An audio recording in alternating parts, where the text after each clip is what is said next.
terror locations. India said it's non-escalatory, not targeting military installations, not targeting civilians, and it doesn't want Pakistan to escalate either. But last night, from about 8 o'clock in the evening till about midnight, multiple Indian cities were targeted with these swarms of drones in what was clearly an escalatory step by Pakistan. Where does the story move from here? I'm now joined by former diplomat and former Deputy National Security Advisor, former High Commissioner, Mr. Satish Chandra, Ambassador Satish Chandra. Thank you very much. You speak very rarely to television channels, so thank you very much for joining us here on CNN News 18. I just laid out the context of what has happened over the last 2 weeks and where we stand as of today. What is your best assessment of what the situation is right now, and more importantly, where do you see it moving over the next 24-48 hours? Good to be with you, Zaka, on your channel. It's a pleasure to interact with you. Well, actually, what's been happening is a repetition of the playbook over the decades. India has always been extremely restrained, to a fault often, in terms of retaliatory steps. I think all of us are very well aware that we have been targets of terrorist actions by Pakistan, and in most cases we have not retaliated, and I think that's been a fault and perhaps has encouraged Pakistan in the belief that they can literally get away with murder. So what has happened, I think there's been a change since with the Modi government in terms of the actions that it had taken in 2016 and 2019. First the surgical strikes and then Balakot. And this has gone a notch higher in terms of depth at which we have struck across Pakistan in retaliation for the Pahalgam attacks. And it's been nine camps which has been struck, both in some in POK and some in Pakistan, Punjab, the most notable being Muridke and Bahawalpur, where the terrorist camps were taken out. But as you mentioned ab initio, and as has been underlined by the government of India, that our action was, the kinetic action, was extremely restrained in terms of the fact that we did not hit the military, the Pakistan military, which many feel perhaps we should have, but we did not in the interest of being extremely restrained. We only went for the proven terrorist hideouts from which terrorists had been attacking India from time to time, and also during the Pahalgam incident. Now, the Pakistani reaction, as you indicated, rightly so, has been escalatory, openly, blatantly escalatory. And I do recall from the times when I was in Pakistan, and in fact it is documented, that then Air Marshal Ashgar Khan had said that all the wars with India by Pakistan were initiated by Pakistan. So let's be very clear, I am not surprised, because I have dealt with Pakistan for much of my life, that this is the standard playbook of Pakistan. They will escalate, they will lie, they will try and say that India is escalating, whereas the contrary is correct. Just like they keep saying that they are really had nothing to do with terror, and I think everyone knows the score on that, not only India but the rest of the world. So I don't need to say anything more on that score. But the escalation towards what end? Now, when India did the operation and it said, look, we're taking a non-escalatory step, and underlined, the army statement underlined, we're not targeting any military installations, we're not targeting civilians. I thought that was an exit option or an off-ramp for the Pakistani army. But by doing what they did last night, and clearly, as you said, it's an escalatory step, what are they trying to achieve? I think you must understand two things that are happening in terms of dynamics in Pakistan as I read it. Number one is that the army has lost face in terms of what happened because of our strikes, and they want to prove a point. The army is also very badly divided. In fact, the whole country is divided. So they are trying to somehow, in some way, establish that they are one up on India. That is the endeavor, and they are not going to succeed. And the second point, which is more intrinsic, and I am sorry to say that unfortunately, many of us in India have failed to read Pakistan right. I mean, there is a whole army of people in India saying we must engage dialogue with Pakistan. Yes, that's correct if Pakistan were a normal country. And again, I will merely relate a conversation or some conversations that I had during my stint in Pakistan as High Commissioner in the 90s. And when I spoke to some people whom I knew rather well within the system, and I said, look, by creating these terror camps, you are actually going to end up hurting yourselves. And in fact, Hillary Clinton also said later on, much later on, something to similar effect. Well, what was the reaction I got? And that's what made me absolutely very, very pessimistic about the future of our relationship.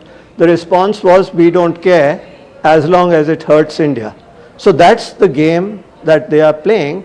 But, you know, clearly they are not going to, in quotes, win this. Because what we have seen in the last 3-4 days is that they are getting and continuing to get a lot of egg on their face. And if I may go off script a little bit from your query, I think that this could be very easily sorted out if the international community appropriately pressurized Pakistan. You know, they are going around the world with a begging bowl. Correct. And if assistance was stopped, this Pakistani foolishness would also stop. It would be temporary because this is the use of terror against India is a default option as far as Pakistan is concerned. And Zaka, I'll be prepared to discuss with you on a much longer show as to what really we should be doing over long term with Pakistan. I just want you, since you mentioned international community and the leverage that the international community has on Pakistan, tonight there is the IMF meeting which will decide whether Pakistan gets a tranche of, I think, about a little over $1 billion from the IMF. That is straight up leverage. Why is the international community not saying that, look, we're not going to give you this money until you correct your behavior? You are absolutely right. If this is the 25th time, I believe, that Pakistan has gone to the IMF for bailout. They are living from barely hand to mouth. And it's not only the IMF. It is our friends in the Middle East as well, the Saudis, UAE, and you name it, who are, I'm not going to talk to the Chinese because they have another ball game at play. But the rest of the world, yes. If they were to tell Pakistan, you continue this and you're not going to get $1 more, you'll see this stopping. And, but you know, this is the reality with the international community. That's how they are playing it. It's unfortunate, but this is a reality. And I have always believed that at the end of the day, it is up to India which will have to sort this out with Pakistan itself. Yes, we should do what we are doing. I know we are also going to be, because we are prominent members in the IMF and the World Bank and so on, and in the international community, and our weight is much, much greater than what it was at the time when I was in Pakistan in the 90s. And so we will have a say, and we must have a say.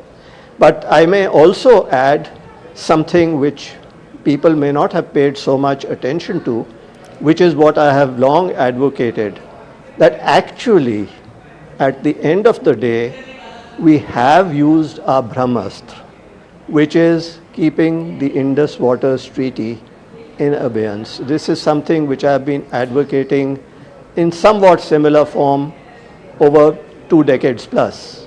And I think that is what will ultimately make Pakistan, in the longer term, even the medium term, bend. They will have to do that because otherwise that country can be destroyed. All right, and just one final word again on the international community and the IMF meeting, because the United States is the single biggest country which has most weightage at the IMF. They have 17%. Anything above 15% means that they have a veto power. Yes. And today you must have heard what the US Vice President J.D. Vance said. This is not our fight. We're not going to intervene. It's up to India and Pakistan to sort it out. Why do you think the US is taking a sort of hands-off approach? Well, frankly, I didn't see that statement, but what you say, you can interpret it in many ways, which means that we are not going to intervene either against you. And in the past, pressures have been brought on India as well. So I'm not terribly unhappy, frankly. This is my personal view about it. And they have said this, but behind the scenes, it remains to be seen whether they can and they should. In fact, I think they must pressurize Pakistan, saying that, look, you do this and we'll stop assistance. Because if they do that, if the international community doesn't bail out Pakistan, they are in deep trouble, as I said earlier. And it's, as I said, it's not just USA. It's the Western world. It is the Middle East, because Middle East are major donors, Saudi Arabia and UAE as well. So everyone can play a role. And actually, the bottom line is, and this is what I attach great importance to, if you are really serious of ending terror, which is the world's biggest terror factory today? It is only Pakistan. Yeah. And if you were to turn the screws there and make them stop, the terror factory would be irreversibly damaged. And now here, if one is a little philosophical, in the long run that's going to help Pakistan also, because Pakistan is also hurting because terror comes back to bite you itself if you breed it in your backyard. Correct. The snakes will bite you, quote unquote Hillary Clinton. All right. That's where I am coming from. Ambassador Satish Chandra, as always, a pleasure speaking with you, sir. Thank you so much for joining us here on CNN News 18 with your thoughts and your perspective. Thank you. All right. I want to move on to another piece of breaking news that's just coming through. We're given to understand that a former Lashkar-e-Taiba operative and in aid of the Lashkar-e-Taiba founder Hafiz Saeed has exposed the outfit. He says that many youths motivated by Hafiz Saeed's speeches and then joined the Lashkar-e-Taiba subsequently traveled to Afghanistan as well as to Kashmir in India. Approximately 500 individuals from across the country traveled to Afghanistan to undergo training at a camp named Maskar Taiba that's located in Kunar province. He says Hafiz Saeed is also responsible for the deaths of thousands of Pakistanis by sending them in a war of ashes to achieve the state's political goals. This is something that Noor Dari, that's the name of the individual. He's a former Lashkar operative. Tejinder has more details on this. Tejinder, read the tea leaves for us. What does this necessarily mean? See, Zaka, this Noor Dari right now is the executive director for ITCT, which is an international think tank that exposes Islamist terrorists. He says that his mother wanted him to become a doctor, but he like thousands of Pakistanis were motivated by the speeches given by the LET founder Hafiz Saeed. He says that he was appointed as the aide of Hafiz Saeed. He used to guard him in the Murtkai camp where he was deputed, and he says that Hafiz Saeed was traveling in a blue Toyota Wigo pickup Datsun. So Hafiz Saeed is responsible, as per Dahari, Hafiz Saeed is responsible for the death of thousands of Pakistani youth whom they motivate through his lectures. They join his terror outfit. They are sent to Afghanistan. They are sent to Kashmir, and they become a cannon fodder for the so-called war which Hafiz Saeed and other terrorists are fighting. He says that there are millions of Pakistanis and who have been motivated by the speech of Hafiz Saeed, and they have joined the terror cult of LET.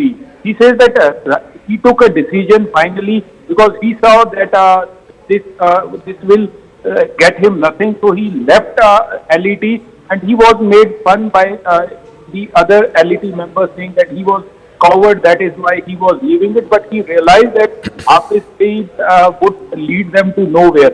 So finally, he right now in UK, settled there, and is working with one of the international think tanks as an executive director. So this person has exposed Hafiz Saeed and how this terror factory is radicalizing the youth of Pakistan, the youth who could have taken a pen, who could have taken up stethoscope to become a doctor or an engineer, but Hafiz Saeed and his ilk is making these people the cannon fodder for their so-called jihad, training them in several terror training camps across Pakistan, in borders with Afghanistan, and then sending them to fight and get killed in Kashmir.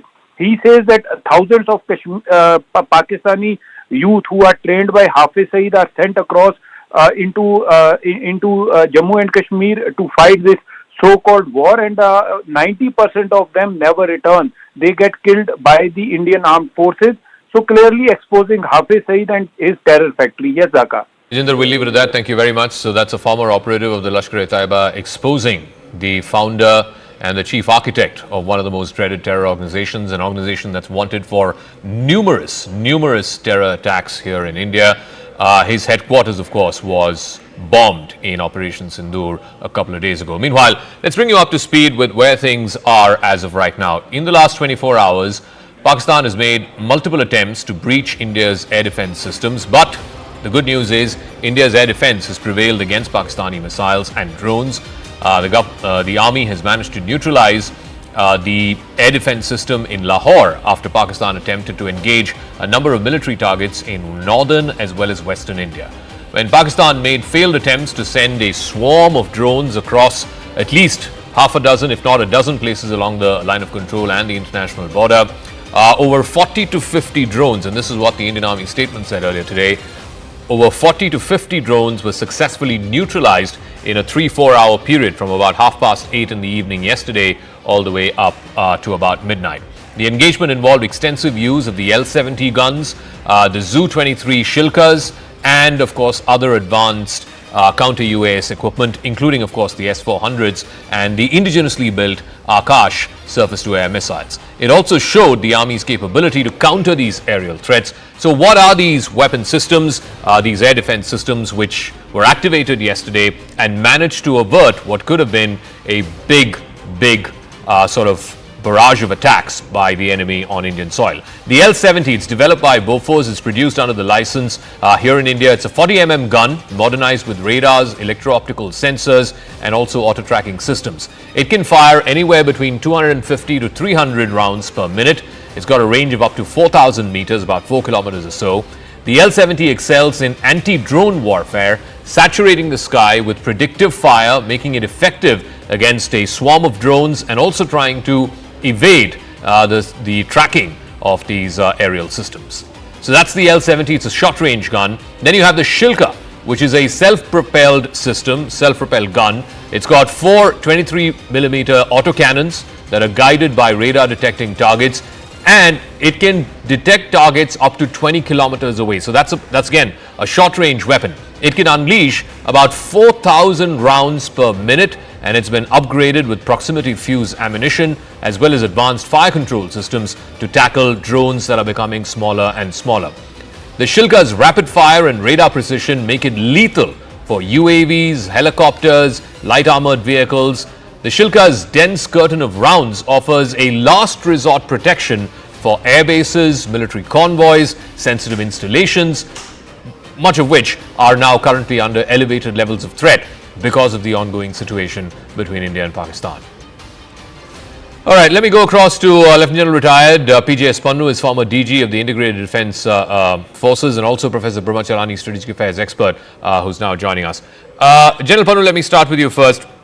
So we've had this situation where I think we're at a level in the lower rung of the escalatory chain. There was an out for Pakistan on the day of Operation Sindoor itself, right after that operation got out, where India said, look, this is non-escalatory. We've not, underlining the fact that we've not targeted any Pakistani military installation, no civilians were targeted, only terror and terror infrastructure was targeted. Pakistan chose not to take that off-ramp. Now we're at level 1 of this escalatory ladder with the swarm of drones attack, all of which was thwarted yesterday. What is the next step? What happens from here on? Zaka, now we are at war and we do not know what type or stage of war we are in. Normally when you talk about a full-blown war, you're talking about the aerial campaign which starts initially, but now the technology has enabled that other than the aircrafts flying in, now you have the UAVs and the missiles which have been developed between India and Pakistan over decades. They have come into play. Last war was fought in 71, which was more conventional without these weapons. So the new equipment which is being used and the legacy equipment which is being used, there I would understand that this is only a pause. It could be a logistic pause. It could be operational pause. It could be for reconsidering because armies do not reinforce failures. If Pakistan feels that whatever they did turned out to be a failure, then they would go back and look at what needs to be done better to improve the systems. The technical pause could also get the OEMs to look at the equipment which did not work well, or how the Indian equipment worked, to even tweak that. So there are far too many things that would be seen as to why after yesterday night's very strong retaliation, aerial retaliation by Pakistan, why there is a pause. And it also could be a diplomatic pause, which I feel our diplomatic corps would have known, but I don't think so it is so. But what is amazing is that the terrorists, Pakistan has been crying that they are also victim of terrorists or terrorism. And it is the same terrorists who they have been saying that they are victim of the terrorists. They have been carrying the coffins. The army has been carrying the coffins and crying over them. How could you be victim of those people that you're now crying over and carrying their bodies for ceremonial burial? These are the same people who ambushed the Pakistani trains and hijacked them in Balochistan. These are the same terrorists who've been hitting at the cantonments. They are also looking at political supporters of Imran Khan and those who actually hammered the corps commanders in their residences. So I think there is a lot of internal correction that the Pakistan would want to make. So therefore, I think it is just that Pakistan is unpredictable. It would raise its head again, and it needs to be punished. And we should not allow any recoupment to happen, because this will only ultimately make the Cobra head raise the head again and strike back at you. Okay, I'm just going to come to that in 1 second, because this has been a familiar pattern for the last 30 years. Terror attack followed by punitive action, then terror attack again, punitive action. Is there a chance for India now to settle this once and for all? But I'll come to that in 1 second. I've got a piece of breaking news that's coming, after which I'll go to Professor Chilani as well, who's joining us. This is according to top defense forces. As per India's assessment of what happened last night, between 8 o'clock in the night to 11:30 p.m., that's about a 3.5 hour window on the 8th of May last night, Pakistan launched as many as 500 small drones. The target were 24 cities across North and West India, starting from the Jammu and Kashmir through to Punjab, through Rajasthan, and of course the southernmost part of this window, which was Gujarat. So 24 cities in a 3.5 hour period. The army statement from this morning suggested it was 40 to 50 drones, but now top defense sources telling Arunima it could be 10 times as much. So Arunima, where is this assessment coming from, in as much as there were 500 drones? Because that's not a small number, that's a big number. And it's 25 cities as opposed to 15, which was the case the day before. What is the reading of, what was Pakistan trying to achieve? Was it escalation? Were they trying to test India's air defenses? What was the objective? And what happens now? This is what everybody is keen to know. What is the next step? Do we further climb this escalatory ladder, or is there an off-ramp somewhere here? So first, the data that has been put together, most of these drones were taken down and the debris were also recovered from the ground. So based on that, this assessment has been made by our defense officials, and they're saying that 24 cities were targeted all along Jammu and Kashmir, Punjab, Gujarat and Rajasthan, and 500 drones, many of which did not even have proper weapon. So was this just a surveillance drone where they're just checking India's air defense system? Was this just a probing technique to figure out how ready is India before Pakistan actually launches its attack? That's the line on which the Indian defense forces are currently viewing this data which has emerged. You saw the top level meeting that Raksha Mantri had with the three chiefs and also the CDS, post which I think the messaging we are hearing from South Block is that India is ready. If this was just Pakistan's way to test the waters yesterday, then they've seen how crucial India's air defense system is and how effective it is. And today, if they try their misadventure again, India is ready with whatever Pakistan wants to carry out its misadventure with. Okay, Arunima, we'll leave it at that. Let's try and game this out. I'll get a word in from Professor Chelani as well. So yesterday, as our colleague was saying, Professor Chelani, was Pakistan trying to test or suppress India's air defenses? Clearly, they got a bloody nose. Almost all of those attacks were thwarted. The next step, I would imagine, would be some kind of projectiles, missiles, short-range missiles, etc. And the step after that would be to scramble your jets. Are we now locked in this escalatory ladder? We are locked in a low-intensity military war. It's a war, undeclared war, but it's low-intensity military hostilities. The thing is this: India, as the stronger side, can escalate or de-escalate the situation to its advantage. In other words, India could control the escalation ladder. But India is saying that it's giving back in equal measure. In other words, it's responding to what Pakistan is doing.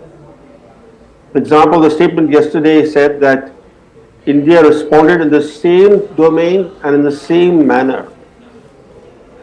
That raises the question as to what India's objective is from the current military campaign.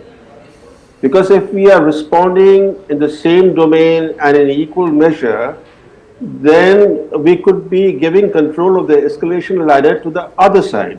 Exactly. For example, we have positioned the Navy to carry out punitive strikes, but we haven't. We haven't employed our naval power, even though it's overwhelming in comparison to Pakistan's naval power. Are we waiting for Pakistan to first initiate naval hostilities before we respond?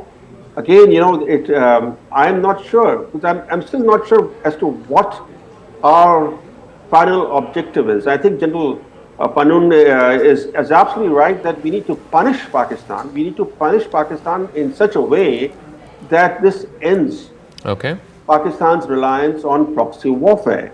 But then to impose deterrent costs on Pakistan, we should be willing to extend this low-intensity military campaign maybe until late autumn, maybe until winter, when weather conditions become more favorable for launching offensive ground operations to capture and hold enemy positions. So if Pakistan can sustain its low-intensity unconventional war for decades against India, the stronger India certainly can sustain a low-intensity military campaign until this winter. But I think so far, what we have seen is India's measured and calibrated reprisal strikes on military installations in Pakistan. All right. Let's see how this plays out. We'll game it further because we're expecting, for want of a better phrase, more action later tonight. But I'm going to take a quick break. When we come back, we'll still be in conversation with General Panu as well as Professor Chelani, and also get our reporters from different locations as well. It's going to be the same press conference in an hour's time at 5:30. The MEA Foreign Secretary is going to be there. You're also going to have the two young women lady officers from the Army and the Air Force who will be briefing the media about what's happened in the last 24 hours. Quick break. We'll see you right on the other side in a moment.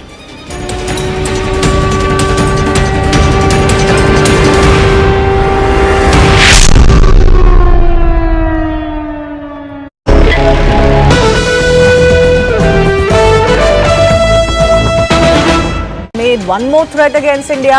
He has gone on to say, if no talks, then guns.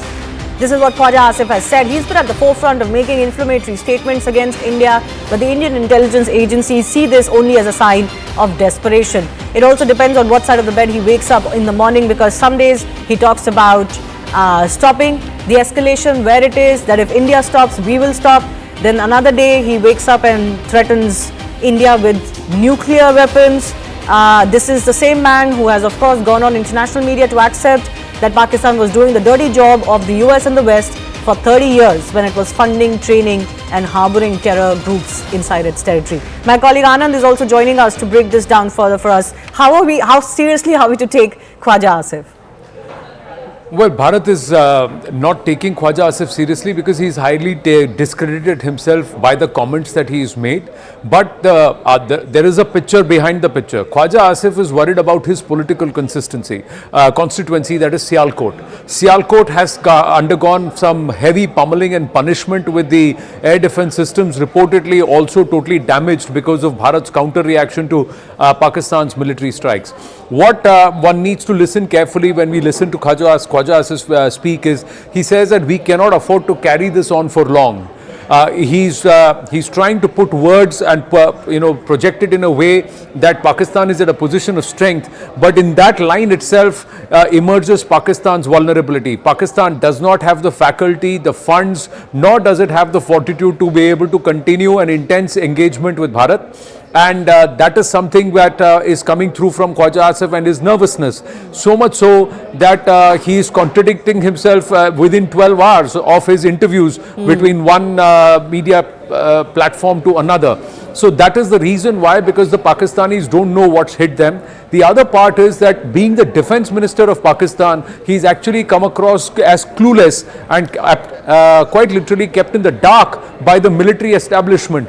And that itself is there for us. So somewhere from the Indian think tank and the Indian government, the more Khwaja Asif speaks, the better for Bharat, because the more Pakistan gets exposed globally.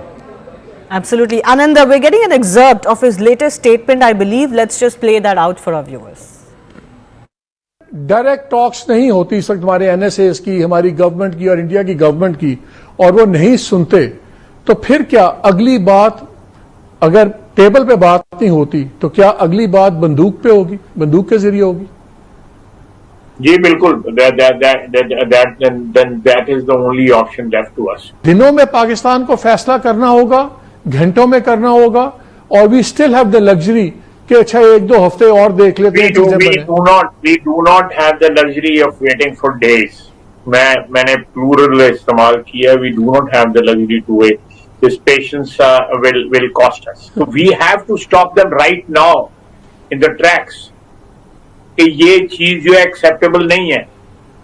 ये हमने 2-3 दिन देख लिया है कि de-escalation की possibilities की जो उम्मीद लगाई थी, लेकिन ये de-escalate नहीं हो रहा. So Pakistan is taking things, a bit a notch up now or further. Direct talks नहीं होती इस वक्त हमारे एनएसएस की, हमारी गवर्नमेंट की और इंडिया की. All right, there you heard it. A bit of a leading question there, but the defense.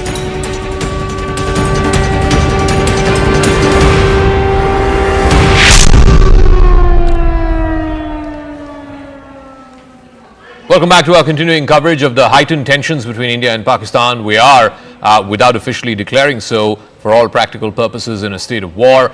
The Board of Control for Cricket in India, the BCCI, has decided to suspend the remainder of the ongoing Tata IPL 2025 with immediate effect for 1 week.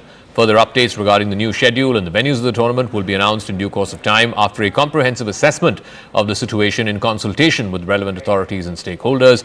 This was, of course, announced a short while back by Rajiv Shukla, who is part of the BCCI and someone who has been talking about this for a while. So they've decided to suspend the IPL for a week starting today. Let's listen in to some reactions coming through. Mr. Dhumal, the BCCI and the IPL have taken the decision to suspend the IPL, but only for a week. Just give us a sense of why this decision was taken. What was the considerations? See, given the situation as of now, we thought it appropriate that it doesn't make sense to have the tournament going on for a while. And as the situation unfolds in the coming days, accordingly we'll take a call. So initially the news was that you may be considering to suspend the entire remainder system, but you've chosen to only do it for a week. The reasons behind that? That was just a speculative story. I don't know where it came from, but we were considering and we were discussing with all the stakeholders, and it was thought appropriate to suspend it for a week, assess the situation, and then take a final call. Right. And can I just get your mind on what is the possibility now after a week? You'll obviously watch the situation closely. If it doesn't improve, if there's escalation, then of course further calls to suspend it will be taken, right? See, as of now, as you know, the entire country is focused on winning this war, and we want to show our solidarity with our armed forces, with our government. So that is the focus as of now. We are not considering anything else as of now. So we'll review the situation and accordingly take a call after discussing with all the stakeholders. Any contingency plans on whether could be played outside India the remainder of the season or at limited number of venues, things that IPL has done in the past? That has not been thought over as of now. So as the situation unfolds in the coming days, accordingly that call would be taken. All right. Thank you so much. Thank you. All right, I want to go across to this piece of breaking news. We're talking about the remnants of what happened last night in that 3-hour drone swarm. A part of a Pakistani drone is found in a place called Kishangarh. This is in Jaisalmer in Rajasthan, where, of course, there was a swarm of drones a little late in the night yesterday. The entire area is now cordoned off. Army and civil defense are at the spot with the ambulance on standby. Anvit is now joining us. How do we know that this is part of a Pakistani drone? Yeah, Zaka, see what we are being told by the locals and the authorities here that it is a part of a cell of a drone that is attached to the cell, and many such cells are attached to drone. But they are saying that when these cells fall off a drone, they might also explode, and that is the reason why you can see a military vehicle is here. They are here deputed here since last night. You can also see civil defense people there, and right now, as you can see on your screen, there are sacks of sands which have been used to cover that part of cell that has fallen, and you can right now see the army and civil defense officials. You know, they have surrounded it. Attempts will be made to defuse it as well, what we are being told, but some confirmations and some permissions are awaited from the senior authorities, following which the diffusion it will be carried out. And civil defense people have been here since last night, and so have been the military personnel. They're keeping an eye. The entire area, because it's a residential area, it has entirely been cordoned off, and it is a residential area. You can see houses are there, and these houses have been vacated because it is being said that the cell that has fallen, if it explodes, it may cover an area of at least 40 to 50 meters. So all the houses in the proximity have been cleared. Ambulance is also on standby, and all the precautions are being taken that are required so that no injury happens when the cell explodes or if any mishap takes place. So all the precautions are being taken, and what we are being told that some permissions are required, and after that the diffusion will be carried out. We'll see how the story plays out. So the police there, preliminary inquiry into the parts of the drone or the debris of the drone indicate that it was actually a Pakistani drone. Well, it bolsters India's case to prove that what happened last night between 8 o'clock and 11:30 was a swarm of Pakistani drones that was sent to violate Indian airspace and attack India. All right, I'm going to take a quick break, but news and updates continue right on the other side. Now, there's been a lot of, fake news and disinformation and misinformation, especially last night in the aftermath of that drone swarm. All kinds of news were floating around in the internet, particularly on social media platforms like Twitter. We've been busting that. We'll talk a little bit more about that on the other side of this quick break.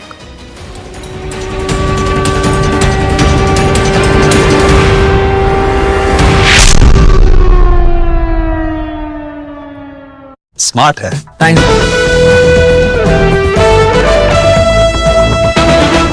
Made one more threat against India. He has gone on to say, if no talks, then guns. This is what Khwaja Asif has said. He's been at the forefront of making inflammatory statements against India, but the Indian intelligence agencies see this only as a sign of desperation. It also depends on what side of the bed he wakes up in the morning, because some days he talks about stopping the escalation where it is, that if India stops, we will stop. Then another day he wakes up and threatens India with nuclear weapons. This is the same man who has, of course, gone on international media to accept that Pakistan was doing the dirty job of the US and the West for 30 years when it was funding, training and harboring terror groups inside its territory. My colleague Anand is also joining us to break this down further for us. How seriously are we to take Khwaja Asif? Well, Bharat is not taking Khwaja Asif seriously because he's highly discredited himself by the comments that he's made.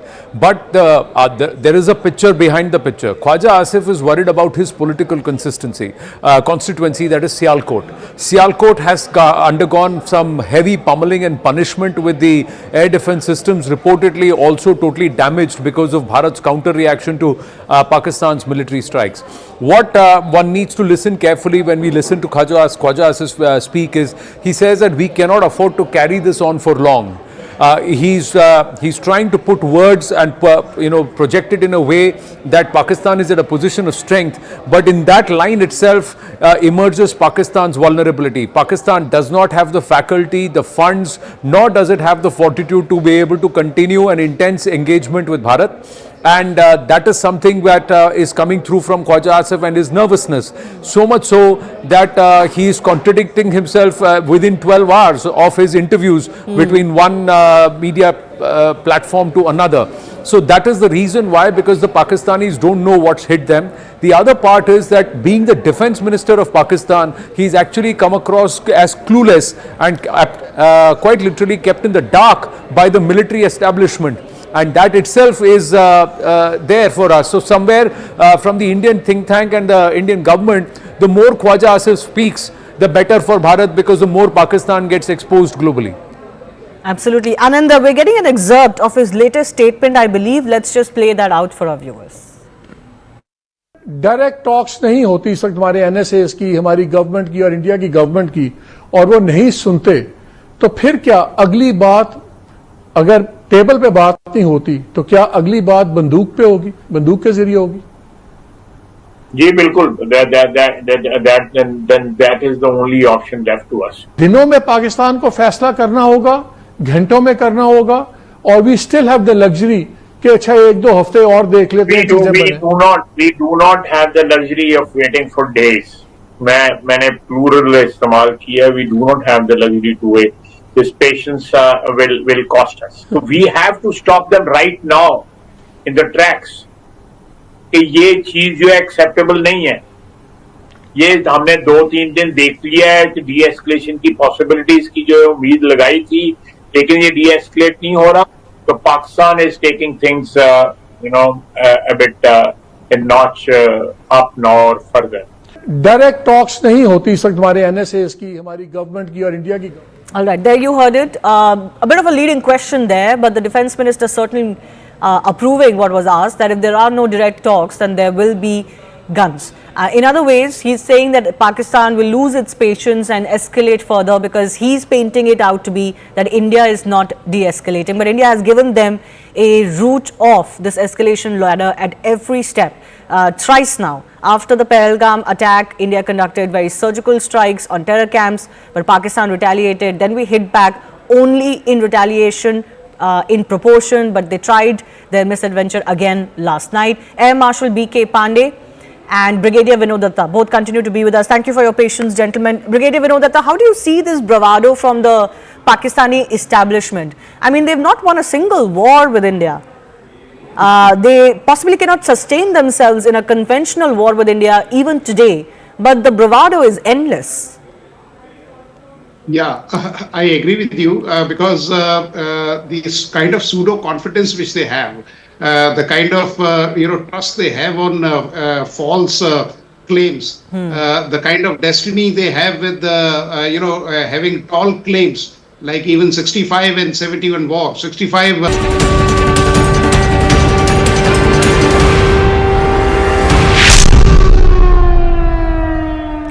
Welcome back. In all of this fog of war, particularly what happened last night, there's been all kinds of fake news and misinformation and disinformation doing the rounds of social media. The Press Information Bureau of the Government of India has put out a fact-check unit on their social media handle on Twitter, which has been from time to time fact-checking and debunking dozens of such fake news, not just propagated by other Indian media stations, media channels and so on, but also Pakistani media and social media, as well as Chinese propaganda. Let me go across to my colleague Poonam, who has more details on this.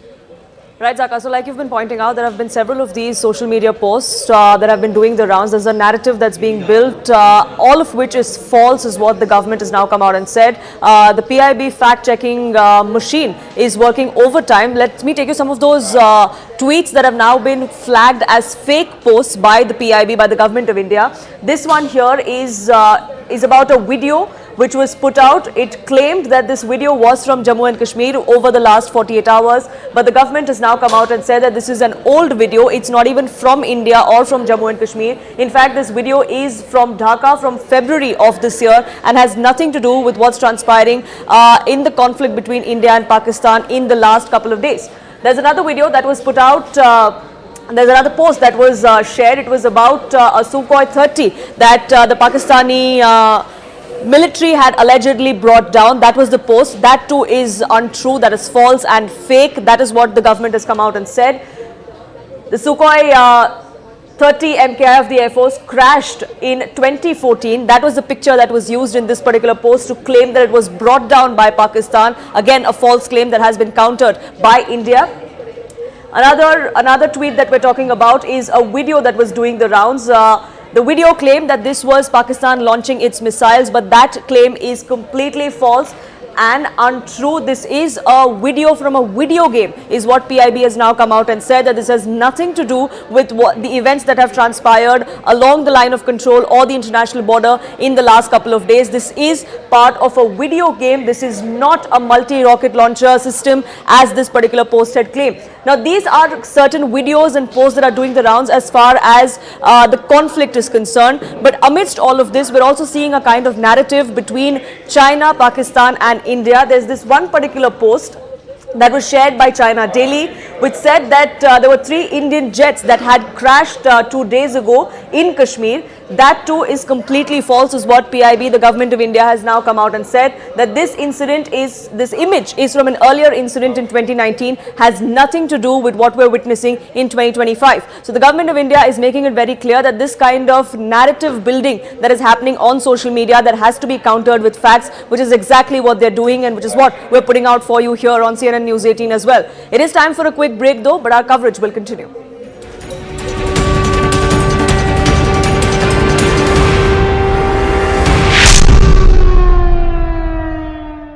आपके घर के खाने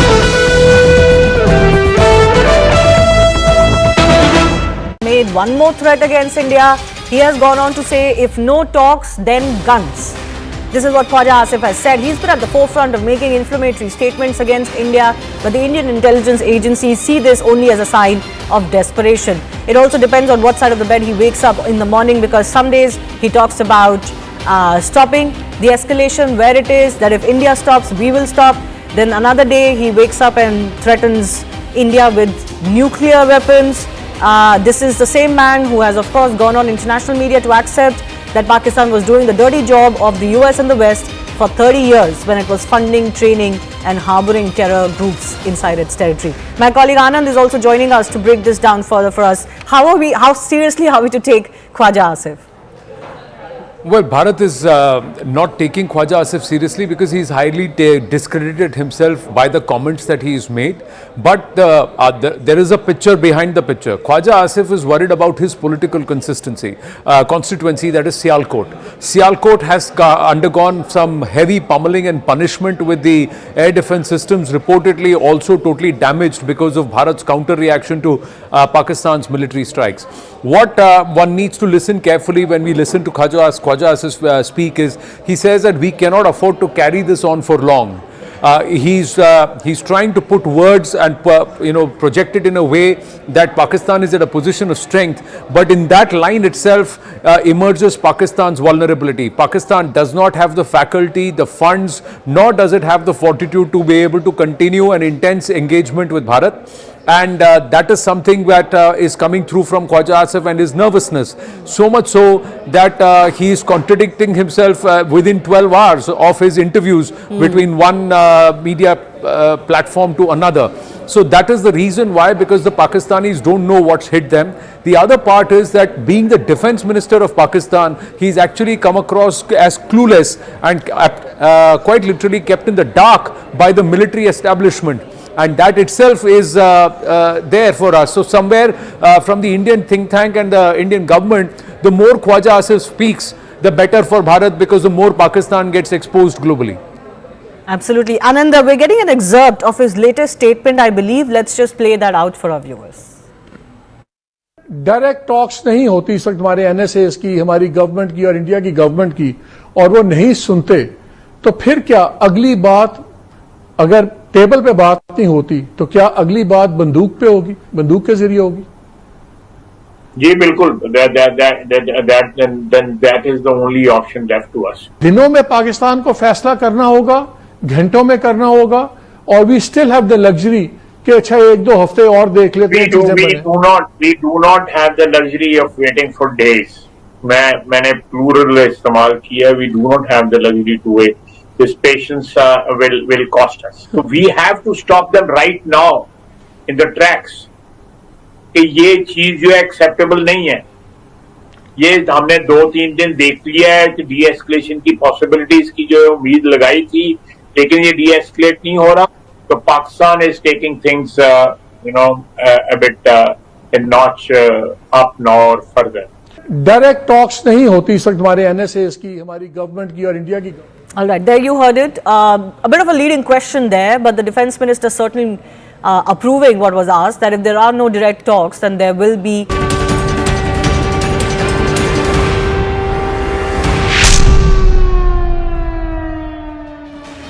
All right, as we count down to the press conference by the Ministry of External Affairs, the Foreign Secretary, and the two young women officers from the Indian Army and the Indian Air Force, which happens at 5:30 every evening. We're counting down to that. This is what has happened over the last 24 hours. Last night, between 8 p.m. and 11:30 p.m., there was a swarm of drones across 24 cities, largely in northern India and western India, all the way from Jammu and Srinagar up in the north, up to Kutch in Gujarat. That was targeted in a swarm of drones that were sent over from the other side. The official Indian Army statement says, and this was released this morning, I guess we'll get an update in half an hour's time when the Foreign Secretary briefs the media. The official Indian Army statement says it was anywhere between 45 and 50 drones, but turns out that it could be much, much more than that. What the exact figure is, like I said, we're awaiting that press conference at 5:30. Almost all of it was thwarted by the air defense system that India has built, both indigenous as well as the imported one, the S-400, as well as the L-70s. We'll try and explain all of that to our viewers and more. My colleagues Anand Narasimhan and Rahul Shivshankar are here. But you want to do some, geeky boy toy stuff. No, it's not the boy toy stuff, but it's what stopped these 500 drones. On an average, about 35 to 40 drones per location. There were 15 locations targeted, about 500 plus drones that have been pressed by the Pakistani military. So about 35 to 40 drones have been stopped. So look at it. The L-70 anti-aircraft gun was pressed into service, developed by Bofors, now produced in India. This is a 40mm gun modernized with radar, electro-optical sensors, and also auto-tracking systems. It can fire 240 to 330 rounds per minute with a range of up to 4,000 meters. The L-70 excels in anti-drone warfare, and it also has the ability to try and saturate the object in the sky with predictive fire. So also it makes it very effective against swarm attacks. So this is called a mini swarm because the swarms can extend anywhere from 20 drones to about 200 drones at a stretch can be sent. So that is a possibility, but 35 to 40 is a swarm of drones. Then you have the Shilka. So this Shilka is a self-propelled system with about 4 23mm auto cannons. Now these are guided by radar in detecting targets up to 20 kilometers away, and it can unleash about 4,000 rounds per minute and has been upgraded with the proximity fuse ammunition and advanced fire control systems to tackle small drones also. And the Shilka's rapid fire and radar precision make it lethal for unmanned aerial vehicles, helicopters, and also LAVs. and they can also try and that is light armored vehicles. Now, last resort is for protection of sensitive targets. That's where Shilka comes into place. Then we have the scaling up, that is the S-400s and the MRAMs and all of that come into place. So these have all put together. The biggest aspect, Rahul, is that there is an integrated air defense system where there are resources with the army and also with the Air Force that have worked in coordination. Otherwise, to tackle 500 drones across 15 locations, in the recent past, we never thought we could do it. Today, we are at a position where we have shown we can do it. So why is that the case? The case is because you have a leadership that has a vision, and that vision was backed by a certain degree of resource commitment and foresight. So there was strategic foresight, resource commitment, and you have to actually commend the NDA under Prime Minister Narendra Modi for having both the strategic foresight and, of course, the vision to and the resource to the commitment. You're really, talking to about resource. PM Modi, and there's news around Prime Minister Narendra Modi. He's in the thick of all the action. He's not a person. He's not a Prime Minister who's certainly gayab any long. Nobody can ever say that. He's spoken with the Punjab Chief Minister and also the Rajasthan Chief Minister Bhajan Lal about the current situation, preparedness, and also planning amidst the tense situation at the borders. Let's try and go across to Arun Dhanta joining us with more details. Yes, Arun. That's right, Anand. Prime Minister Modi is very closely monitoring the situation in the last 2-3 days, and in that regard, he has spoken, as per our sources, to the chief ministers of Rajasthan, Gujarat, Punjab, and Jammu and Kashmir. That's what our sources are telling us at this point, and he in fact took stock of the preparedness of these border states and the planning of the state government, and also, of course, about the current situation. And also, Prime Minister Modi took, took the stock of the adequate steps which the state governments are taking to ensure the safety and security of the citizens, especially the sensitive border areas in these states. Well, thank you for that update, Arun. Viewers, it's about 29 minutes. In about 29 minutes, that press conference will get underway. My question to my colleagues here, Rahul and Zaka, is a lot of viewers are wondering this. People are wondering what's happening. How far, how much is this going to scale up? I just want to finish that point I was making about how we actually managed to thwart. And the technology, the basket of technology, the entire package was put together in the last, I'm not saying that every element of it, but certainly there was a lot of indigenous manufacturing that has gone on. The Akash has become pretty much indigenous. It's the backbone of this air defense system. You have the S-400s that were purchased. There were a lot of people who were actually very skeptical about this particular platform. Many people opposed it. There was a lot of pressure from America on the Prime Minister. He sort of stood his ground there. Of course, the army, the forces have to be complemented. They are the front line. They are the ones who execute. But the vision, the strategic vision, the foresight, the resource commitment, all, of course, goes back to the executive, the person in power. He's created, actually, this entire Iron Dome out of nothing. And one has to actually come to the table and say, look, yes, I think Narendra Modi built up to this point. Perhaps, therefore, we can do the things we are doing today. We've also visibly attacked in Pakistan. Now, to answer your question, visibly attacked inside Pakistan, but stuck right now. We don't know what's going to be told to us at 5:30, but certainly on the evidence of the pictures that we have seen, we have struck terror targets and basically shaken up the entire terror infrastructure and the ecosystem in Pakistan. We've also shocked the Pakistan army. We've shocked the army. They never thought that we're going to do this, and we've shown that we can, and we'll do it better than them. We built up this, to use this phrase that we are always using, ramp. We've actually ramped up our ability to strike cross-border, and we've done so. Now, I don't believe, look, there are a lot of people who are talking about de-escalation, dialogue. I don't believe that is the way forward. You have a bit of a strategic advantage right now. If you have to impose deterrence, it's not going to be through de-escalation and dialogue. It'll be seen as it'll be seen as weakness. There's an interesting thesis, and Professor Chalani, who we're all familiar with, who was on the show last hour, he had an interesting thesis to this. So a lot of people are saying there's this strategic window that India has where you go in and you impose costs so that it can, act as a deterrent for a period of time. It'll discourage the Pakistani state, the Pakistani military from using these proxies. So he believes that there is this window. The only problem is that, look, India, every step of the way, including on the night, the morning after Operation Sindoor, also yesterday, if you heard the Foreign Secretary's words, India has been very, very clear. India is not the one who's climbing the escalation ladder. India is taking responsive measures because Pakistan is choosing to escalate. Now, two things are happening here. One, the ability or the person who then exits the escalation ladder is not India.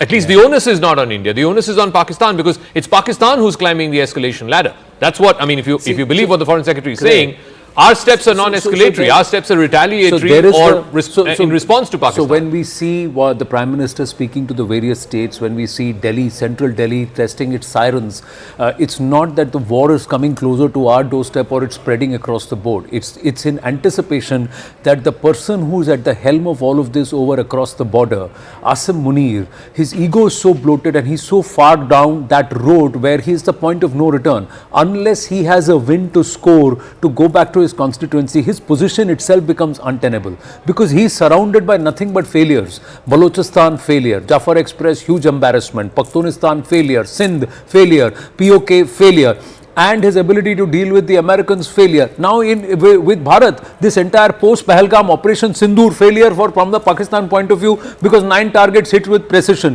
Failure on the 7th of May in the night because no targets in, no military installations hit. In fact, the Lahore air defense system was neutralized. And on the night of 8th, again 500 drones set, nothing lands on target, and we've gone ahead inside and targeted 15 locations, of which 12 we've actually hit those targets across Sialkot, Karachi, Rawalpindi and so many other locations which perhaps they will tell us. So at all points in time, it's all crumbling down for him. He's a desperate man. Here's the thing.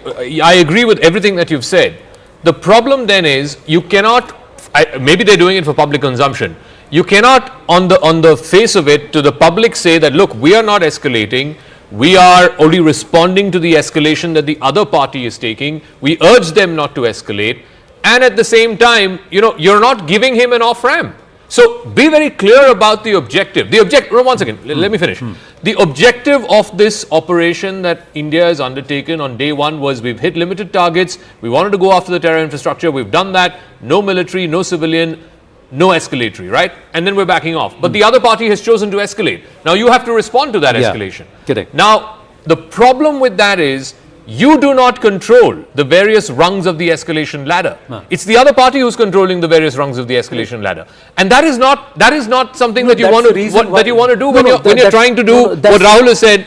Take advantage of the strategic window. That's the reason why there is a certain preparedness that the entire civilian population is being asked to go through across these 244 But that is defensive. No, it's that not. Is defensive. You have to have. You can have an offensive posture there, but you have to be able to protect civilian lives and also carry the nation together. It did not happen during the Kargil conflict because both sides said that we limit it only to this extent. We not spread it further. The theatre of action was already defined. It did not happen with Balakot. Again, there was a limited theatre of action. Here the theatre of play has spread across the entire western border, and Pakistan will say we spread it, in the sense India spread it, because we targeted from Muzaffarabad all the way into Bahawalpur. So that's the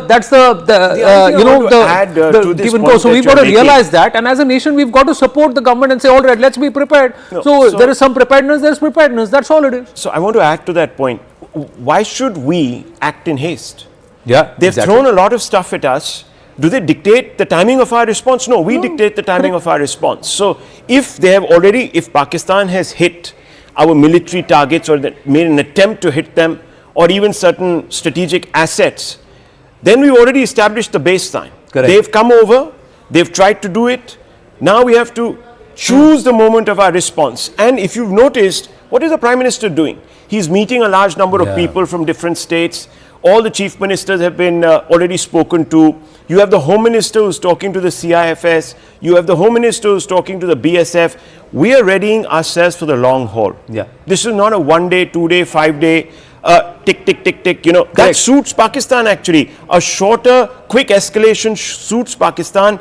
Sweating it out waiting, letting the pressure, burning resources doesn't suit Pakistan. So if we have the stamina, that's the unknown question. If we have the stamina, we can actually attenuate them. And yesterday in that all-party meeting, a question was actually put: do we have the ammo? Do we have the legs, etc., etc.? And Rijiju said, of course, we have it all. We've been building up to this moment. We also have our supplies. A lot of them are indigenous. We're not going to talk about where these things are made, who's making them, but we are quietly there is a supply line, there is a supply line, there is a strength, and there is also there is a stern resolve, but more importantly, there are deep pockets. Bharat can afford it for it to be a long drawn game. Pakistanis can't. Now, this is where personally I would like to give credit to Prime Minister Narendra Modi and his vision or thought process, because 12 years ago, Zaka, you, me, all of us were in this profession at that time too, when the defense minister of the country comes and says, sorry, I cannot add to my squadrons because I have no money. Sorry, we can't buy more because we have no money. In 12 years, we've turned around to a place that ahead of this entire possible assault and possible strike, there is a 60,000 crore deal that's been signed for additional aircraft to be bought. 3 months before this has come to pass, there is a deal that has been signed to increase our naval fleet by submarines. There is a Scorpion deal that's happened. So over the last 2-3 years, close to about 1.5 lakh crore rupees, or if not more, deals have been signed. Where does this money come from when there was no money in the pocket in 12 years? That is a certain level of leadership, a certain level of governance, and a certain level of vision that the Prime Minister has shown, and credit is due there. This time, the difference between Balakot and now, and I'll come to you, Zaka, on that, is that this time it is a whole of government approach. When we say whole of government, all parties are being briefed. All states, whether in government or ruling party or opposition, are taken on board. Every single person is aware why we are doing it, what we are doing, and the objective is clear. It is to avenge Pahalgam, and it is a war on terror. Now I am ready to fight this war. It's a long battle. I will fight it. It's a short one. I'll fight it, but it's a war on terror. I disagree with the hypothesis that Rahul put. I think it doesn't suit India to be in a long, protracted war with Pakistan. There's a very simple reason for it. We are at an economic inflection point. We have much more to lose economically than Pakistan. Look, I think where we are getting all of this wrong is the Pakistan army does not think like a regular army. They are thinking like guerrillas. And what guerrillas need to do is to try 10 different times, but they need to be successful just once. And that's what they did with Pahalgam. Now that India has responded, Munir needs to show something back to the Pakistani people that, look, I've also got a win. Now, what that win is, what that off-ramp is, I don't know, because none presents itself now. There was one on the day after, the day that the operation concluded, there was an off-ramp. He chose not to take it. But anyway, I'm not going into that.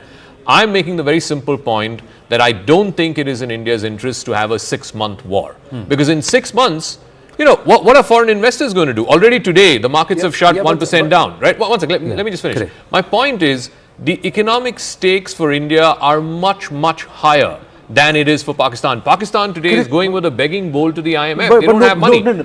But that is not fundamentally influencing the army's decision on how to proceed further. Whatever Asim Muni's decision, I think somewhere the Indian think tank understands this, that we can last 60 days. They can't even last 6 days. So who's in a better position? Nobody wants a 6 months war here, or nobody wants an escalation or a long. But if that's how it is going to turn out, and if if that happens, that it's a little long drawn out, we are ready for a long drawn out confrontation. But the Pakistanis can't afford more than 4 days. They can't afford. So there is no question there of it becoming a 6 month thing. Maybe I should be allowed to rebut. Yeah. The point is, the time is our strength.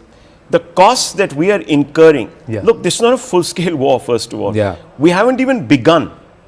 Okay, we haven't even begun. That was a large number of generals, etc., who we've been bringing on to our panels, were saying that we haven't even begun. We haven't even expended 1%, 0.1% of what we have. So it's not costing us in that sense. What I'm trying to say is that we pick our moments. We pick 2 weeks down the line, we pick another 3 weeks down the line. That's already a month and a half. We do something here, we do something there. These guys have to be in a state of maximum alert. They have to be deployed. When I say these people, I'm talking about the Pakistanis. They have to be deployed. They're also being bled internally, as you know, and you made those references. They have no money. a short, quick, very, very visibly explosive, extremely perilous contest serves them, because they go running around the world and say, look man, this is a nuclear charged place, and you guys have to come in. So people will come in and they defeat our strategic objective. What is our strategic objective? Is to impose deterrence. We will not be able to impose deterrence if we don't go up significantly on that particular ladder over a period of time. It could also be kinetic. It could also be kinetic. It could be non-kinetic. Time is our strength. It could be 6 months down the line. We could suddenly strike them 6 months down the line. It's not a But what is the objective? I mean, what is the objective? Is to impose deterrence costs on sustained costs. Sustained costs on Pakistan. That's the fundamental. It's not a continuous fight. And the other thing is, it's not a war against Pakistan state. It's not a war against Pakistan people. It's a war against Pak emanating terror. So every time now Pakistan realizes, the Pak military establishment realizes, if there is another terror attack, then the intensity of Bharat's response is not going to be. And are we not losing people every day? We lose. Passing terror attack, we have to be. Raise the level of the punitive intensity will go up. Now, if there is a terror attack 30 days from now, then the punitive punishment will be on the 31st or the 32nd day. Hey, hang on. Through this, constant sort of niggling strategy that Pakistan relies upon, we're spending a lot of money. We have to have troops around the LOC constantly. We have to have vigilance. We have to have a lot of resource backing, deployment, constant deployment. You saw what happened with China. We were in a long, continuous. The Chinese engagement is more a stare down. It's a stare down. It's not a direct engagement. You had to deploy. That was costing you money every day, and it was in a remote area. So, look, let's add that factor, that despite having to deploy heavily, immensely along the LAC and to occupy those peaks over 2.5 years, there is a certain deterrence and there is a certain ability that's been built, and that's again further credit to the leadership and Prime Minister Modi. But in this case, what I'm trying, my limited point is, Bharat will escalate the rate and the intensity and go further in and become far more punitive if there is a terror strike. We had the update that a lot of the LOC shelling, lot of the cross-border shelling at the IB in Jammu Kashmir region was to try and push infiltrators to try and do something as a proxy on Indian soil. Now, if that happens, then Pakistan has committed harakiri, because that gives Bharat a free handle to go back and go further and really escalate the intensity to say, that's my war on terror, because they have committed another act on terror and they have come from there. Look, so that's what it is. Now Pakistan has to say, I'll back off now. There's no off-ramp now for Pakistan. No, 1 second. I'm making a very simple point. We have been stuck in this cycle of terror attack followed by punitive action, terror attack followed by punitive action for a while now, for a good 20-30 years. Now, my point is, what punitive action have we taken before? Uri was a punitive action. Balakot was a punitive after action. Cargill. No, 1 second. There has been no action. We've had Operation Parakram. I mean, you've been around long enough, Rahul. You know that. For a year, we were on a standoff. But that's fine. I mean, didn't that cost money? We didn't strike from all the visible information out there. You think if we struck, we would have ended terror? And look, we didn't suffer. Who suffered? Pakistan is gone from an economy. No, hang on. Pakistan over 25 years. Look at the numbers. Who can afford it also? Pakistan 25 years ago. 25 years ago. No, hang on. The per capita income, GDP per capita of Pakistan 25 years ago was almost at India's level. In fact, it was even more. Today, look at where they are. Correct. We have actually bled them dry economically, and why? Because they've had to spend a lot of money boosting their defense. We've gone up. You are making the point that I was making, that at the end of the day we are economically at a much higher place than they are, and therefore we have much more to lose economically if this goes on for a protracted while. Now, look, there are only two things that can happen over the next immediate term. Let's say in the next few weeks.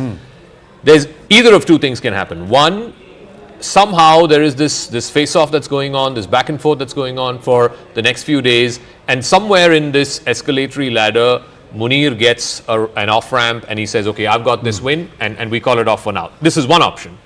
The other option is that we choose not to give Munir that off-ramp, and I think India has made that decision not to give Munir that off-ramp. So then you climb the escalatory ladder one by one to the point where it comes where from within the Pakistani establishment, and we've seen this in the past in Pakistan, somebody then turns around and says, this guy is taking us down the gutter, let's try and get rid of it. Now, my point is, are we today saying that that is happening in Pakistan? I don't see any evidence of that. From whatever I see the civilian government currently in Pakistan probably one of the weakest in Pakistan's history. So in terms of who's the challenger to Munir, who is the savior of Pakistan? Imran Khan was the savior boy, right? 5 years ago. There is no Imran Khan today. He's in jail. He might still be the most popular politician. Things change very quickly on the ground. Of course it does. Coups happen overnight. Look at Musharraf deposing Sharif. It happened within, even Musharraf didn't know. He knew. He was in Sri Lanka flying back.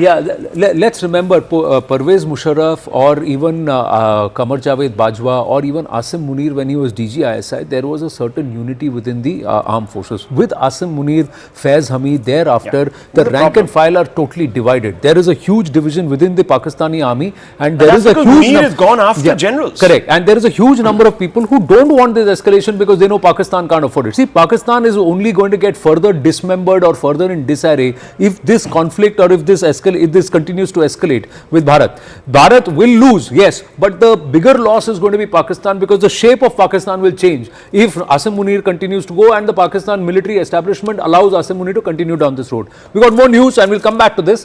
CNN News 18 getting exclusive inside details of Pak Jammu attack, Pakistan's attack in Jammu. Intelligence sources say that Pakistan attempted to target 40 places by drones. This was to test the entry and exit points of Indian defense system. Drones were sent by them without ammunition and small explosives were attached with them. Akash now joins us. Akash, so that first wave of drones that went across to try and multiple locations, was it to try and see where the placements are, where the defense systems are and where it is placed? And thereafter the projectiles came. So there was a probe and then there was the actual attempted incursion. Yes, Anand, at least, agencies are suggesting like that because they are saying that maximum of these drones did not have any explosive. And in fact, this is the reason why they are anticipating another attack this evening, because they are saying that yesterday they wanted to check our capabilities, and this is the reason why they attempted several places. In fact, multiple cities of the northern and western India, including Leh, including Gujarat, and locations like Bhuj. But many of these drones did not have explosives. Yes, rockets and missiles also came. But then, there is a feeling that they wanted to just check the capabilities, and that's why they, sent these empty drones. Now, agencies are saying that once again they can attempt, and in fact, the same locations with explosives, because now they know that we can engage a certain, sort of drone or what is the kind of technology we have employed. But then there is a surprise element as well, and agencies say that they have not yet revealed as to what they employed to engage these threats. Right. So what Akash is trying to say is that the first set of drones that came did not have too much of munition, but the drones were sent across locations just to see where the defense systems were coming. After which the Chinese guided missiles and some of those loitering munitions were sent across. But there was another backup, or there was the next level that was ready to even intercept those. And that's what perhaps took the Pakistanis by surprise. So you send a probe just to see kaun kahan pe hai, and then you send the next to see if that can be done. So that was what was attempted. That is some satellite, that footage. Those are visuals of drone being shot down. Around 500 drones were launched towards Indian positions by Pakistan Army last night, which was sighted at 24 locations from Siachen base camp in Ladakh to the Kutch area in Gujarat. Around 50 of these drones were destroyed by the air defense guns, while 20 were brought down through soft kills. Most of the drones were unarmed. Now, this is surprising. They were cheap drones. They were unarmed. They didn't have any explosives. So the intent was not necessarily to inflict damage. The intent was to see where they are placed. Where they are placed, and suppression of enemy air defense systems, SEADs. That's the military term for it. That's what Wing Commander Augustin Vinod yesterday said. It's SEADs, and then there is DEADS, which is the destruction of the enemy air defense system. I think yesterday was a probing mission. So again, I keep going back to this. So yesterday was the first step in the escalatory ladder. They've sent this swarm of drones all the way from Jammu and Srinagar all the way down to Kutch, all across the Western Front. The next step would be sending drones that have explosives with the intention of causing damage, right? So then you climb. The next step after that would be projectiles and short-range missiles. And the third step after that would be scrambling your jets. Yeah. So my point is, we're now locked in this escalatory ladder. Only two things can get us off that escalatory ladder.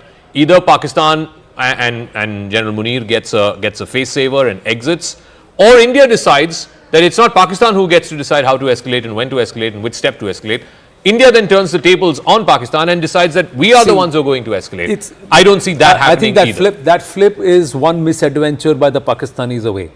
The flip or change in position from Bharat is one misadventure by the Pakistanis away. That's one. The other thing is, from Bharat's point of view, it's not a war against the Pakistani military. It's a war against terror. Now, as long as that terror exists and Pakistan doesn't back off from that and actually uses the entire might of the state to back those jihadis, this war is on. It's not ending anytime soon. Islamabad update, Saudi Minister for State for Foreign Affairs, Adel Zubair, has arrived in Pakistan on an official visit. He is expected to hold discussions on the ongoing tensions between Pakistan and India. And during his visit, the Saudi Minister of State will meet with Pakistan's top leadership. Adel Zubair arrived in Pakistan after completing his visit to India. So the Iranians go to Pakistan and then come to India. The Saudis come to India and then go to Pakistan. What's going on there? Look, I think the Saudis are playing a very important role. Clearly, yesterday he met with External Affairs Minister Dr. Jaishankar. I believe he's also met with the leadership. Definitely, there is a message that has gone from the top leadership here in India through him to the top leadership in Pakistan.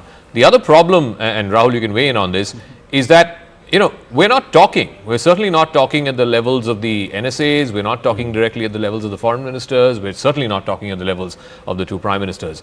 If the intention is to de-escalate by either party, then we should be engaging with the other side, because the point of mediation, point of mediation, like for example what Vance said, I think it's the first time that the Americans, I've been covering foreign affairs for a very long time, ultimately what brought Kargil war to an end? It was Bill Clinton who intervened and said, okay, let's back off from the brink.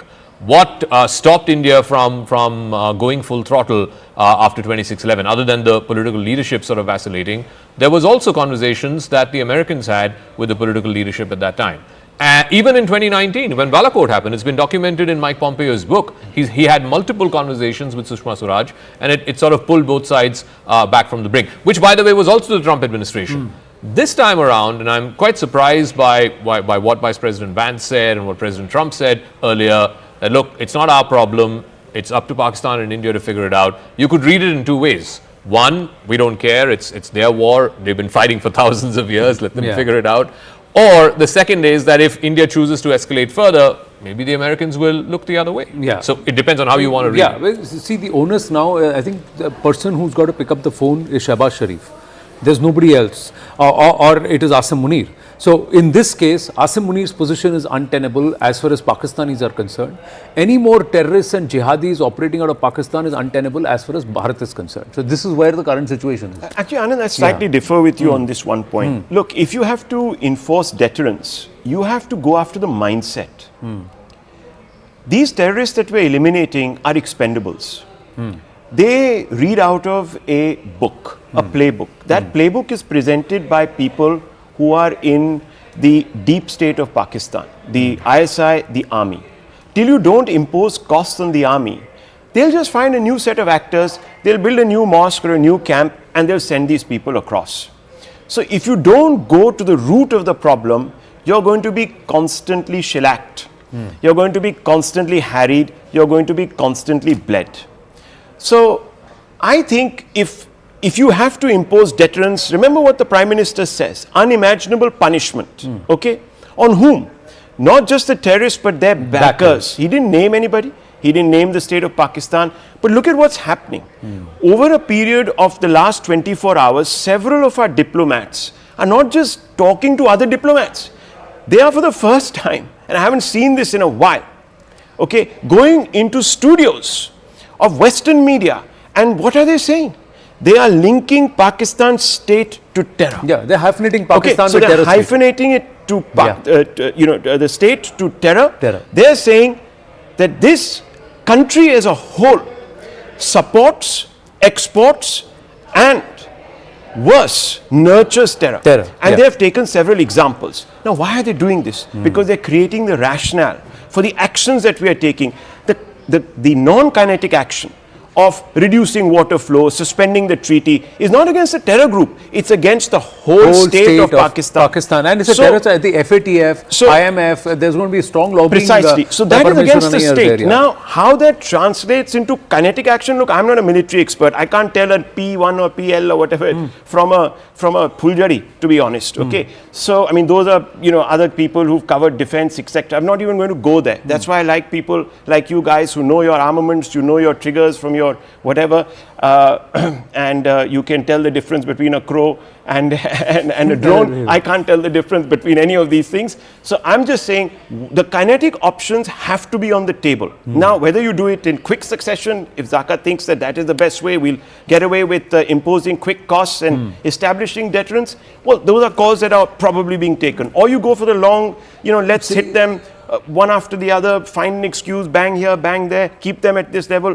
try them out. Less than a minute to go for that briefing to get underway. Let's see if we have our reporters live there and we can get the live pictures from where the NMC, where this is going to be, the briefing is going to be. It should start in a bit. Let's see what the mindset is. And today, what Mr. Vikram Misri presents, that's the diplomatic point of view, because there is a diplomatic all-out. Like you said, there is a definition and a posture there to hyphenate terror with Pakistan. Last night there was even a clash about who should be leading that briefing, by the way. There were two experts on our panel that were sort of got a problem with the civilian side leading that briefing. They said, no, the military should be in charge of that. So, there can be a point of view, but in this case, I think it's a whole of government approach. The government is deciding. The NSA is the one at the helm of affairs, because the intelligence is what allows you to go ahead and form your tactical formulations, and the NSA is spearheading it with his wisdom and with his understanding of this entire region. So that's another point, and it's all happening under Prime Minister Narendra Modi. Who leads, who doesn't,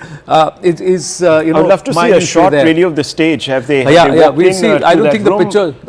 Have they not? I don't think the pictures have started coming yet. The pictures should come in any moment. If I can quickly just weigh in. I mean, I disagree with Rahul. If you hear the exact words, and if we have the time, we can even play that out. Vinay Quatra, who is India's ambassador to the United States, went up on CNN. Wolf Blitzer was interviewing him, and he asked him specifically, is your war against Pakistan? And he said, no, we are not in a war against Pakistan. We're in a war against the terrorists. These were his exact words. So it is, there you go. Can we play that out? Can we play the soundbite, of what and then we should also play what Vikram Doraiswamy said. So you have the Indian envoy to the UK and the Indian envoy to the US, both sitting on interviews and both having... hang on. That has been done in a specific context, and the context is, why did you do this? Well, we did it to punish those actors. So but square that with the non-kinetic actions that you have taken. Those are not against terrorists. See, here is the... Those are to create disincentive against exporting terror, nurturing terror. Here is the whole story. The war is against terror. If the military is standing behind jihadis and giving jihadis a state funeral, the Pakistan state is. So then, who's the state? Doesn't Pakistan become a state backer? So that is what the Prime Minister said, they're backers. No, one second. Can you explain to me, and this was incredible. I was here at 2 in the morning, and the first thing that I saw was that statement by the ADG PI of the Indian Army. And when that sentence, I read that sentence, it popped out for me. It said, the target of Operation Sindoor was not military installations. Why would the army say the target is not military installations? It's either a signaling to the Pakistani army that, look, we're not hitting you, or you're making that distinction. That statement made the distinction. That look, the military installations are something else, the terrorists are something else. But Zaka, they made that distinction. No, things evolved from I'm not justifying that. I'm not disagreeing that there is an overlap. Of course there is an overlap. Let us at no point forget that Operation Sindoor was retribution for the Pahalgam massacre. Absolutely. So the germination of Operation Sindoor is from an act of Pak-backed terror, terror that emanates from Pakistan. What changes the language of the diplomats is the pictures that speak 1,000 words. The pictures came on the 8th of May. the pictures of Hafiz Abdul Rauf leading the funeral prayer, the jihadis getting the pictures there, the jihadis getting a state funeral, and military officers standing in uniform behind that lot.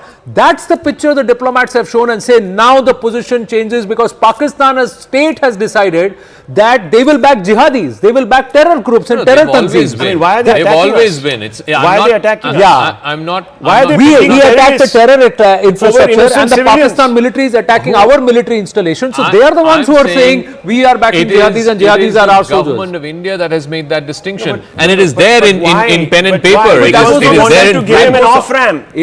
We said that listen, Okay. have the sense, take the off ramp, my dear man. But they don't didn't. let your ego bloat you. Didn't. Okay, they're all there. Vikram Misri is there, Colonel Sophia Qureshi is there, and so is Wing Commander Vyomika Singh. The briefing is just about to get underway.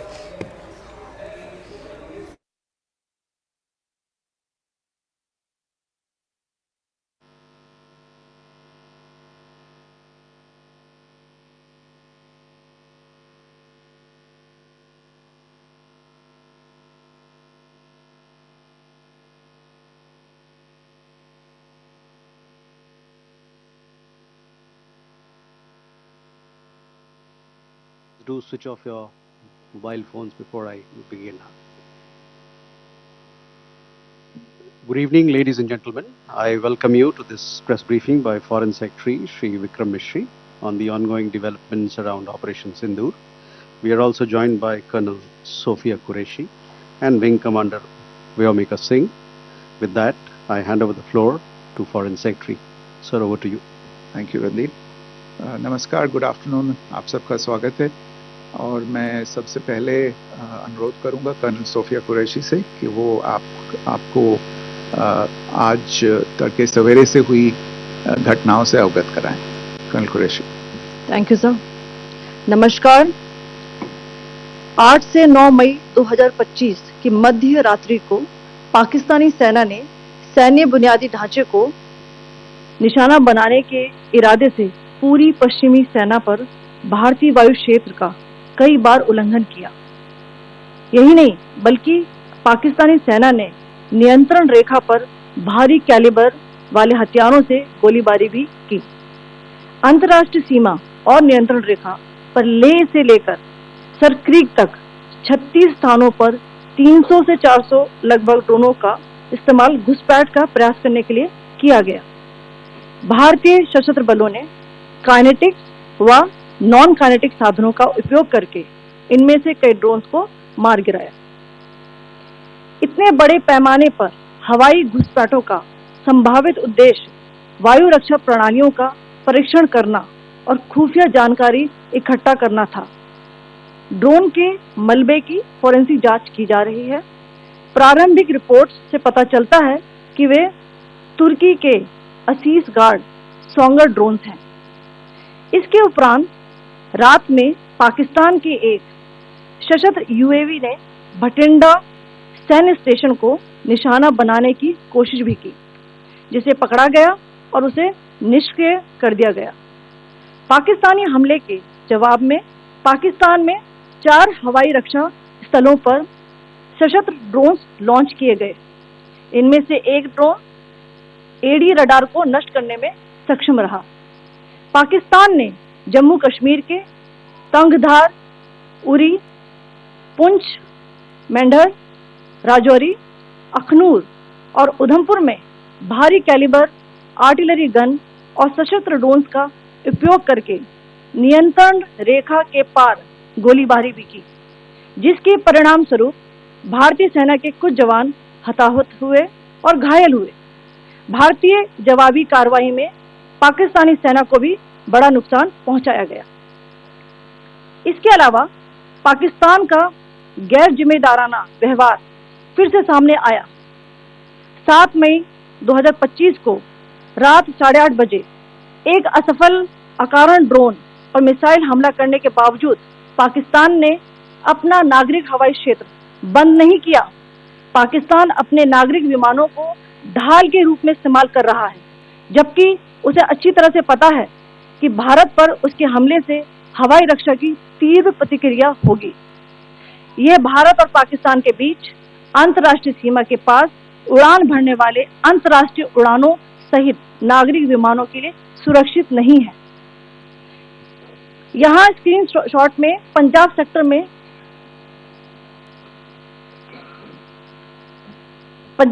में high air defence alert स्थिति के दौरान application flight radar 24 का data दिखाया गया है। जैसा कि आप देख रहे हैं यहाँ पर भारतीय पक्ष का हवाई क्षेत्र घोषित बंद के कारण नागरिक हवाई यातायात से पूरी तरह से रहित है। कराची और लाहौर के बीच के हवाई अड्डे मार्ग पर नागरिक एयरलाइंस उड़ान भर रही है। हाईलाइट किया गया है विमान फ्लाइनेस एविएशन का एयरबस 320, जैसा कि आप यहाँ देख रहे हैं, जो कि शाम को 5:50 दमम से शुरू हुआ और रात को 9:10 लाहौर में उतरा। ये सारा डिटेल्स आप यहाँ देख रहे हैं, ये डिटेल्स यहाँ लिखा हुआ है। Can you see this?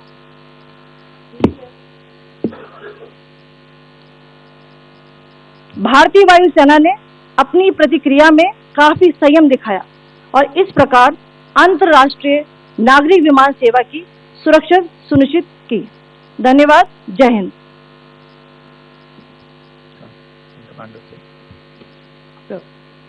Good afternoon to you all.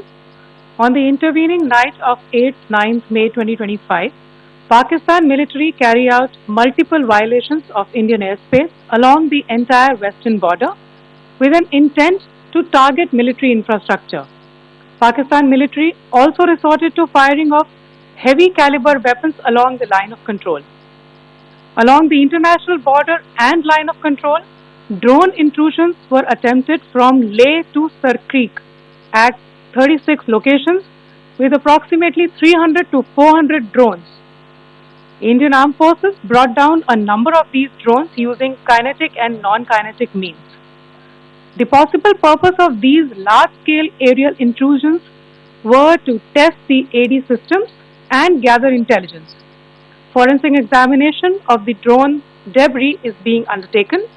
Preliminary reports suggest them to be of Aziz Guard Songa drone of Turkey.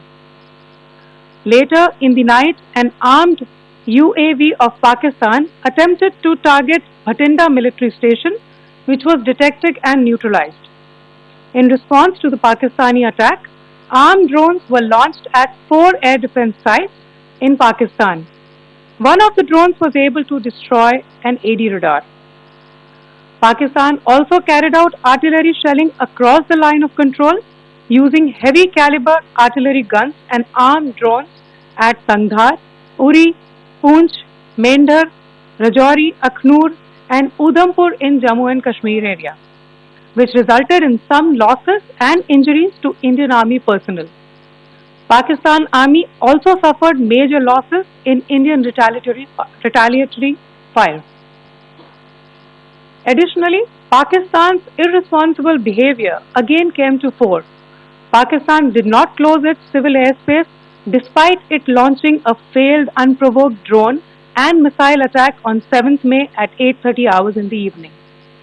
Pakistan is using civil airliners as a shield, knowing fully well that its attack on India would elicit a swift air defense response. This is not safe for the unsuspecting civil airliners, including the international flights which were flying near IB between India and Pakistan. The screenshot we just showed and we shall share with you, it shows the data of the application Flight Radar 24 during a high air defense alert situation in the Punjab sector. As you have seen, the airspace on the Indian side is absolutely devoid of civil air traffic due to our declared closure. However, there are civil airlines flying the air route between Karachi and Lahore. Amongst the other civil aircraft that you can see, we have highlighted an aircraft which is Airbus 320 of Flynas Aviation, which was originated from Dammam at 1750 hours and landed later at Lahore at 2110 hours in the night. Indian Air Force demonstrated considerable restraint in its response, thus ensuring safety of international civil carriers.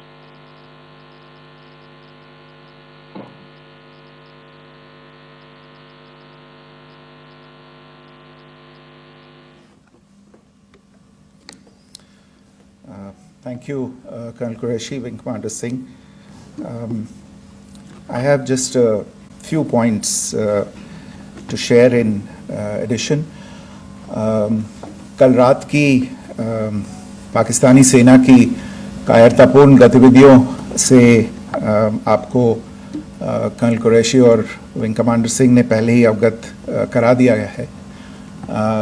These provocative and escalatory actions that were taken by Pakistan last night were targeted at Indian cities and civilian infrastructure, in addition to some military targets.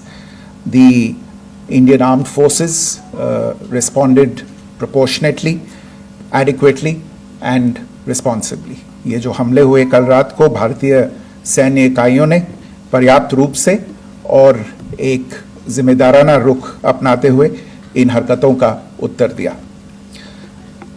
What I want to underline is that the official and blatantly farcical denial of these attacks that Pakistan carried out by the Pakistani state machinery is yet another example of their duplicity and the new depths that they are plumbing in their quest for disinformation.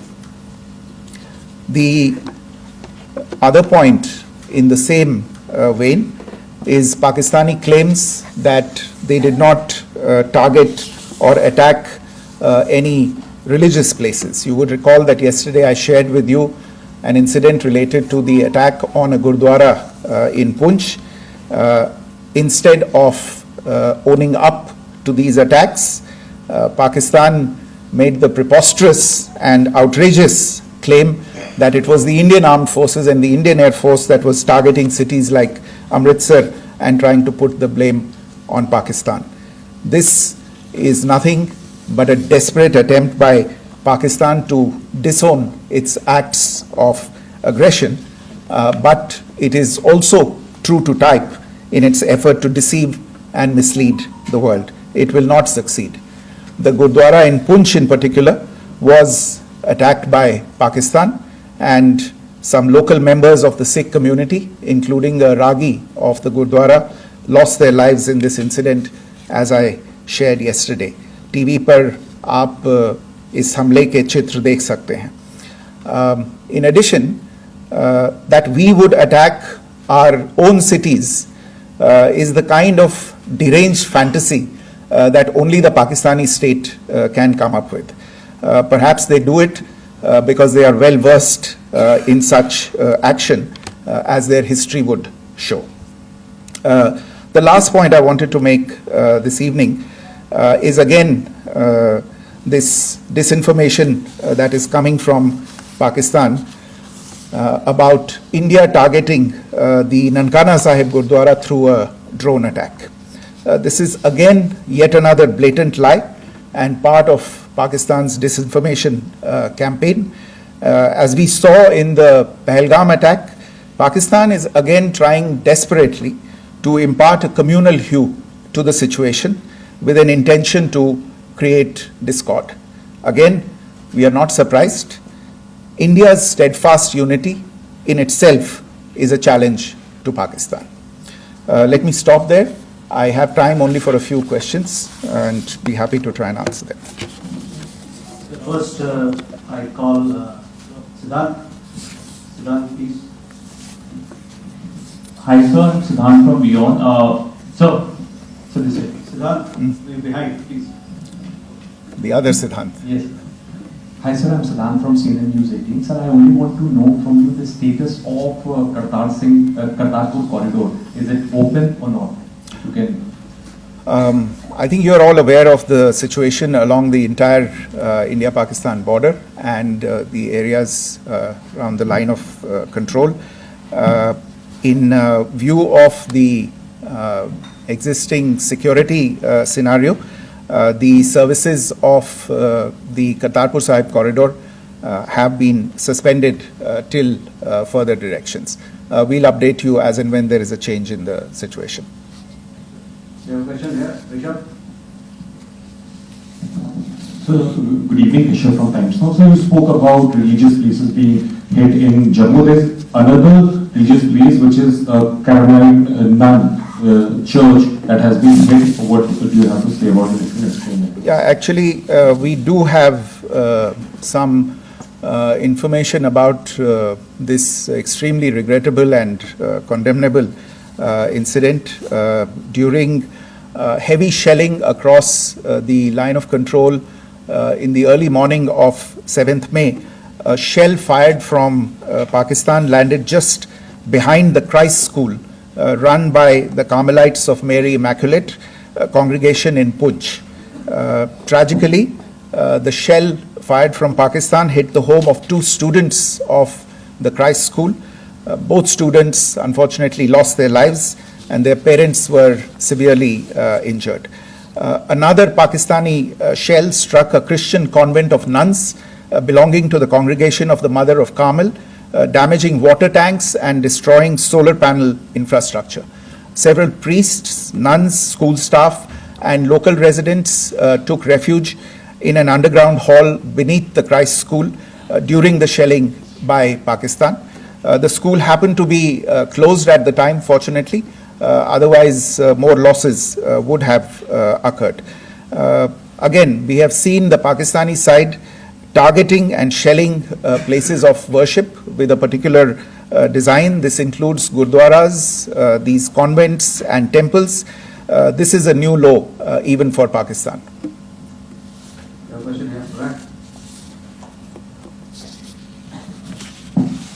Sir Pranay Upadhyay Amar Ujala से। Sir कल आपने इसी podium से पाकिस्तान के IMF bailout को लेकर और Indus water treaty को लेकर जो टिप्पणी की थी उसकी पाकिस्तान में काफी तीखी प्रतिक्रिया भी आई और उसके बाद हमने देखा कि पाकिस्तान की तरफ से किस तरीके से लेह से लेकर भुज तक पूरी बॉर्डर के ऊपर जो इन्वेजन था वो किया गया।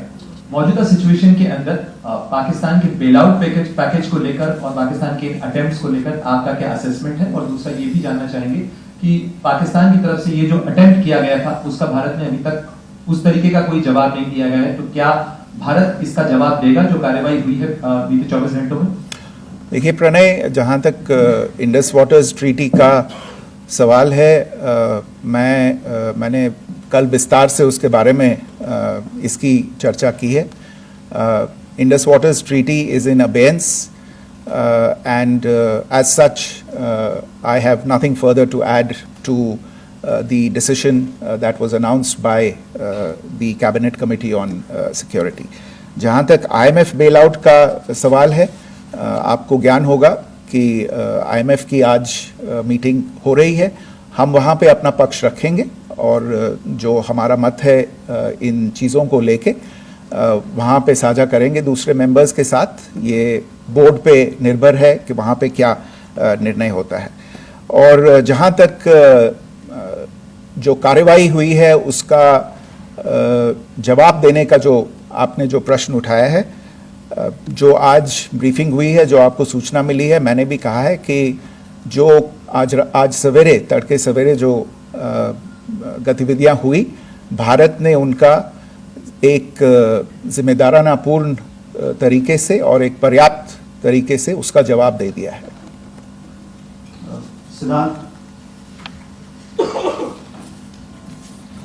Hi sir, Siddhant from Beyond. Sir, the External Affairs Minister has spoken to many of his counterparts around the world. Yesterday he spoke to the US Secretary of State Marco Rubio. So what were the key areas of conversations during that call?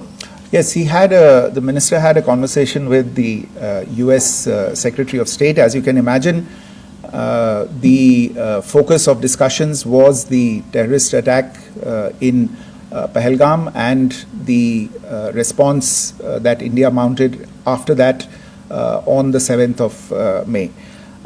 The Secretary of State shared his thoughts on these developments with the minister.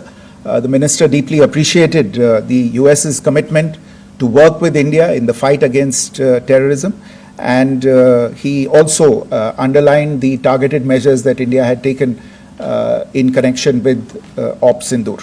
The minister also underlined that India would firmly counter any attempts at escalation from there. But in follow-up to that, as you are aware, there have been a number of other conversations. The Minister had a conversation with the UK Foreign Secretary, David Lammy, today. There too, the discussion centered around countering terrorism, for which there must be zero tolerance. And I understand just a short while ago, the External Affairs Minister has also spoken to the Foreign Minister of Norway, Espen Barth Eide, which was also focused on recent developments stemming from the terrorist act in Pahalgam. One last question, Sudhir. Sir, Foreign Secretary, thank you for doing this. Shri Ranjan from Bloomberg. Foreign Secretary, India had struck Rawalpindi the other day, which is also connected with the murder of one of us journalists, Daniel Pearl. If you could give us an understanding of what exactly are the reports that you're getting. You're right. Rawalpindi is the headquarters of the Jaish-e-Mohammed terrorist group that is proscribed by the United Nations. Its leader, Maulana Masood Azhar, is a proscribed individual. It is, you brought up the connection with the tragic death or killing of Daniel Pearl of the Wall Street Journal. The Jaish-e-Mohammed was in some way directly or indirectly responsible for the death of Daniel Pearl. But the real connection is through Ahmed Omar Saeed Sheikh, the British Pakistani jihadi who was held in India but was finally released in 2000, and he was the person who lured Daniel Pearl to his eventually leading to his murder. So these are all obviously connected figures, connected individuals, connected institutions, and the attack on Bahawalpur, on that facility of the Jaish-e-Mohammed in Bahawalpur is, I would imagine, a fitting part of this unfortunate incident. Thank you all. Thank you, sir. With that, we come to the closure of this press briefing. Thank you very much.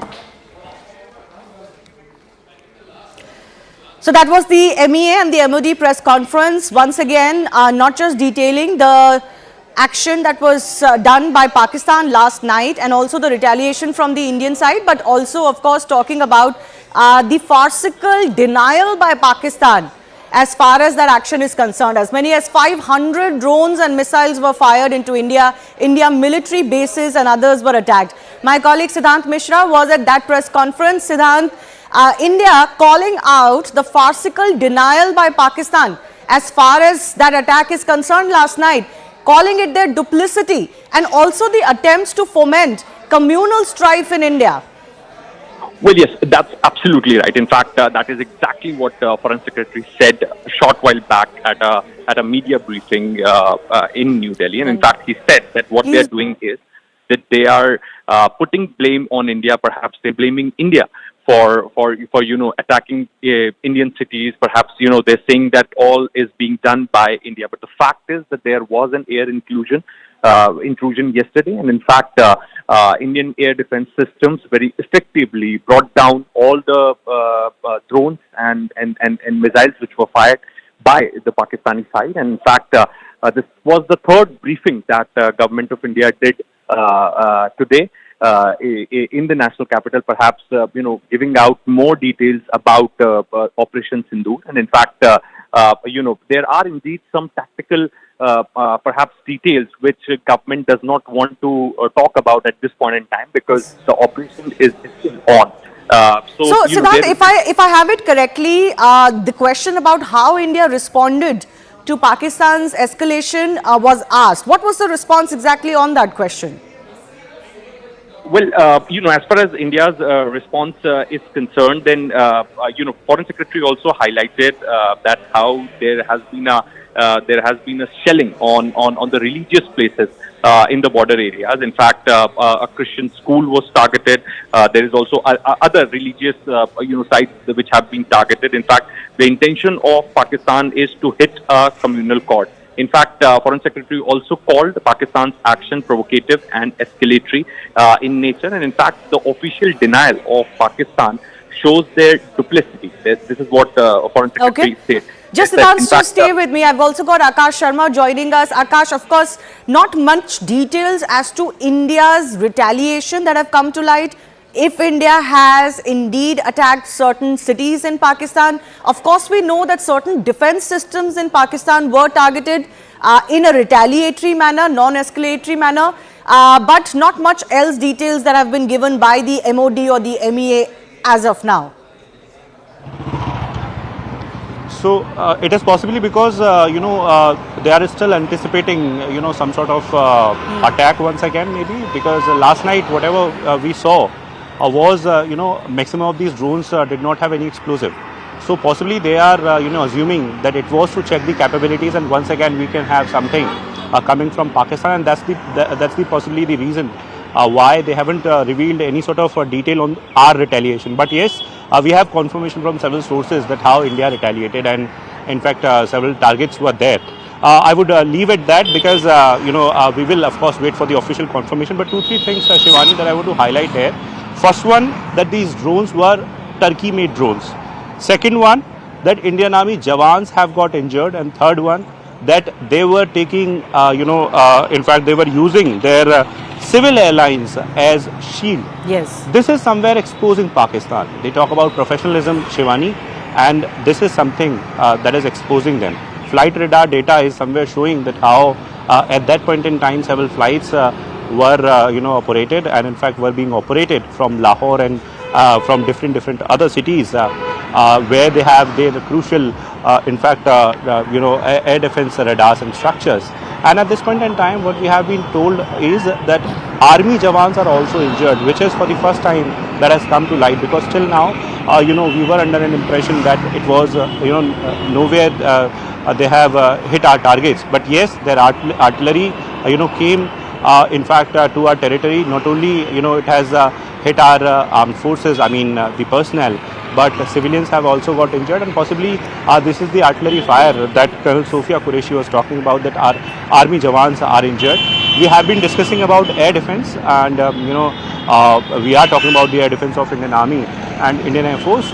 And on that note, I'll try to show you the visuals. Shivani, I'm at Jammu Airport, and this is the place from where this all got initiated yesterday.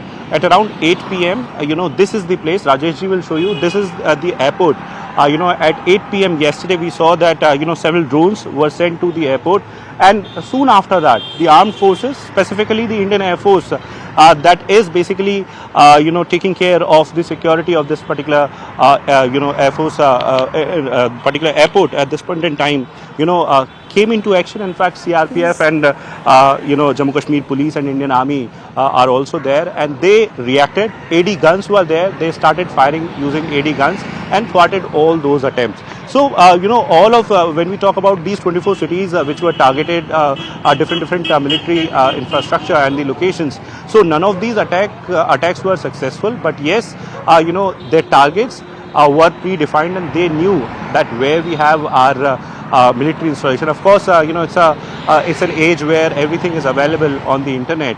But then too, at this point in time, agencies are anticipating that they will come back because of the fact that maximum drones were without explosives, and possibly they were trying to check our capabilities. Indian Armed Forces are ready, and their operational operational readiness is at all-time high. Shivani. Yes, absolutely. Not just that, not just the Indian Army or the operational readiness at the LOC or the IB, even inside the country, as far as internal preparedness is concerned, that is also at an all-time high, possibly for the first time since 1971. We will get you those details also in just a bit, but Sushant Sareen, Senior Fellow, ORF, is also joining me. Sushant, you know, laughable, farcical, duplicity and all of those words used by the Foreign Secretary Vikram Misri to describe Pakistan's attempt at denying that they attempted anything. Yeah, Shivani, they're quite shameless about it, and they've done it throughout their existence. This is a standard operating procedure on the Pakistani side. This is how they operate. So there's nothing new in that, I think. You know, it was quite visible what they were trying to do last night. And for them to, at that point of time, deny that we are not doing anything across the border was possible. And the night before also, they had tried it all along the length and breadth of the border. And still they denied it the next day that we haven't done anything. One thing which is not clear, Shivani, I wish your correspondent, if he's still online, can address that. From what I heard in the press conference, it isn't quite clear whether the casualties of the soldiers was in the shelling or it was in the drone attacks that have taken place. From what? Number one. Yes, go ahead. I'll try and get Akash back, but go ahead.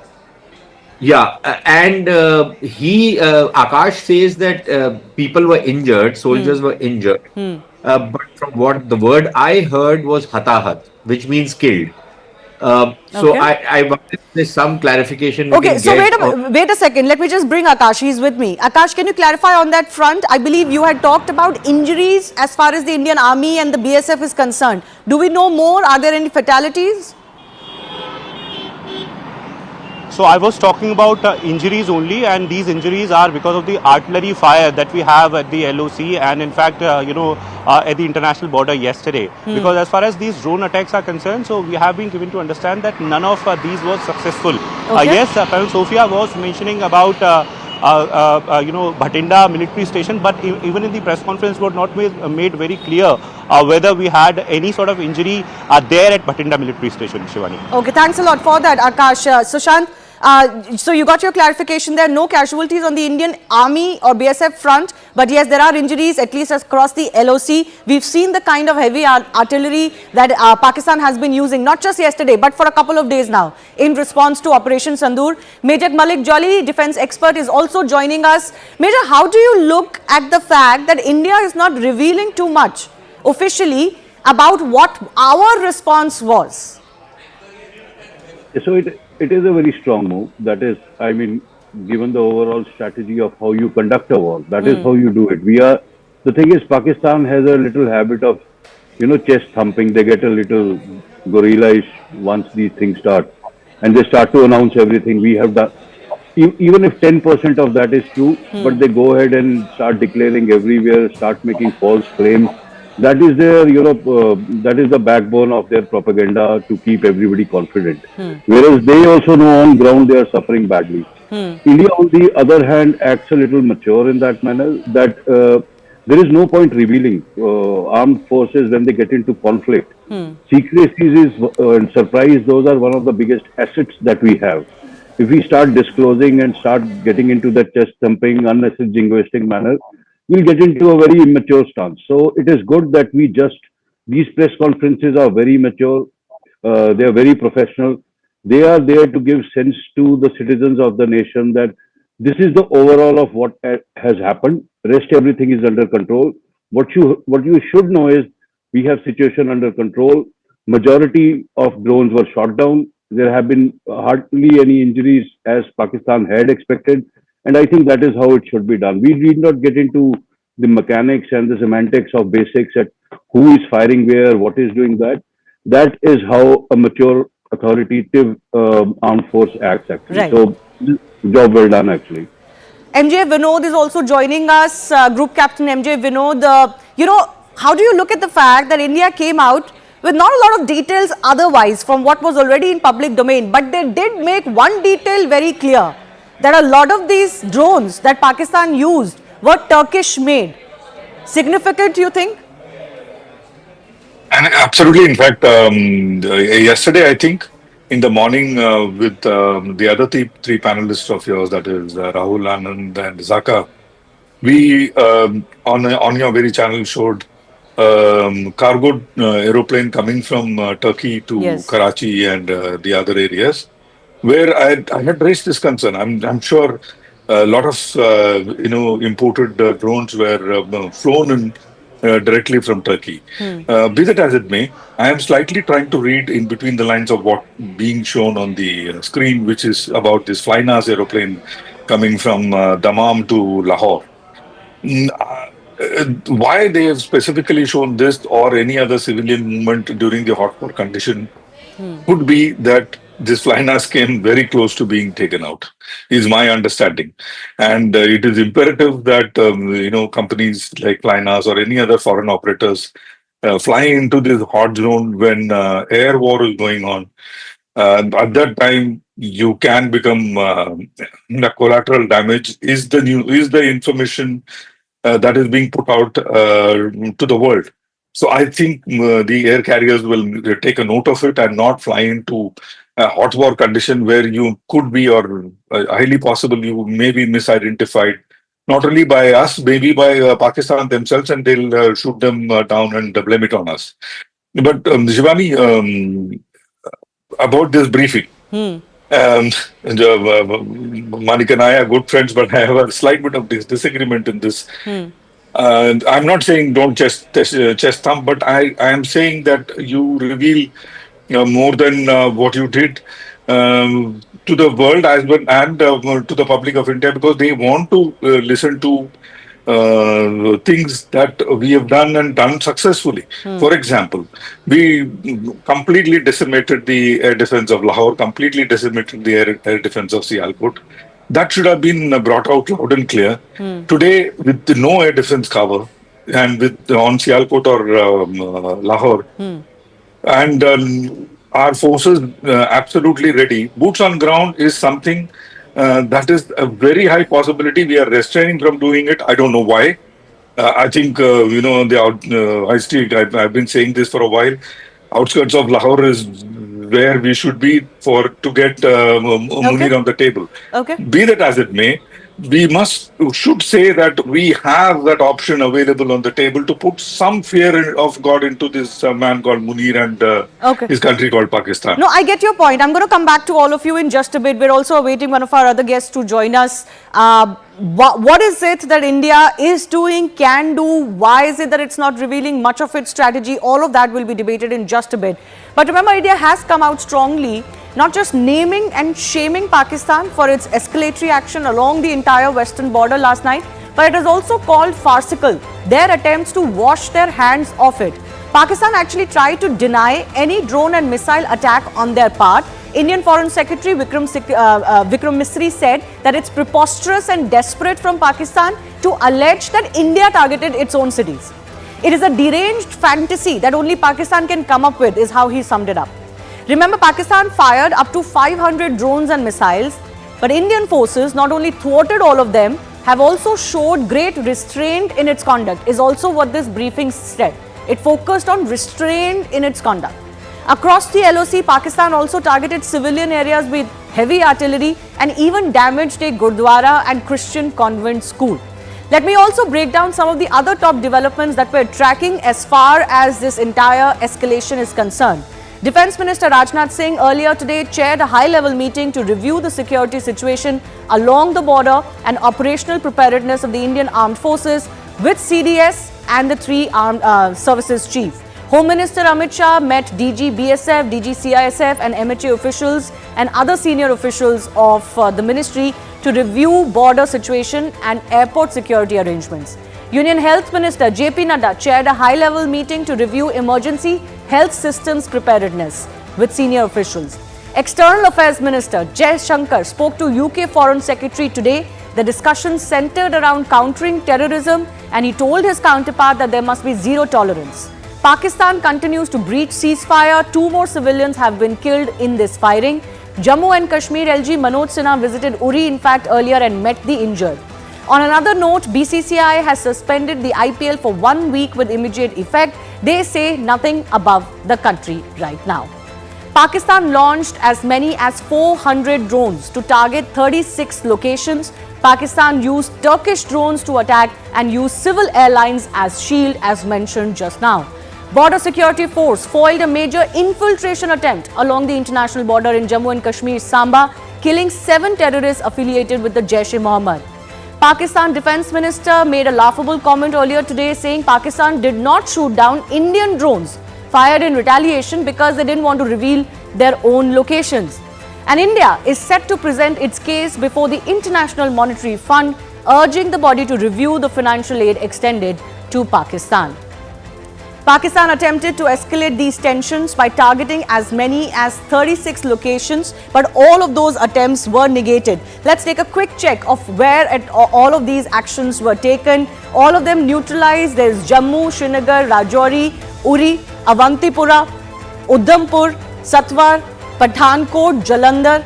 On the other side, there's also Arispura, Arnia and Akhnur, until as far back down low as Jaisalmer. This attempt was done, but of course the big news is that not any of them of the 500 so drones and missiles fired by Pakistan managed to inflict any damage on the Indian side. Now the conflict between India and Pakistan is only escalating, but what makes this conflict different? Let's try and break this down. Now both nations are heavily utilizing sophisticated drone systems. This isn't the war of the old times. Reports of 125 jets clash is one of the largest dogfights recorded in recent history. Reports indicate massive use of electronic warfare, including GPS jamming, disrupting of navigation and communication systems. All of this is different from what earlier wars looked like, certainly the ones that India was part of. A significant escalation is technological warfare. Both nations are reportedly engaging in cyber attacks, targeting critical infrastructure as well. Unprecedented use of water as a strategic weapon by India via the Indus Water Treaty this time. Parallel information war that is being fought on social media as well. And we saw a lot of that last night, for example, when all of this was going on. What is also going on simultaneously is a lot of public and civil prep. I want to emphasize on that because it's going to come to civilians to stand up and be counted if the time comes. Particularly on the medical front, lots of preparations being done. Leaves of health workers across all states and UTs have been cancelled. Drug makers and hospitals have been told to prepare for medical emergencies. AIIMS in Delhi has said that they have held a mass casualty management mock drill a few days ago. Home Ministry has also asked for stricter measures for airport security. It was clear last night that airports were a major point of attack for Pakistan. And MHA has also asked all state chief secretaries to make emergency procurements under available rules, which means India does not want to leave any stone unturned as far as this fight and preparedness for it is concerned. With that, we also ask the question that we're asking today. With Pakistan's repeated strikes, is it really fighting a losing battle? And if so, why is it doing so? Pakistani सेना ने नियंत्रण रेखा पर भारी calibre वाले हथियारों से गोलीबारी भी की। अंतर्राष्ट्रीय सीमा और नियंत्रण रेखा पर लेह से लेकर सरक्रीक तक 36 स्थानों पर 300 से 400 लगभग ड्रोनों का इस्तेमाल घुसपैठ का प्रयास करने के लिए किया गया। भारतीय सशस्त्र बलों ने काइनेटिक व नॉन काइनेटिक साधनों का उपयोग करके इनमें से कई ड्रोन्स को मार गिराया। Pakistan made the preposterous and outrageous claim that it was the Indian Armed Forces and the Indian Air Force that was targeting cities like Amritsar and trying to put the blame on Pakistan. This is nothing but a desperate attempt by Pakistan to disown its acts of aggression, but it is also true to type in its effort to deceive and mislead the world. It will not succeed.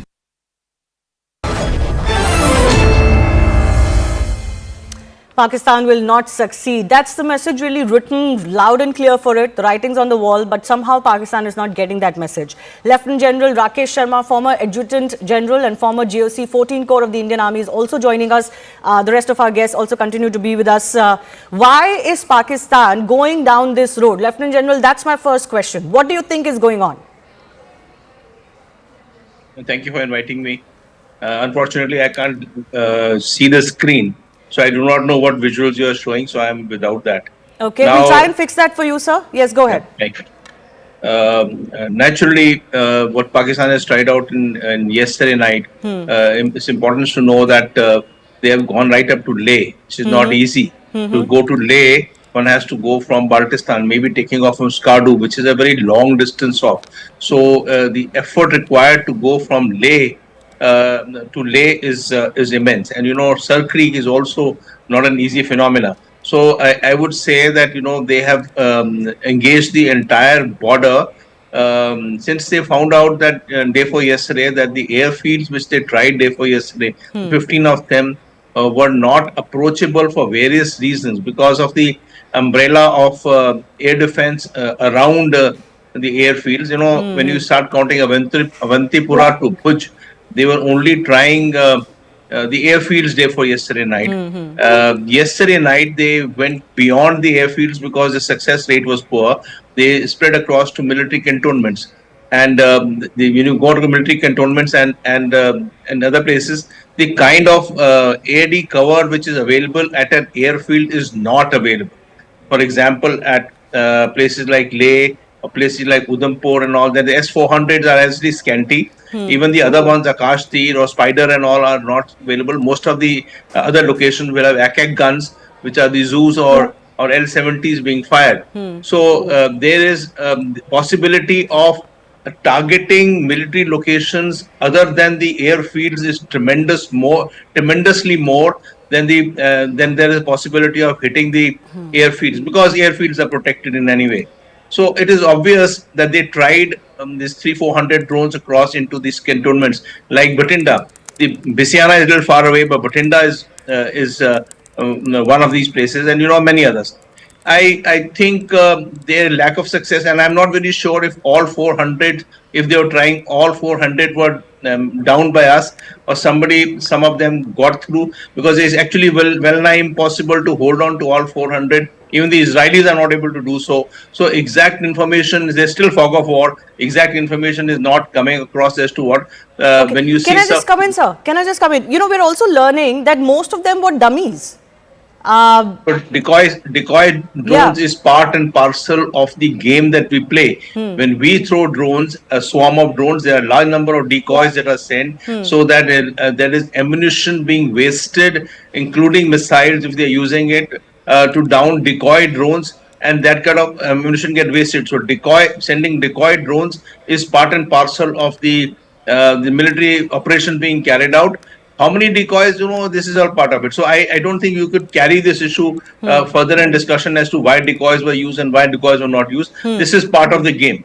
There is also one issue I wish to raise, is that how much of information can the adversary, and I'm sure the group captain can answer it better, how much of information can the adversary glean out of a drone attack being sent by us? Can he pick up the frequencies, the channel, the direction from where it is coming, where it is being launched? So all that information, if it gleans out of our attacks, it becomes easier for him for next night to know, okay, the attacks are coming up, and that's the reason why we are not actually disclosing.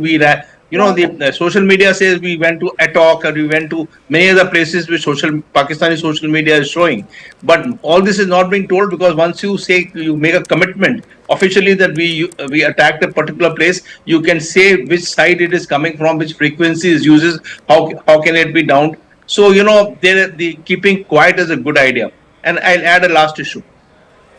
Yes. While we have spoken that Lahore was hit, and that S-300s or whatever they called HQ-9, which was destroyed, and also Sialkot. But suffice it to say, any good nation would have reserves available, or have the capacity to sidestep some some of these ones from less threatened airfields across to these areas. So when we go to Lahore again or Sialkot again, we must not deem it that it is vacant and we can try it out there. Because by now, important places like Lahore would not be left as a void and it will be filled in. So, this is part of the game's effect. And I end by saying that we didn't hear about the famous Turkish drone, which was used in Ukrainian war. See, after 2 months of Ukrainian war, the Turkish drones became defunct.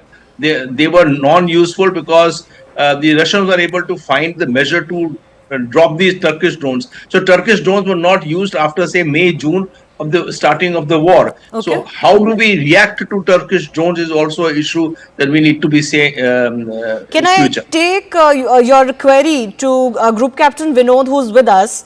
It's interesting that Lieutenant General mentioned this, because earlier we had a comment from Khwaja Asif also that we didn't stop their drones till they were too close to us, so that we don't give out our locations. I did speak to experts earlier in the afternoon as well, and they said there is no such technical issue here. So do you want to clarify on that front, and also what Lieutenant General was saying, that are our capabilities or locations also being scouted by them with these attacks that they tried to attempt last night? No damage really? Was it more a scouting mission? Shivani, a couple of things. The briefing also mentioned a drone called Asisgat Songer drone from Turkey, and that is the one which I put behind me. Like General covered, this particular drone uses open frequency like 2.4 gigahertz and 5.8 gigahertz, which of course uses the frequency hopping technique, but it is easily A, jammable, B, we can bring them down using soft kill, and which was also mentioned. Colonel Qureshi mentioned that, if you remember. So if you put high power jammers, I mean, for the sake of viewers, I'm saying this. When you put high power jammers, and when 10 or 20 or 50 or 30 or 100 drones or these come, they lose contact with the controller. And so there are some drones which requires the back and forth communication for it to operate. Songer is one of them.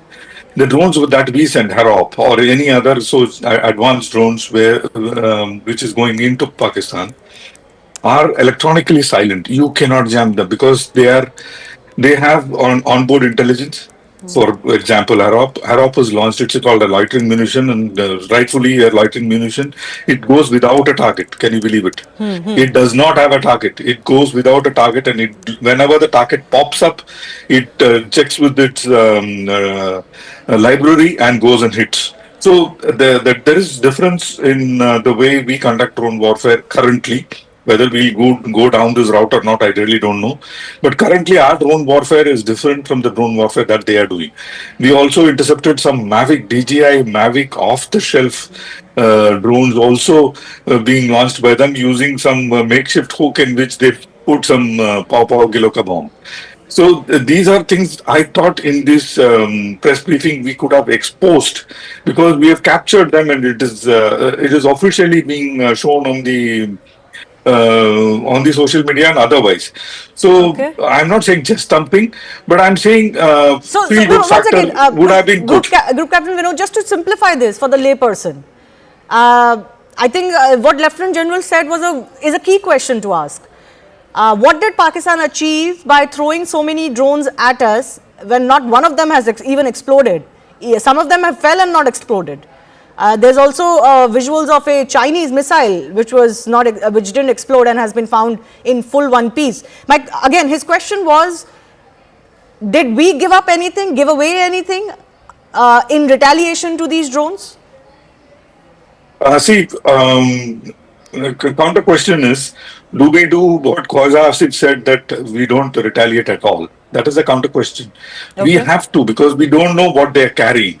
So retaliation out of the question. We had to retaliate. But the best part is, what did not come out in the press briefing very loud and clear, but it did, is that the non-kinetic means had much larger effect in bringing them down than the kinetic means, because kinetic means are very, very limited. The zoo guns that General talked about and other guns that the General talked about are very limited and does not have the capability to bring down so many together. So the non-kinetic means effort has been good. Did they glean something out of the non-kinetic means? They may have, if through the operators or other people in our soil. Otherwise, there is no way you can make out how the non-kinetic means functioned. Okay. But the data of non-kinetic means, whether it is with them or not, I think by now it will be with them. And in any professional army, they would have something called an ELINT or electronic intelligence by now. They would have the details. Okay. That is a given. You cannot, put your put a boxing gloves and put the gloves in your pocket and fight. When the gloves come out, you will know what the gloves is made of. Over to you, Shivani. Yes, absolutely. All right. I also want to bring in Ashok Malik, a partner of the Asia Group and chair of the India practice, who's also joining us. You know, we're trying to understand exactly where this goes. Why is Pakistan down this road? This is a losing battle for it, but why is it on this path? But first, I want an overview from you. Just who are those countries who can impress upon Pakistan? Some statements have been made in this regard, but who are those countries that can impress upon Pakistan effectively to not go down that path, not escalate with India? Powers that could influence Islamabad and Rawalpindi not to escalate, because it is entirely in their interest to escalate. If they escalate, we will be forced to escalate. Yes. I imagine countries that are friends of India and also have the better interest of Pakistan in mind.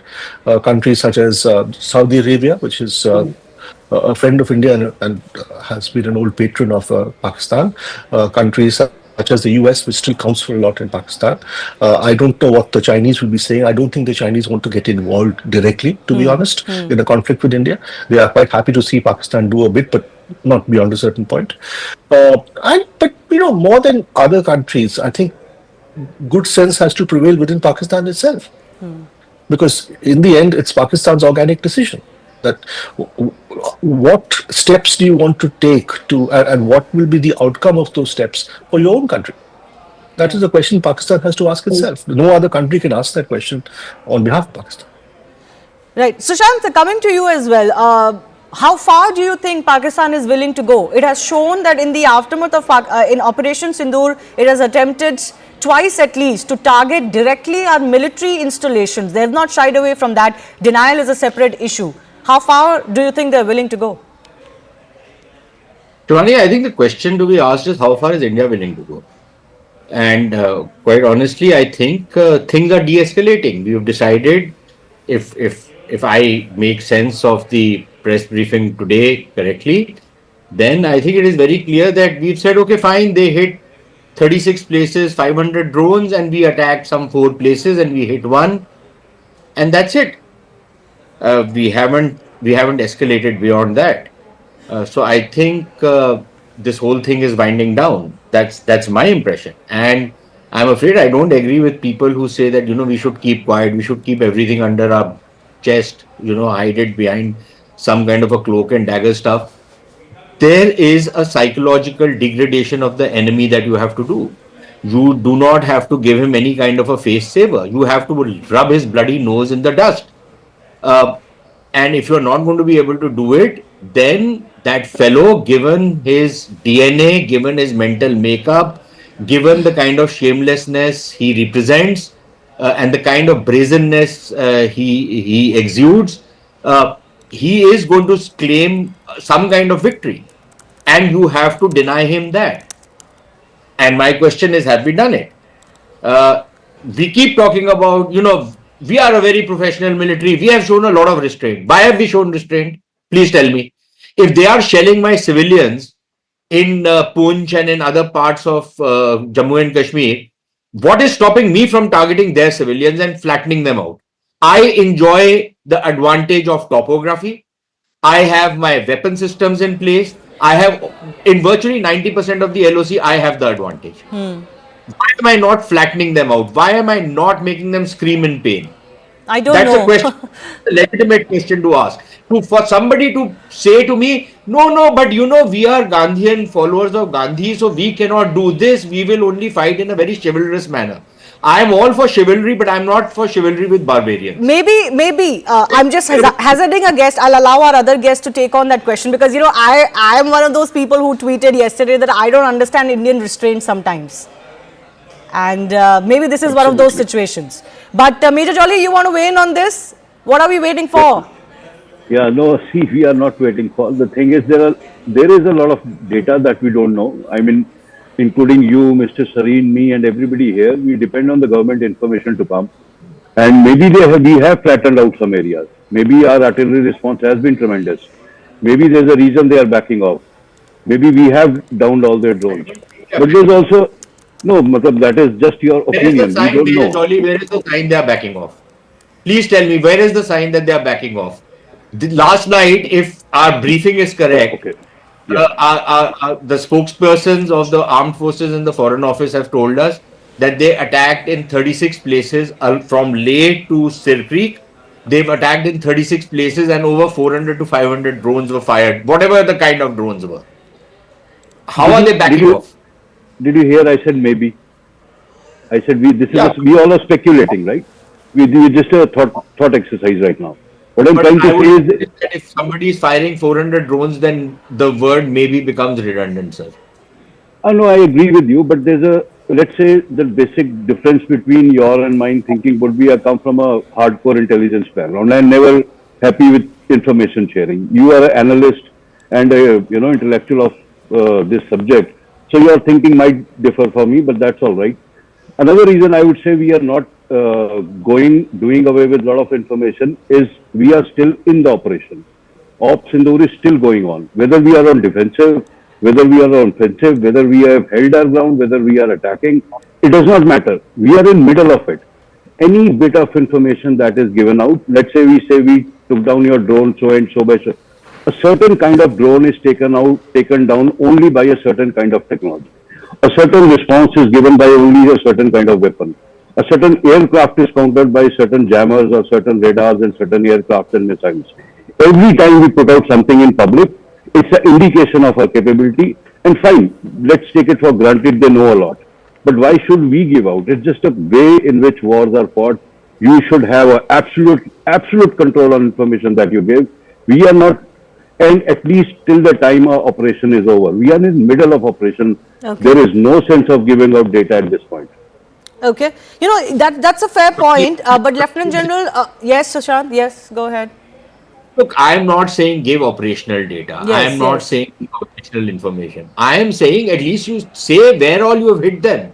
Yes, I think I get your point. I was coming exactly to that nobody wants operational details or capability details, but what is holding us back either from acting back or from detailing that action? Is it that we still want to give Lieutenant General Pakistan the opportunity to cool down, an off-ramp as it is technically called? We are building pressure internationally, we are building pressure through the IMF, World Bank, etc. Or what is it that you think is going on? Look, I take the word of Sushant, who's been a good friend from long years. The fact is, it's an issue of credibility of a country. If we do not target the way we need to target the adversary, whether it is in response or it is proactive, we will lose credibility, we will lose the issue of deterrence.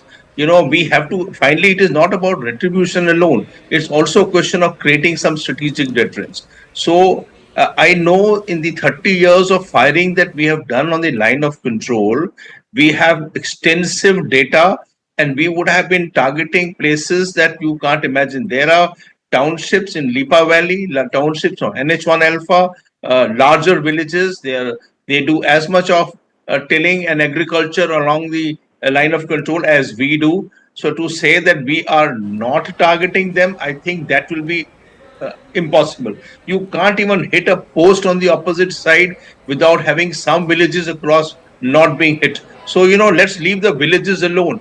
If they are hitting Punch and they're hitting Rajouri and they're hitting Bimbar, be rest assured we must be doing similar. I have retired long ago, but we must be doing similar things. We have been doing similar things earlier when we were, when the firing was on in 90s and 2000. So you rest assured that there is I won't say a quid pro quo, but there will be more forceful fire that we do, and we have done major work on this issue. So let's leave that the line of Yes, actual. but why are we not announcing it?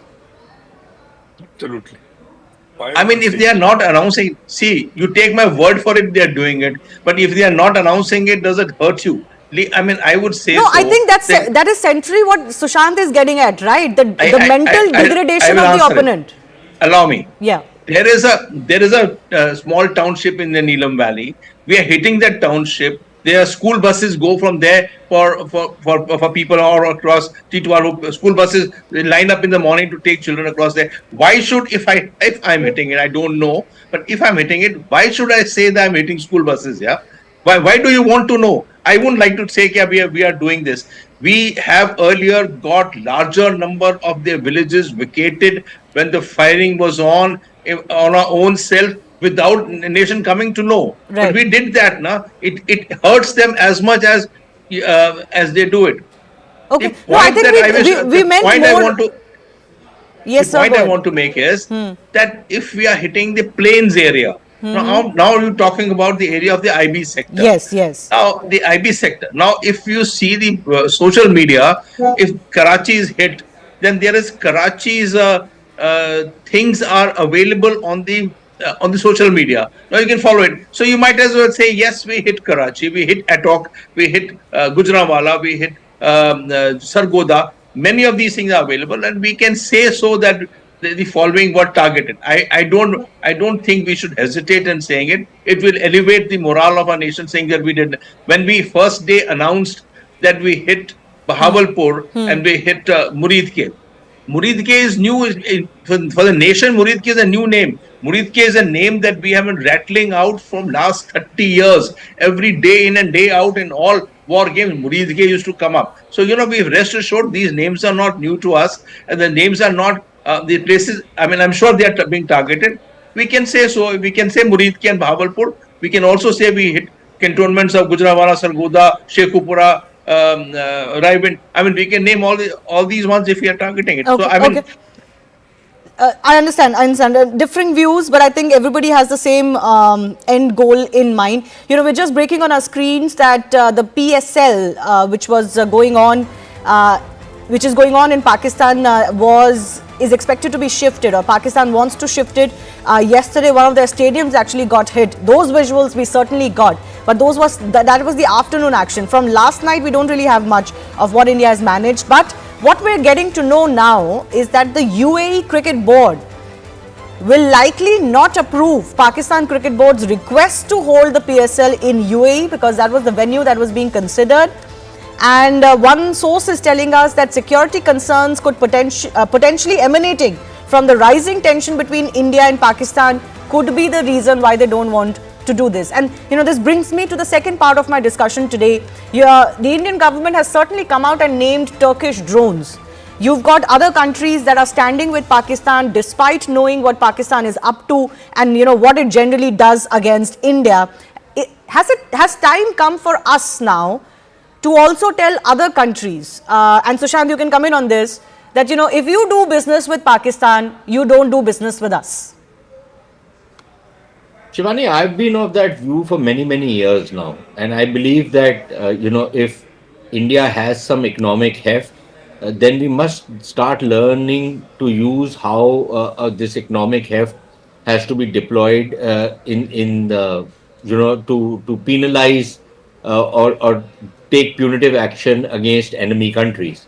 There was a time, not very long back, I believe under the Modi government, if I'm not mistaken, where there was some flirtation with the idea of imposing sanctions on companies doing business, for example, in POK. And I remember at that point of time, there were a few South Koreans, including a couple of Japanese companies, which were bidding for some contracts in POK, who asked me, how will this play out? Will India actually follow through? And at that point of time, I thought that the government of India will actually operationalize this, but they didn't.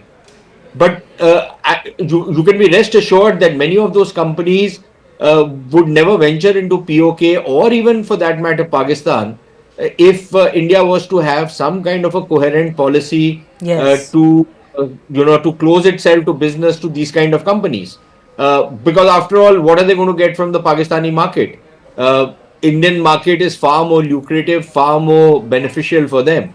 And I think this is one particular leverage we can use. There are many others that we can explore, we can deploy. And I think, look, you have an inveterate enemy. You've had it for the last 80 years. Unless we have any kind of rose-tinted lenses from which we view this country, I think we should wake up to the fact that we cannot ever live in peace with these fellows, right? They are genetically, it's not possible. It's just not going to be possible. Okay. Now, you want to delude yourself?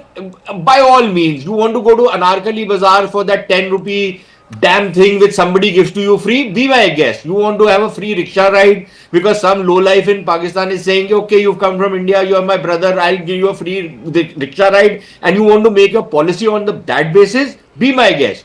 But that's not going to get you peace with these fellows. Okay. You will only get peace with them if you hold the big danda over them. And that danda we have not forged as yet of the kind we need.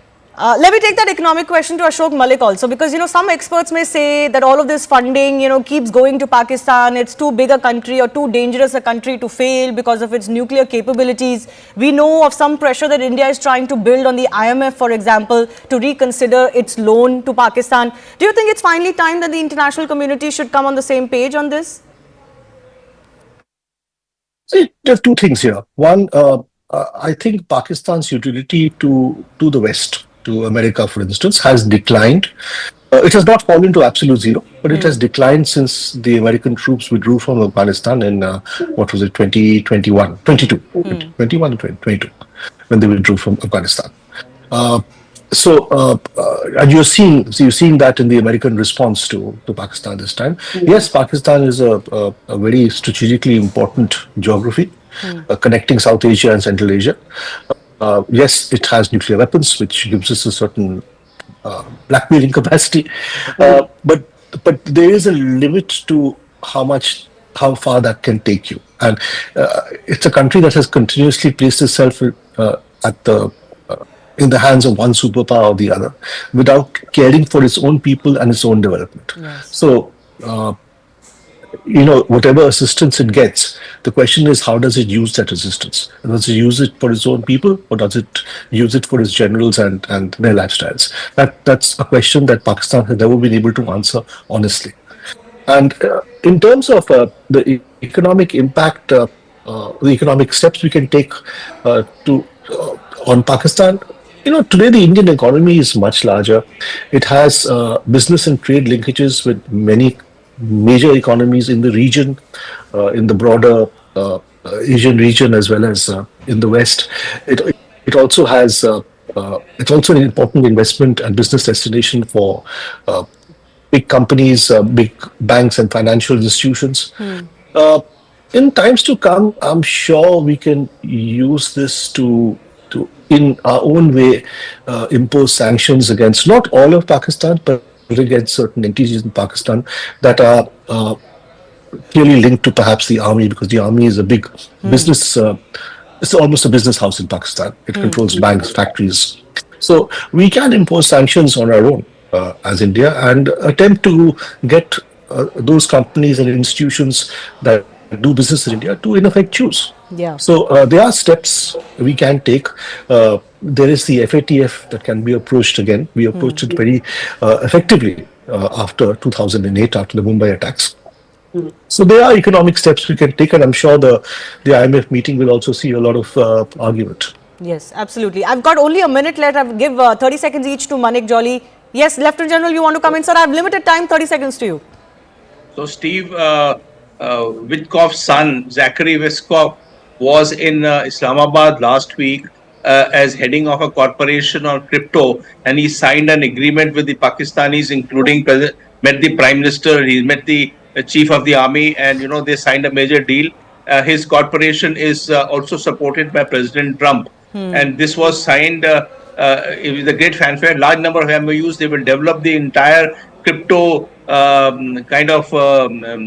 systemic for Pakistan over a period of time. This is a time when we are actually preparing ourselves for the way we went across this 27th or 28th of April. So the fact of the matter is that there are other deals being happening behind the back. While we may be doing many things, the United States is doing separate deals across with Pakistan. Yeah. So I want to add a point here. No, absolutely. It is a challenge, certainly, of how to isolate Pakistan economically. Major Ali, we've seen some steps that India has taken which were never taken earlier. Like, for example, putting the Indus Water Treaty in abeyance. And PM has been very categorical that this water is going to be used for us. You know, Pakistan Exactly. be damned. So do you think finally, mentally, we are prepared to take more economic sanctions for those who deal with Pakistan also? Yeah, most definitely. I would agree on Mr. Sareen and Mr. Malik what he said. And the day when they started and IWT was, announced by the PM, that day I took a call that this is siege warfare. You're trying to bring a nation down. While everybody loves a little, that Royal Rumble cage in the match WWE type fight and armies fighting, but this is going to be a long drawn thing. You are trying to break down a nation. Suspending water was a brilliant move. Then, as everybody is suggesting and agreeing, economic sanctions should be is a great move. You should just clearly say either you choose us or them. And the economic might we have, we can actually pull it off. So go ahead and break them down from every possible corner. I've run out of time on that note, but I do thank all of our guests for joining us. Time to go for the kill, and I don't mean literal kill, but certainly an economic kill, because that seems to be the goal that India has envisaged to break down Pakistan's capabilities. Time for me to take your leave. Thanks a lot for watching Plain Speak. My colleague Anand Narasimhan is joining you on the other side.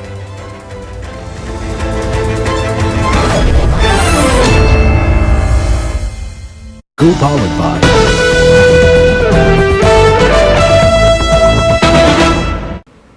All right. I want to move on to another piece of breaking news that's just coming through. We're given to understand that a former Lashkar-e-Taiba operative and in aid of the Lashkar-e-Taiba founder Hafiz Saeed has exposed the outfit. He says that many youths motivated by Hafiz Saeed's speeches and then joined the Lashkar-e-Taiba subsequently traveled to Afghanistan as well as to Kashmir in India. Approximately 500 individuals from across the country traveled to Afghanistan to undergo training at a camp named Maskar Taiba that's located in Kunar province.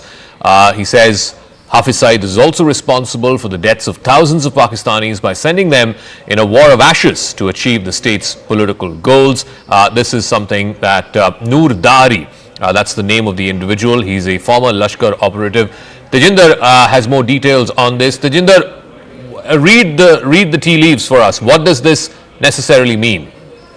See, Zaka, this Noor Dari right now is the executive director for ITCT, which is an international think tank that exposes Islamist terrorists. He says that his mother wanted him to become a doctor, but he like thousands of Pakistanis were motivated by the speeches given by the LET founder Hafiz Saeed. He says that he was appointed as the aide of Hafiz Saeed. He used to guard him in the Murtkai camp where he was deputed, and he says that Hafiz Saeed was traveling in a blue Toyota Wigo pickup Datsun. So Hafiz Saeed is responsible, as per Dahari, Hafiz Saeed is responsible for the death of thousands of Pakistani youth whom they motivate through his lectures. They join his terror outfit. They are sent to Afghanistan. They are sent to Kashmir, and they become a cannon fodder for the so-called war which Hafiz Saeed and other terrorists are fighting. He says that there are millions of Pakistanis and who have been motivated by the speech of Hafiz Saeed, and they have joined the terror cult of LET. He says that he took a decision finally because he saw that this will get him nothing, so he left LET, and he was made fun by the other LET members, saying that he was coward, that is why he was leaving it, but he realized that Hafiz Saeed would lead them to nowhere. So finally he right now in UK, settled there, and is working with one of the international think tanks as an executive director. So this person has exposed Hafiz Saeed and how this terror factory is radicalizing the youth of Pakistan, the youth who could have taken a pen he could have taken up stethoscope to become a doctor or an engineer. But Hafiz Saeed and his ilk is making these people the cannon fodder for their so-called jihad, training them in several terror training camps across Pakistan, in borders with Afghanistan, and then sending them to fight and get killed in Kashmir. He says that thousands of Pakistani youth who are trained by Hafiz Saeed are sent across into Jammu and Kashmir to fight this so-called war, and 90% of them never return. They get killed by the Indian armed forces. So clearly exposing Hafiz Saeed and his terror factory. Yes, Zaka. Jinder, we'll leave it at that. Thank you very much. So that's a former operative of the Lashkar-e-Taiba exposing the founder and the chief architect of one of the most dreaded terror organizations, an organization that's wanted for numerous terror attacks here in India. His headquarters, of course, was bombed in Operation Sindoor a couple of days ago. Meanwhile, let's bring you up to speed with where things are as of right now. In the last 24 hours, Pakistan has made multiple attempts to breach India's air defense systems, but the good news is India's air defense has prevailed against Pakistani missiles and drones. The army has managed to neutralize the air defense system in Lahore after Pakistan attempted to engage a number of military targets in northern as well as western India. When Pakistan made failed attempts to send a swarm of drones across at least half a dozen, if not a dozen places along the line of control and the international border, over 40 to 50 drones, and this is what the Indian Army statement said earlier today, over 40 to 50 drones were successfully neutralized in a 3-4 hour period from about 8:30 in the evening yesterday all the way up to about midnight. The engagement involved extensive use of the L-70 guns, the Zu-23 Shilkas, and of course other advanced counter-UAS equipment, including of course the S-400s and the indigenously built Akash surface-to-air missiles. It also showed the Army's capability to counter these aerial threats. So what are these weapon systems, these air defense systems which were activated yesterday and managed to avert what could have been a big sort of barrage of attacks by the enemy on Indian soil? The L-70, it's developed by Bofors, is produced under the license here in India. It's a 40mm gun, modernized with radars, electro-optical sensors, and also auto-tracking systems. It can fire anywhere between 250 to 300 rounds per minute. It's got a range of up to 4,000 meters, about 4 kilometers or so. The L-70 excels in anti-drone warfare, saturating the sky with predictive fire, making it effective against a swarm of drones and also trying to evade the tracking of these aerial systems.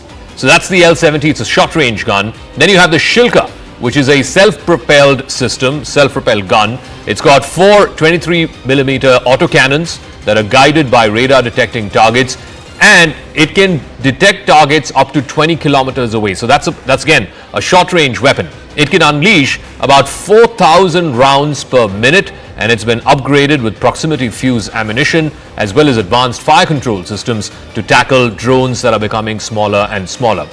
The Shilka's rapid fire and radar precision make it lethal for UAVs, helicopters, light armored vehicles. The Shilka's dense curtain of rounds offers a last resort protection for air bases, military convoys, sensitive installations, much of which are now currently under elevated levels of threat because of the ongoing.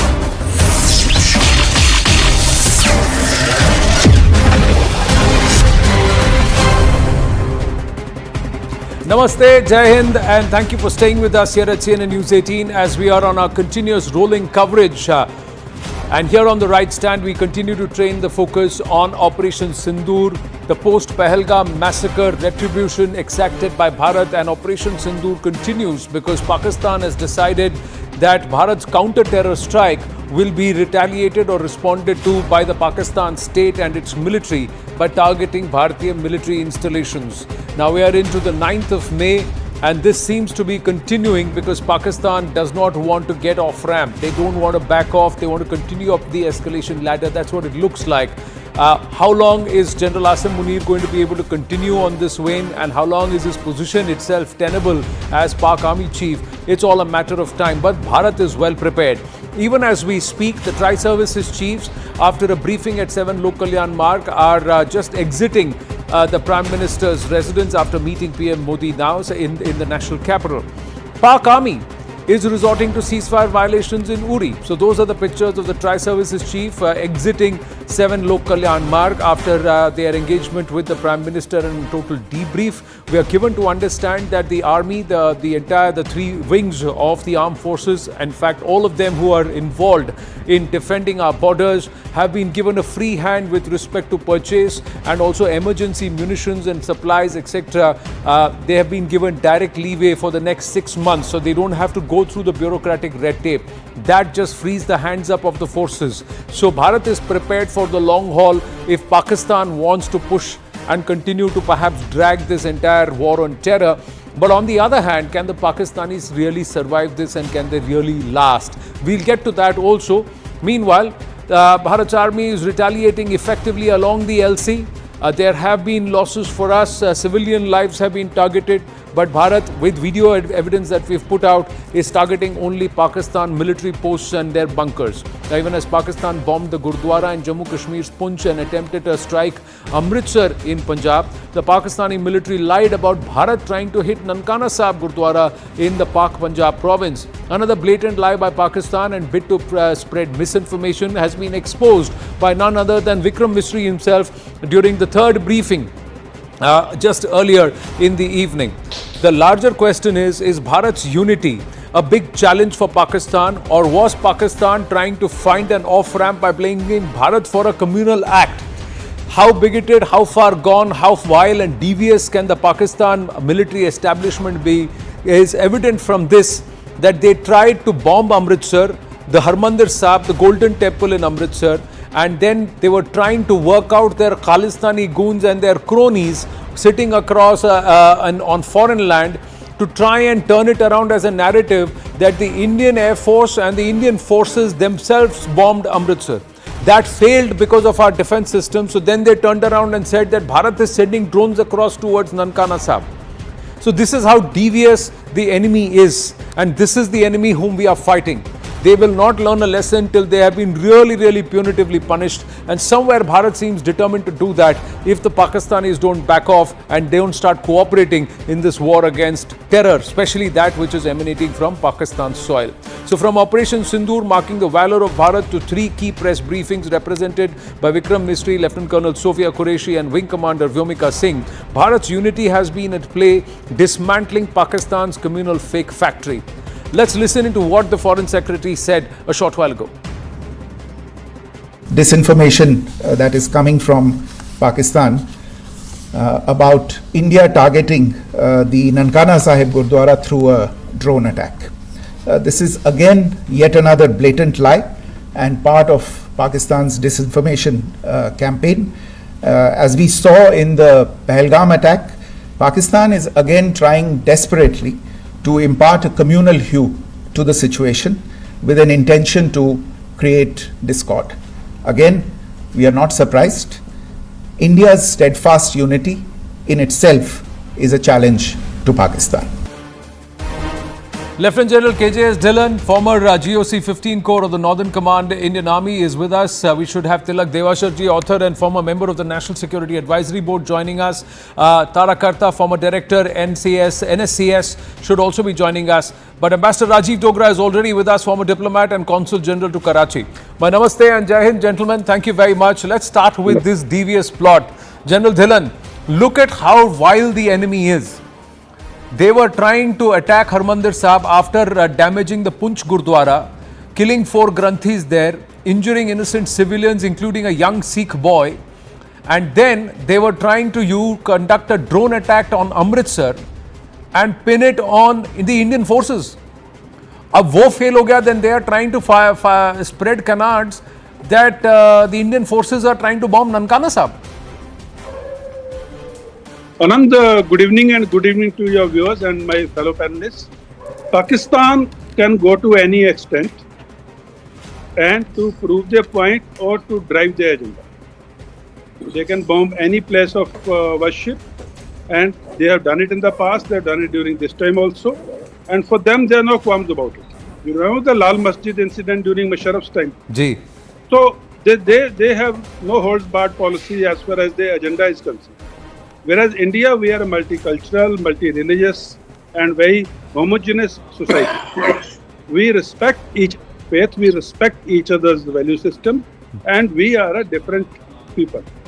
Like their chief was telling, Chief of Army Staff, he was telling some other context, but I am saying we are custodians of 5,000 years of civilization, where we have lived together like brothers and sisters, and we will continue to do so. Whereas Pakistan, I can believe anything as low as the bottom of the ocean. Expecting it from Pakistan is okay, because they can actually go down to those levels of lowliness. So I am not surprised at all. And the agenda, good thing it has been exposed, and good thing that through your channel, through this program, you are exposing it and making your viewers aware about it, so that tomorrow, unintentionally also, nobody should fall prey to the false propaganda, especially in the era of WhatsApp forward, unverified rumors. And for this also, I would request the audience or the viewers, do not believe anything which is not coming from the official handle. Do not pass on anything which you have not verified. You are only adding to the enemy's agenda of misinformation. So be responsible, be very critical. If someone has sent you something, question him or her. Do not just spread the rumors, because in a war like this, where narratives and agendas play a very important role, truth is the first casualty. And we are seeing it happening. You are giving one example, we can give 20 examples, where killing of civilians, killing of innocent civilians, killing of people on the basis of religion, all these things are happening and counterclaims are being made. So as a responsible country, as a responsible citizenry, we must do our duty towards the nation, towards our fellow citizens. Sir, there is actually digital footprint of what they try to do. There is digital footprint. I'm going to check if any of our cameras can capture the laptop, this laptop here, because this is this person, Harjeet Singh, who's a Khalistani. His handle has now been withheld in India. But look what he has tweeted at 2:13 a.m. on the 8th of May 2025. He has tweeted, "Attention Sikhs, brace yourself. India might target Sikh Punjab city with missiles and pin the blame on Pakistan." So this is what he has tweeted. I hope it's visible now. Yeah. So this is what he has said. "Attention Sikhs." This is at 2:13 a.m. on the 8th of May. And this is he's sitting over in Canada, and he's pushing this tweet out. Now let's see. So this is the tweet. So this is what they said, and this is just around the time. Pakistan fires artillery fire and also sends across projectiles over Amritsar, and they are headed towards Harmandir Sahib, the Golden Temple. Anand, all these things will happen during conflict or war. We should not take them too seriously, because this is the agenda as they are peddling it, and they will do anything. They will use any source or asset of theirs to fulfill and further their agenda. As Indians, we should be together. We should have faith in our government. We should have faith in our leadership. We should have faith in our defense forces. And we should have faith in the ethos and culture of our defense forces, which is above all these things. So I don't take these things seriously, and I request all the citizens also not to give too much bhav to these things, because these things are the start point of any rifts or any fissures which may be created by the enemy. We need to be very clear. We as a nation, we as citizens of this great nation called India, we are together, and we will fail or will negate or will defeat these agendas. Tilak Devashar ji, good evening. Ambassador Rajiv Dogra first, and then Tilak Devashar ji. Your thoughts on this treachery? How do we expose? This is wild. And also in Punch, they have killed Christian. They've bombed a church. They killed innocent Sikhs, Granthis. They bombed a Gurdwara. Christians are dead. They just don't care. They are attacking religious places and trying to give this entire thing a communal color. Even last evening on these drone attacks, when they have tried to mask themselves behind a civilian plane, they have allowed a plane from Dammam to fly over that airspace where they have deliberately tried to create trouble, hoping that one of our anti-aircraft missiles hits a civilian aircraft. This was also revealed by Vikram Misri. What kind of a nation is this, and what kind of a military is this? Tilak Devasharji. I agree with what General Dillon said. You cannot imagine the depths to which Pakistan has stooped in the past and can stoop in future. They have absolutely no morality, and for them, and also one other thing, I also get a sense that this is a sense of desperation. The more they do this, they show that they are getting desperate. They know they've got the wrong end of the stick. They are getting a thrashing from India, and so they will try and use these kind of cheap, low-level tactics to try and create a communal flare-up. I mean, trying to target the Harmandir Sahib or that Punch Gurdwara. I mean, how low life can you get? But must be expected from Pakistan that they will do this, they will do much more. So you have to be on your guard. You have to ensure that they are not successful. At the same time, we must also recognize that in terms of fake news, that in terms of spreading lies, they are far ahead of us. We have a sense of morality. We don't do these kinds of things, but they don't. So they will win the war of narratives, fake narratives. And I'm glad that the PIB has started fact-checking a lot of this, and it's coming out faster and faster after fact-checking whatever is being put out. So all of us need to be on our guard, need to be very careful, but accept the fact that Pakistan will stoop even lower as the days go by. Right. Now, even as we speak, the Raksha Mantri Rajnath Singh is at 7 Lok Kalyan Marg. So clearly there are hectic meetings that are going on in terms of deciding the next strategy, and also try and bring in a certain level of operational flexibility, fluidity and agility, if we may say, in terms of in a situation where Bharat is preparing for the long haul, and also, like they say, hoping for the best and preparing for the worst. So the assessment is continuously on. Let's quickly move on, and there is the other dimension that we want to bring for all our viewers. Now, even as a desperate Pakistan plays the communal card, Bharat has sent a very stern warning to Pakistan. The first warning is de-escalate or pay a heavy price. The second warning, give up on terror and give up the terror akas. Now that's what the clear ask is. The first warning is de-escalate or pay a heavy price. The second one is focus on eliminating terror from its roots. So the warning is that if you don't help us, we will do it for you, and we will continue to do it. We are not going to relent.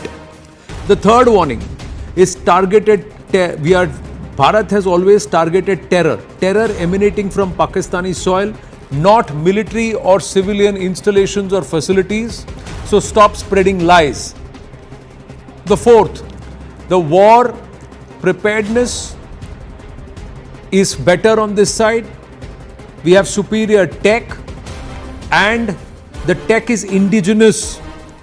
We can last and sustain this for far longer than you can afford to. The fifth warning, Pakistan ministers to stop creating hysteria, panic, and stop spreading disinformation. That they are clueless is known to the world. That they are hopeless is known to their constituency, their voters, their people. And that the military is not even keeping them informed is evident by their bluster. The sixth warning, hand over the terror heads. Masood Azhar, Rauf Azhar, Hafiz Saeed, Tala Saeed. Hand them over. Till you hand them over, we are going to continue to come after these terror tanzeems and their akas. Warning number 7, stop proxy war, deal with domestic crisis.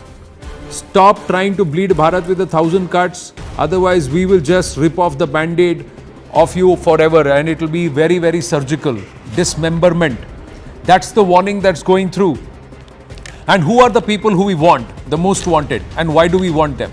The Lashkar Chief Hafiz Saeed, 1985-86, he founded Lashkar-e-Taiba, played a key role in the Lashkar Ops and fundraising activities.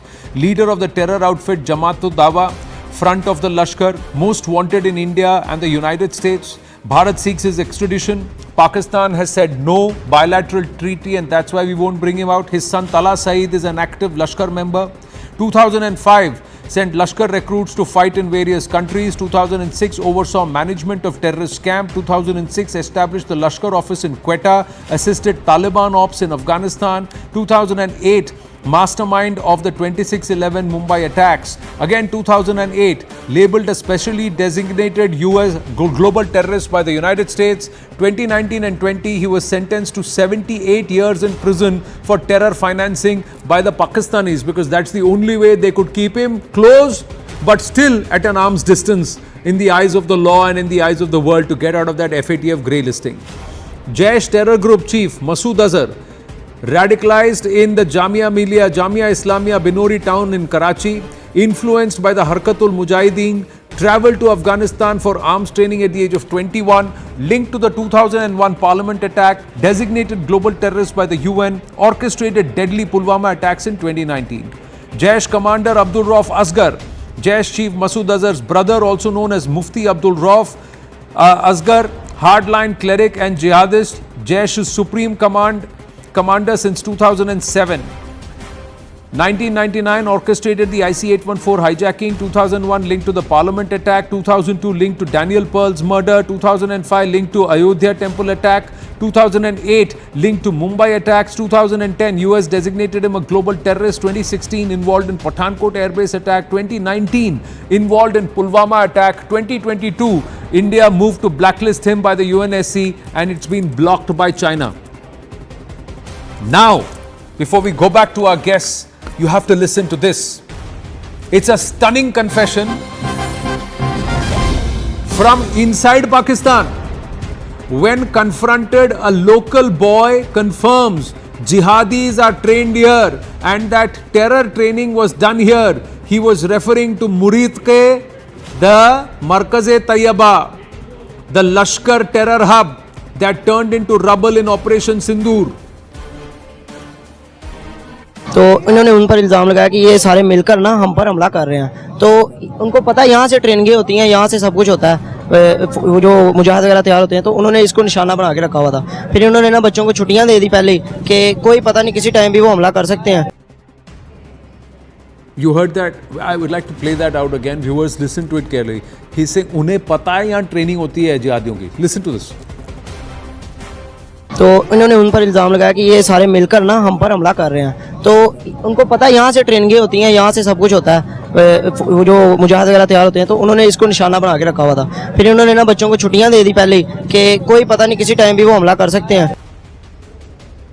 उनको पता था यहाँ पे attack करेंगे क्योंकि उनको पता है कि यहाँ पर मुजाहिदों की ट्रेनिंग होती है. This is a young boy who's got an injury in his hand. He is talking to a local media person there, and this is what he's saying. Markaz-e-Tayyaba, Muridke, that was struck by Bharat's missile strike under the radar for terrorist activities. It's the alma mater of the Lashkar. Arms and training facility, radicalization and indoctrination acts are conducted. Osama financed 10 million for this place. They are spread over 100 acres.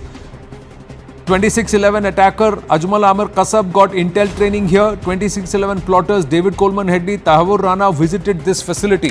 Siddhant Mishra now joins us. He is the one who's accessed this footage.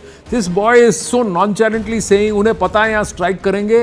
इनको भी पता था वो strike करेंगे क्योंकि उन्हें पता है कि यहाँ पर मुजाहिदों को ट्रेनिंग दी जाती है, इसीलिए बच्चों को उस दिन छुट्टी दे दी थी.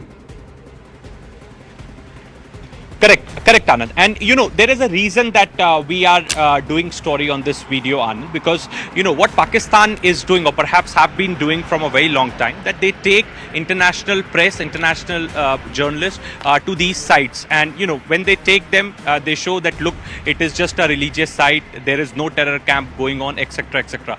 They try to cover up the reality of these markers, you know, situated in POJK and POK. So this is the first-hand confession, Anand. He is a local journalist. Perhaps he is taking some vox pops of the local boys. Perhaps what do they know about Markaz Taiba, and is it just a Markaz religious place, or it has some other significance as well? And perhaps you know this boy is confessing that mujahids and jihadists are trained here. Perhaps this is the first-hand confession, Anand, and this boy is not afraid affiliated to any ideology, or perhaps he was told to say this. It is a very organic vox pop which this local journalist, perhaps we really don't know who this journalist is, but this local journalist is speaking to the group of boys, and perhaps only wanted to know more about Markaz Taiba, since India has struck down this particular target. So why India has chosen this particular site? What was the reason? So replying to this journalist, this boy very innocently went on to confess that mujahids and jihadists are trained here. Now this is a testimony perhaps which again exposes Pakistan, and this video is also for international journalists. Perhaps they keep on writing that the sites hit by India were the religious sites. Even Anand, the other day Foreign Secretary was also asked in the briefing that did you hit mosques, whether the religious sites were targeted. Perhaps that was asked to the Foreign Secretary on the basis of the reports which were filed by foreign journalists and foreign for the media. Pakistanis so are masters. For the sake of our viewers. Yeah, what they do is they turn Markaz, which is a center, and it may have a mosque, so they turn Markaz into a mosque and say Markaz is equal to mosque. Markaz is a center, so that's because it's a center for training, it's a center, and it may have a place for prayer, and that place which is inside the center for prayer may be a mosque if it is, that's how. So it doesn't become, the whole place doesn't become a mosque. Mosque or otherwise, a jihadi is a jihadi. Correct. How does that change? And he is himself saying कि यहाँ पर मुजाहिदों को train करते हैं. Well, thanks for that, Siddhant. Thanks for that. Let's just go back to our guests. Ambassador Rajiv Dogra, Tilak Devashar ji, and Lieutenant General KJS Dhillon. अभी और कितना proof दें सर, और कौन सा डॉसियर दें? खुद वहाँ खड़े होकर बोल रहे हैं यहाँ मुजाहिदों को ट्रेनिंग दी जाती है. Ambassador Rajiv Dogra.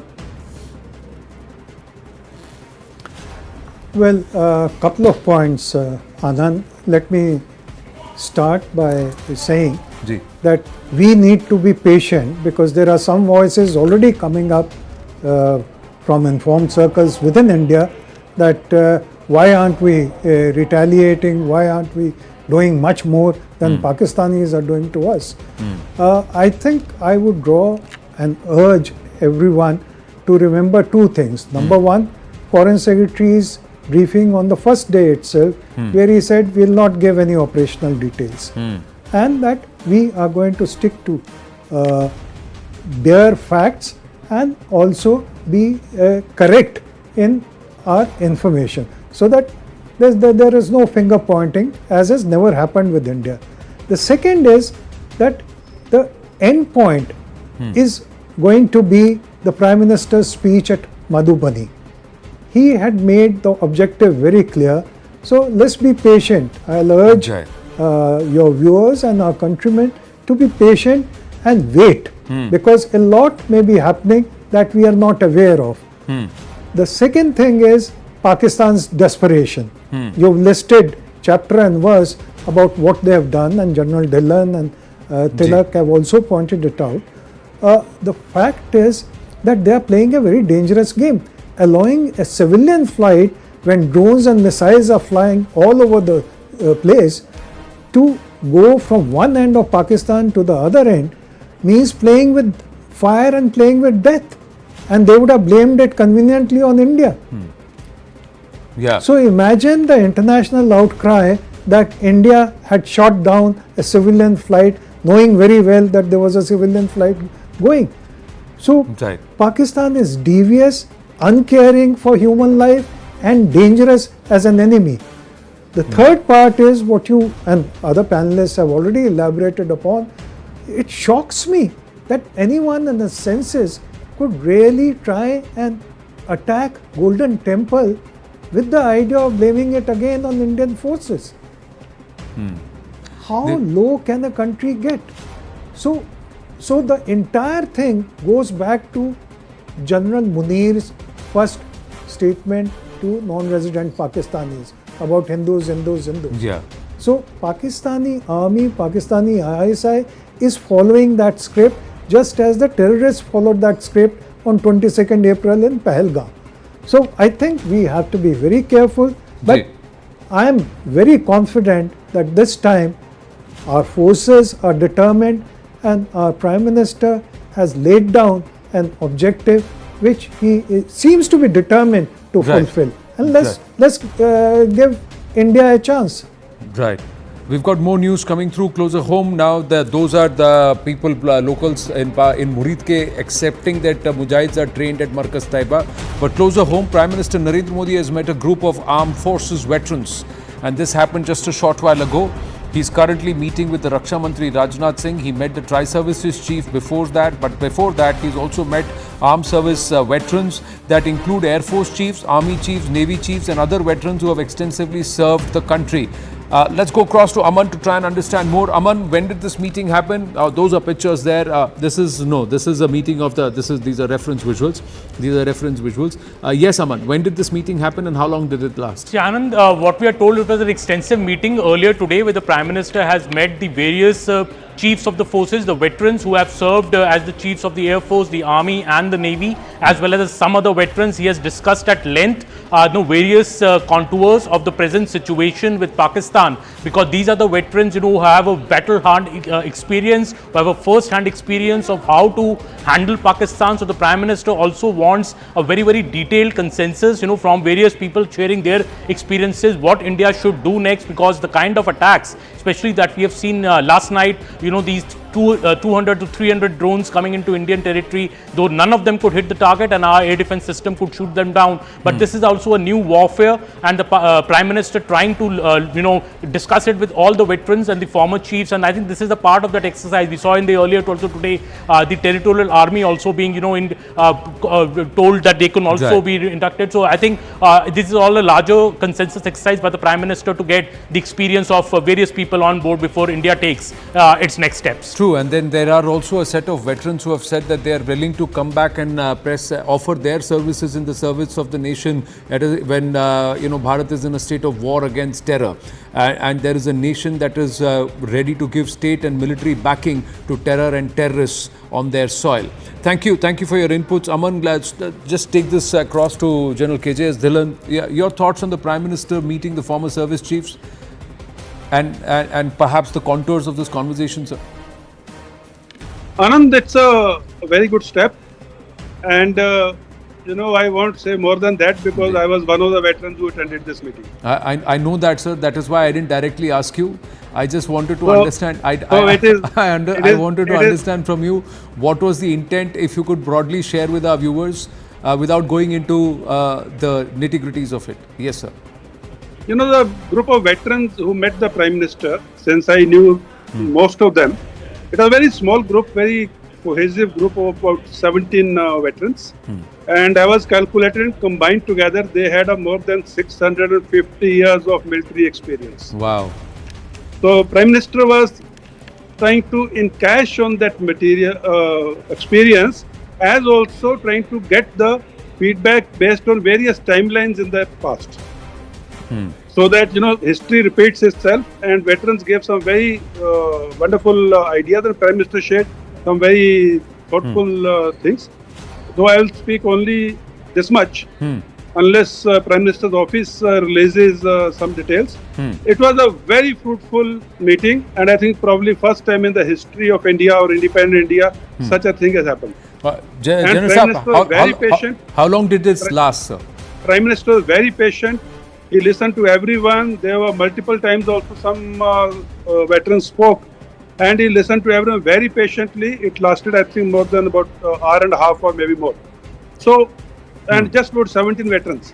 So it was something which I felt very good, because if your inputs are being taken and because of experience is being shared right at the top, it was something which was extraordinary.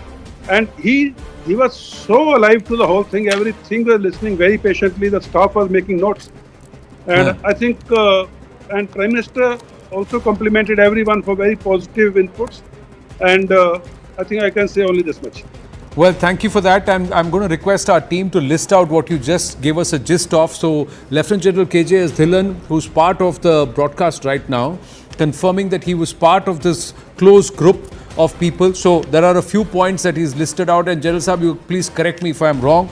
It was a close group of 17 veterans that included former service chiefs and others who have done phenomenal service to the country. The meeting lasted about 90 minutes, and the Prime Minister giving a patient listen to everybody. The intent was to understand the history, the past, in terms of the engagement with this current entity with whom we are in a face-off with, and perhaps suggestions. And you're saying that the Prime Minister listened to everyone very, very carefully.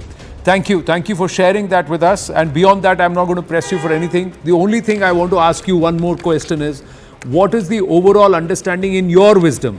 Not what happened there, but in your wisdom, is this going to be a long drawn out affair, or are the Pakistanis going to blink? Is General Munir going to perhaps be ousted? What is your reading of how this is playing out, sir? A lot of viewers would also want to understand this. No, this is not connected to the previous comment or the Prime Minister's meeting with the veterans. This is a separate question and a separate answer. As a military man, my reading is we are at that stage of conflict where next 2 nights are very crucial. The next 2 nights are very crucial either for escalation point of view or from stabilization point of view. So we have to wait and watch for the next 2 nights, especially the Pakistan's action. And the Pakistan's actions will be driven by their internal turmoil.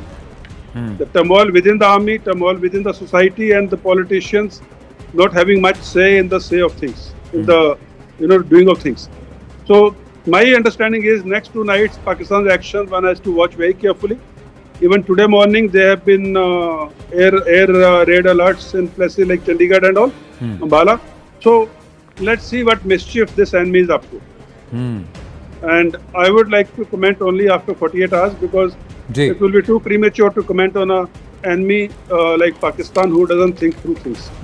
Tilak ji, you agree with the assessment? Yes, I just like to make 2 points.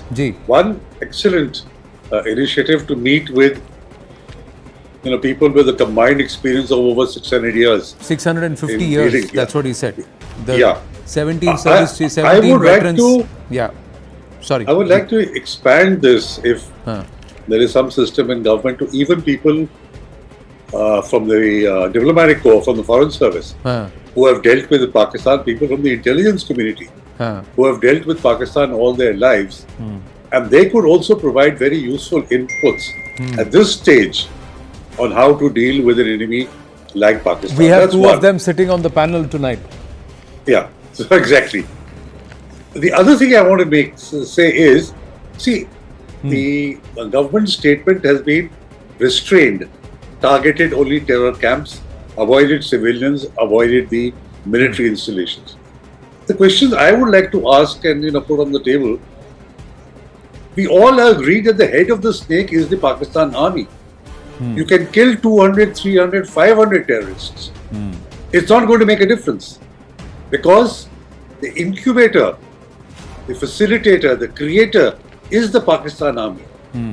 So strategically, are we aiming in the right direction? Are we shooting in the right direction? If you don't tackle the source of where terrorism is coming from, you can achieve whatever you want this time. 2-3 years later, there will be another army chief who will want to burnish his credentials, will do the same thing. What then? So this is, I don't have answers, and I'm sure the government has better minds who are answering this question. But as a citizen now, ordinary citizen, I want to put this on the table that are we doing the right thing by not hitting out at certain locations of the army? I know there are consequences. I know the reactions, what will be. But if we want to hurt every 2-3 years by terrorist action and by our innocent people being killed and their blood being spilled, just by going only after the terror factories, are we doing the right thing? All right. Well, no, you make a very fair point. Ambassador Rajiv Dogra, your perspective. We've got more news. I'll go to General Dhillon with the developments after your comment. Ji, sir. Well, couple of things. Number one, it's a fight that General Munir has initiated, and at the moment, in Pakistani public perception, I think he has been humiliated. He has been humiliated when we targeted those 9 terror camps, and our drones and missiles went through unchecked. So he has to do something dramatic, which he hasn't been able to do so far. And that is why the desperation shows, as you pointed out, on possible attack on Golden Temple and so on. My fear is that the terror is still not ruled out as an option by Pakistan. It could be that there is another terror attack somewhere, not just in Jammu and Kashmir, but it could be in Punjab or anywhere else in India. They have suspected sleeper cells also. So that is point one. The second is, if they are so uncaring about lives in an aircraft flying through their territory, what else can they do? And they have tried everything. The international community has virtually boycotted them, not believed their version of what is happening. Within Pakistan, there are voices being raised. So what should we do in anticipation as a short-term and long-term measure? I think the answer to both is that please stick with Indus Water's suspension. That is going to hurt Pakistan, its economy and its people, and they will rise up against the army. They will start asking questions that it was because of you that this is happening, we are starving, we are in a famine situation. So that is the long-term solution. Yes, of course, as the nation anticipates that there will be a hard hit against the Pakistan army at some stage. Okay, we've just got more news coming through. Pak Army has resorted to unprovoked ceasefire violation in Digwar, Karmada sectors of Punch. Heavy firing is currently underway. Indian Army is retaliating very, very effectively. Jammu and Kashmir district Kupwara artillery shells are sounding again in the Karna sector. General Dhillon, you know that terrain very well. So let me ask you this. Earlier in the day, we had inputs that perhaps Pakistan is desperately trying to push infiltrators, and that's why the guns are blazing there. Is that true? Is that perhaps the reason why? Or is there another aspect to why these regions, Digwar, Karna, Karmada, Punch, and these areas, Uri? See, these are the areas which are infiltration prone because the LC is very thickly vegetated. And there are a lot of uneven grounds. And Pakistan, terrorists are Pakistan's force multiplier even during a conventional war. The 2.5 front which General Rawat used to refer to. So Pakistan is probably now trying to push in this terrorist because he probably wants to, engage the Indian Army on the logistics lines of communication. And we had information where BSF had intercepted an infantry column. So this is the tactics. And the point which was made earlier by the co-panelist, I will make a statement and then I will amplify it. Intentions can change overnight. Capabilities take decades to build. So India should concentrate on decimating the capabilities of war fighting of Pakistan. Because if we do not decimate his air defense, we do not decimate his missile system or do not decimate his military assets, like co-panelists were saying, tomorrow there will be another Hafiz site, tomorrow there will be another Masood Azhar, the names will change, tomorrow there will be another Asim Munir. But another Asim Munir, another Hafiz site will be not able to do anything if Pakistan will be exposed and naked without the military capabilities. And they would know when India hits back, they will not have anything to protect their military and other assets. So, I'll repeat it, capabilities take decades to build, intentions can change overnight. Today, he will walk out of this situation by saying, okay, no, I will not do it again. But if his military hardware is intact, he will do it again with the names changed in a different time frame from today after 3 years, 5 years, 10 years. So, if his military capability is decimated, then he will think twice. And let me inform the viewers, today's military hardware is not cheap. It's very, very expensive, and Pakistan's economy of single-digit billion reserves of foreign exchange cannot afford to rebuild that capability. Sir, अभी वो Saudi deputy foreign minister गए हैं वहाँ. If he says कि हमारे $9 billion तुम वापस दे दो, don't touch it, फिर तो गिर जाएगी वो पूरी तो वही गिर जाएंगे पूरा. Because they can't even touch it. वो तो गारंटी है कि किसी तरह से वहाँ रखा हुआ है. But if the Saudis से ये पैसे वापस दे दो, इनका तो बैंड बज गया वहीं. They can't do anything. But there's more. Since you talked about ammunition capability and how much they have in terms of ability, CNN News 18's mega exclusive. Now linking directly here, Manoj Kumar Gupta getting us these details. Pakistan has actually sold ammunition to Ukraine and or Russia earlier, and this is true, and it is currently facing ammunition shortage. Banduk hai, goli nahi. Tank hai, gola nahi. That's the thing.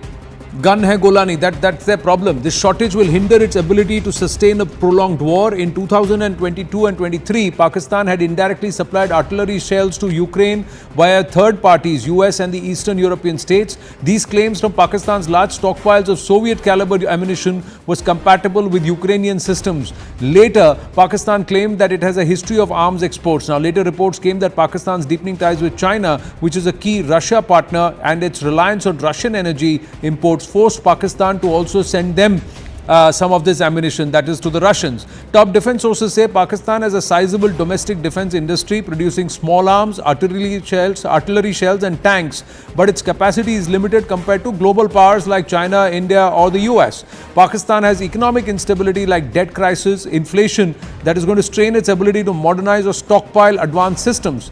Pak can sustain limited artillery war with Bharat for some time and across a range of 500 to 600 kilometers. So that is on the LC and perhaps a little bit on the border. But it will be difficult for it to hold on to the entire full border length. They can't do it. Pakistan relies on China for high-tech weaponry, JF-17 jets, missiles and Turkey for drones. Sanctions, risks like FATF grey listing and budget constraints limit its access to Western systems. Now, while Pakistan's military is battle-hardened, because of insurgency operations, etc., and prolonged conventional war with Bharat, is going to actually strain its resources. They can't last that long. That's their problem. Pak economy, already dependent on IMF bailouts, lacks the industrial depth to sustain a high-intensity conflict. Pak military can only sustain limited skirmishes like LOC exchanges due to stockpiles and Chinese support, but a full-scale war would quickly deplete its resources. Many believe 4 से 6 दिन of intense warfare, उससे ज़्यादा वो नहीं कर सकते. Right, wrong, General Dhillon. Harsh Shingla ji is joining us. He seems to be on the move. Harsh Shingla ji, good evening. Just getting a quick comment from General Dhillon on an input on Pakistan's ammunition ability. And then I'll come to you, sir, on the diplomatic offensive. Sure. Ambassador Rajiv Dogra is also with us. Yes, General Dhillon. Anand, this whole thing which you just narrated and explained so nicely is called war fighting stamina of a country. Ji. When two countries are face to face, and then this war fighting stamina is compared vis-a-vis the other country.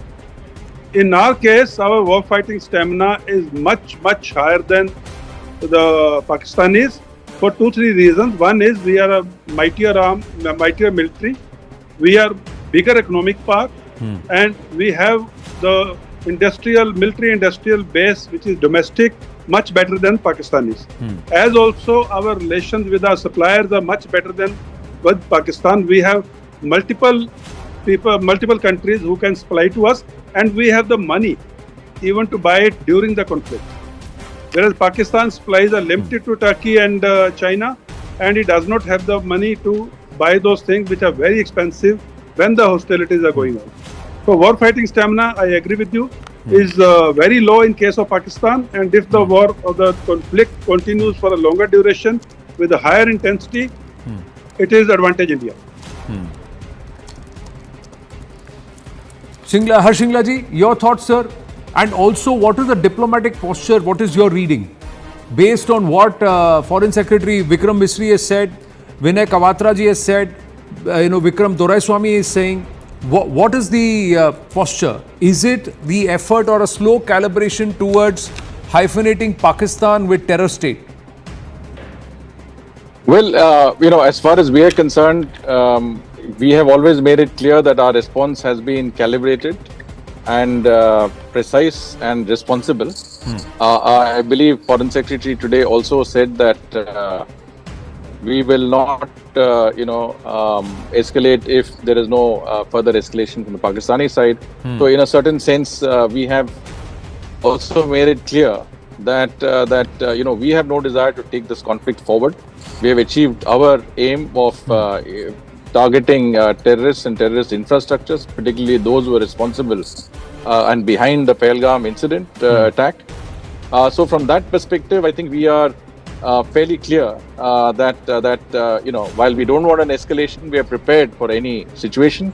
I think General Dhillon was very correct in saying that the longer it goes, it gives us a greater advantage. So from that perspective, we have more staying power, and I think it's not in Pakistan's interest to take this forward. But then nothing has been in their interest, right? From the from the initiation of the terrorist attack to their responses to our very targeted strikes on terrorist infrastructure. Nothing has been very logical from their side. So we don't know what's in store and how we will take this forward. But certainly the hyphenation between Pakistan and terrorism is a very strong one. And I think that has been the rationale also for our holding the Indus Water Treaty in abeyance. We have said that unless Pakistan takes a very, very considered decision to stop using terror as an instrument, not to stop supporting terror, we will have to hold back on some of the earlier let's say arrangements that we had with them. But is there a calibration beyond just looking at the kinetics? If Pakistan backs off on the kinetic engagement, does that mean that Bharat takes the foot off or the pedal off the non-kinetic offensive, or does that continue? And diplomatically, where do you see the gradient moving? Certainly not. I think diplomatically we will continue to put pressure, not just diplomatically but economically, and in any other way wherever there is leverage, we will certainly put pressure on Pakistan. I don't think there is any intention or rationale to take our foot off the pedal. I think it's very important that until and unless Pakistan abjures terrorism, as I said, as an instrument of its policy, actually starts dealing with terrorists and their infrastructure within that country, we will not be able to, I think, stop on, I would say, in many senses, keeping Pakistan under pressure. Whether it is the whether trying to get Pakistan back on the grey list of the FATF, denying it the 25th IMF bailout, trying to, keep it under pressure in the United Nations and other multilateral institutions. And of course, I would say in any other manner that is available to us, including use of the Indus waters, we should definitely keep them under continued pressure. But the kinetic aspect of it is what we are talking about, and that's something that we have to see how that. But diplomacy goes beyond the kinetics, and so that's why I'm asking you 2 points. And after you, I'll request Ambassador Rajiv Dogra and Tilak Devasharji also to weigh in. The one aspect is the Pakistan state machinery working overtime to get TRF out of the UNSC statement. One, and the entire recalibration drama that happened. The other one is the jihadi leading a jihadi's funeral, which was accorded state funeral, and the military and the polity standing behind this jihadi. How have we failed to leverage these two diplomatically? These two aspects, sir. No, I think we have, it's been amply sort of, brought out that, TRF has been the organization that claimed responsibility. They removed it later. This is an organization, the Popular Front, which is linked to Lashkar-e-Toiba very clearly. And that is why our targeting was specifically on the headquarters of Lashkar-e-Toiba, as well as, the Jaish-e-Mohammed. But the LET is, and Masood Azhar is on the UN, Security Council's list. We had got him listed, when Trump was in his first term. It was a coordinated effort between the US, ourselves, and some other partners. And despite, efforts from Pakistan and China to keep them out, and I think we have to keep that pressure up to ensure that this aspect of their involvement is not forgotten. I think the fact that Rauf Azhar was also killed in that strike, he is the person behind not only attacks within India, but also on the international community, including Wall Street Journal journalist Daniel Pearl, who was murdered by this man. So I think the fact that Pakistan has tried to take the TRF off the UN Security Council's press statement, in a certain sense, indicates that they are somewhat involved in it. I mean, why would you try to have an entity removed when you have nothing to do with it? That's one of those things that are there. This is normal in a press statement that you do name the entity responsible, which has claimed that they were responsible for that particular terrorist attack. And secondly, as you correctly pointed out, the presence of a number of other terrorist leaders who are involved with terrorist groups, as well as the state representatives, whether it's in the form of security forces or others who are part of that, not just there as security, but they're actually paying their bereavement on that particular incident, is something which ties in the Pakistani state complicitly with the terrorists and terrorist infrastructure in that country. So there is no gap between what is happening in terms of terrorism, cross-border terrorism, and those behind it, and the deep state of Pakistan. And that's what we are dealing with in the current context. Ambassador Rajiv Dogra, even as we speak, there is a blackout in Jaisalmer. Pakistani Asim Munir ne ego pe le liya. Bahawalpur is right across, so they are wanting to target Jaisalmer. Something there. Chupne do, but this is what they are doing. They are ready to go ahead and put everything at stake for a jihadi lot. And have we capitalized on this TRF aspect and also this what we saw with Hafiz Abdul Rauf? Yes, sir. Well, as far as capitalizing on it, I think I would use the term whether we've informed our public and international opinion about that funeral with the military honors and national flag draped on the coffins and the terrorists standing by. Foreign Secretary set the ball rolling by showing the photograph to everyone in his, I think, first briefing. Then our High Commissioner in London and our Ambassador in Washington showed it to their audience there. So you can't do anything more than that. But one thing which strikes me repeatedly is that we are thinking only in terms of the short term. That when will this war be over? We hope Pakistan has been taught a lesson and so on. I think we should worry about the lessons Pakistan teaches us day in and day out. And I'll start from 1993. I was telling a channel in the morning, one of the business channels, that look at Mumbai today and look at Mumbai pre-93. It was a happy city.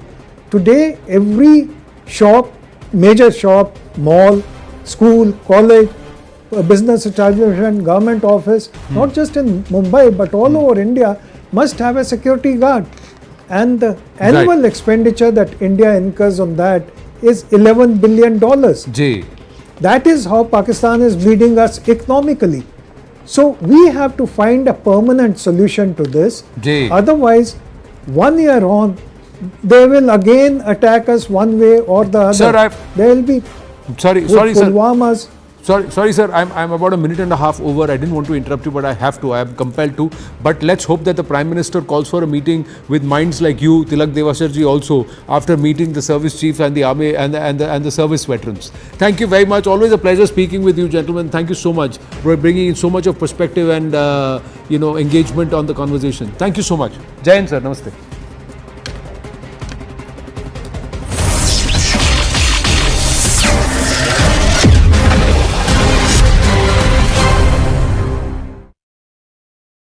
Brought to you by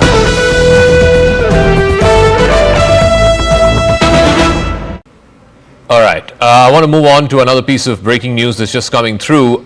We're given to understand that a former Lashkar-e-Taiba operative and in aid of the Lashkar-e-Taiba founder Hafiz Saeed has exposed the outfit. He says that many youths motivated by Hafiz Saeed's speeches and then joined the Lashkar-e-Taiba subsequently traveled to Afghanistan as well as to Kashmir in India. Approximately 500 individuals from across the country traveled to Afghanistan to undergo training at a camp named Maskar Taiba that's located in Kunar province. He says Hafiz Saeed is also responsible for the deaths of thousands of Pakistanis by sending them in a war of ashes to achieve the state's political goals. This is something that Noor Dari, that's the name of the individual. He's a former Lashkar operative. Tejinder has more details on this. Tejinder, read the tea leaves for us. What does this necessarily mean? See, Zaka, this Noor Dari right now is the executive director for ITCT, which is an international think tank that exposes Islamist terrorists. He says that his mother wanted him to become a doctor, but he was he, like thousands of Pakistanis, were motivated by the speeches given by the LET founder Hafiz Saeed. He says that he was appointed as the aide of Hafiz Saeed. He used to guard him in the Murtazai camp where he was deputed, and he says that Hafiz Saeed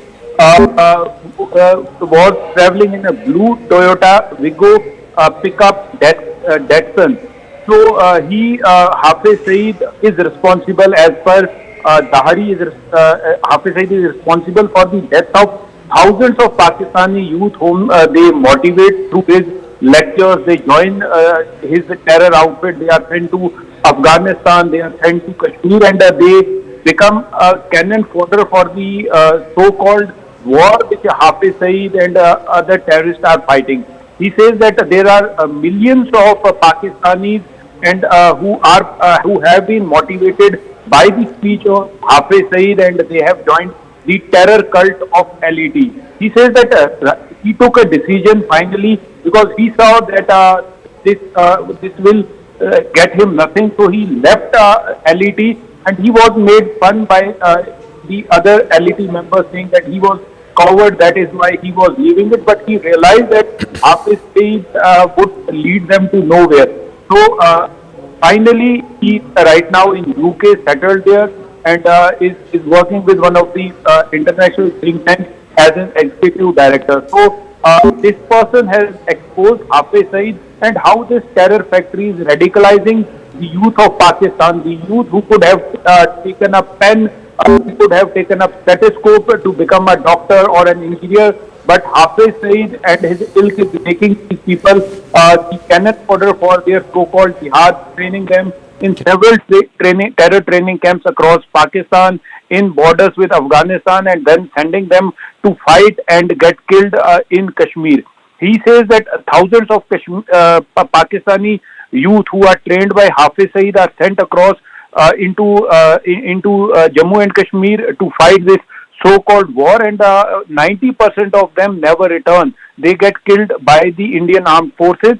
So clearly exposing Hafiz Saeed and his terror factory. Yes, Zaka. Jinder, we'll leave it at that. Thank you very much. So that's a former operative of the Lashkar-e-Taiba exposing the founder and the chief architect of one of the most dreaded terror organizations, an organization that's wanted for numerous terror attacks here in India.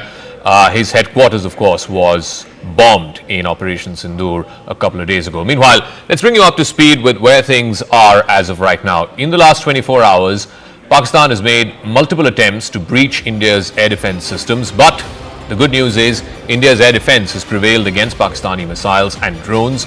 The army has managed to neutralize the air defense system in Lahore after Pakistan attempted to engage a number of military targets in northern as well as western India. When Pakistan made failed attempts to send a swarm of drones across at least half a dozen, if not a dozen places along the line of control and the international border, over 40 to 50 drones, and this is what the Indian Army statement said earlier today, over 40 to 50 drones were successfully neutralized in a 3-4 hour period from about 8:30 in the evening yesterday all the way up to about midnight. The engagement involved extensive use of the L-70 guns, the Zu-23 Shilkas, and of course other advanced counter-UAS equipment, including of course the S-400s and the indigenously built Akash surface-to-air missiles. It also showed the Army's capability to counter these aerial threats. So what are these weapon systems, these air defense systems which were activated yesterday and managed to avert what could have been a big sort of barrage of attacks by the enemy on Indian soil? The L-70, it's developed by Bofors, is produced under the license here in India. It's a 40mm gun, modernized with radars, electro-optical sensors, and also auto-tracking systems. It can fire anywhere between 250 to 300 rounds per minute. It's got a range of up to 4,000 meters, about 4 kilometers or so. The L-70 excels in anti-drone warfare, saturating the sky with predictive fire, making it effective against a swarm of drones and also trying to evade the tracking of these aerial systems. So that's the L-70, it's a short-range gun. Then you have the Shilka, which is a self-propelled system, self-propelled gun. It's got 4 23mm autocannons that are guided by radar detecting targets. and it can detect targets up to 20 kilometers away. So that's again a short-range weapon. It can unleash about 4,000 rounds per minute, and it's been upgraded with proximity fuse ammunition as well as advanced fire control systems to tackle drones that are becoming smaller and smaller. The Shilka's rapid fire and radar precision make it lethal for UAVs, helicopters, light armored vehicles. The Shilka's dense curtain of rounds offers a last resort protection for air bases, military convoys, sensitive installations, much of which are now currently under elevated levels of threat because of the ongoing situation between India and Pakistan.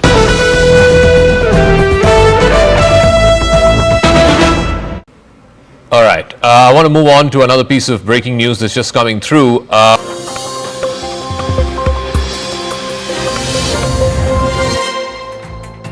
Good evening, you're watching Brass Tacks. I'm Zakir Jacob. India managed to thwart up to 400 drones that were fired from Pakistan, which targeted about 3 dozen Indian cities from Srinagar and Jammu in the north all the way to Kutch in Gujarat in the west.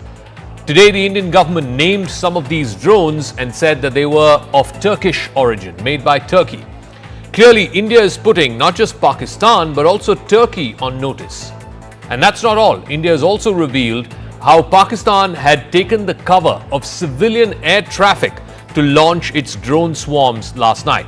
In fact, at the press conference jointly addressed by MEA and MOD officials, it was revealed that there was one flight from Dammam which was coming to Lahore, entered Pakistani airspace a little past 8 o'clock in the evening, and then the time that it spent in Pakistani airspace from Karachi to Lahore, where it eventually landed at a little past 9 p.m., that window was used by the Pakistani military to launch these drone swarms across the Western Front. What is the state of play right now of this conflict? And most importantly, now that Pakistan seemingly has taken the first step in the escalation ladder, will India match it? Will India retaliate? How does one then get off this escalation spiral? Or now that both sides are locked in, will this only end with one side firmly dominating the escalation over the other? अंतर्राष्ट्रीय सीमा और नियंत्रण रेखा पर लेह से लेकर Sir Creek तक 36 स्थानों पर 300 से 400 लगभग ड्रोनों का इस्तेमाल घुसपैठ का प्रयास करने के लिए किया गया। ड्रोन के मलबे की फोरेंसिक जांच की जा रही है। प्रारंभिक रिपोर्ट्स से पता चलता है कि वे तुर्की के असीस गार्ड सोंगर ड्रोन्स हैं। पाकिस्तान का गैर जिम्मेदाराना व्यवहार फिर से सामने आया। 7 मई 2025 को रात 8:30 बजे एक असफल अकारण ड्रोन और मिसाइल हमला करने के बावजूद पाकिस्तान ने अपना नागरिक हवाई क्षेत्र बंद नहीं किया। पाकिस्तान अपने नागरिक विमानों को ढाल के रूप में इस्तेमाल कर रहा है, जबकि उसे अच्छी तरह से पता है कि भारत पर उसके हमले से हवाई रक्षा की तीव्र प्रतिक्रिया होगी। यह भारत और पाकिस्तान के बीच अंतर्राष्ट्रीय सीमा के पास उड़ान भरने वाले अंतर्राष्ट्रीय उड़ानों सहित नागरिक विमानों के लिए सुरक्षित नहीं है। रात में पाकिस्तान के एक सशस्त्र यूएवी ने भटिंडा सैन्य स्टेशन को निशाना बनाने की कोशिश भी की, जिसे पकड़ा गया और उसे निष्क्रिय कर दिया गया। All right, so here's what happened. This was the intervening night of 8th and 9th of May. This is last night. The Pakistani army resorted to artillery shelling in multiple locations. Then, using that cover and the cover of civilian aircraft, they used drones and projectiles much across the Western Front, all the way from Jammu and Kashmir, Punjab, Rajasthan, going all the way up to Gujarat. An attack attempt was made on the Bhatinda military station, which was successfully thwarted. In fact, shelling was reported at the line of control in Tangdar, Uri, Poonch, Mendhar, and of course on the other side in the international border, on either side of the international border in Rajouri, Aknoor, Udhampur, Samba and Pathankot. Now, during the joint briefing, India's forces also confirmed that the preliminary forensic analysis of the debris that's been recovered from some of these drowned drones seemed to suggest that they were made in Turkey. In fact, it was identified as the Aziz Guard Songar model, which is commonly deployed for surveillance and precision strikes. Now, that does put Turkey on notice and the relationship between India and Turkey on notice in a way. because this is what India's total economic engagement with Turkey is. It has acquired new momentum in recent years. There is a considerable increase in trade. In fact, it stood at a little over $10 billion as of 2023-2024. As per the Central Bank of Turkey and the data that they have compiled, Indian companies have invested about $120 million in Turkey, and vice versa. Turkish investment in India is about $200 million as per the Department for the Promotion of Industry and Internal Trade. Now, there are approximately about 3,000 Indian nationals who are residing in Turkey, most of them mainly in Istanbul. India has helped Turkey in times of crises. Operation Dost, if you remember, when the earthquake, the massive earthquake had hit Turkey in 2023, India was one of the first countries to provide urgent relief to Turkey in the wake of the devastating earthquakes. Now, 3 NDRF teams were sent. There was a 99-member medical team that was deployed, over 250 trained personnel along with specialized equipment, vehicles and relief material was also sent. But Operation Dost, in return, what India seemed to have got is Dhoka. Operation Dhoka, because India being one of the first early responders in Turkey, medical equipment and relief material worth about 8 tons was sent to Turkey. But unfortunately, in return, all we seem to have got is Turkish drones being used by the Pakistani military to target Indian military and civilian installations.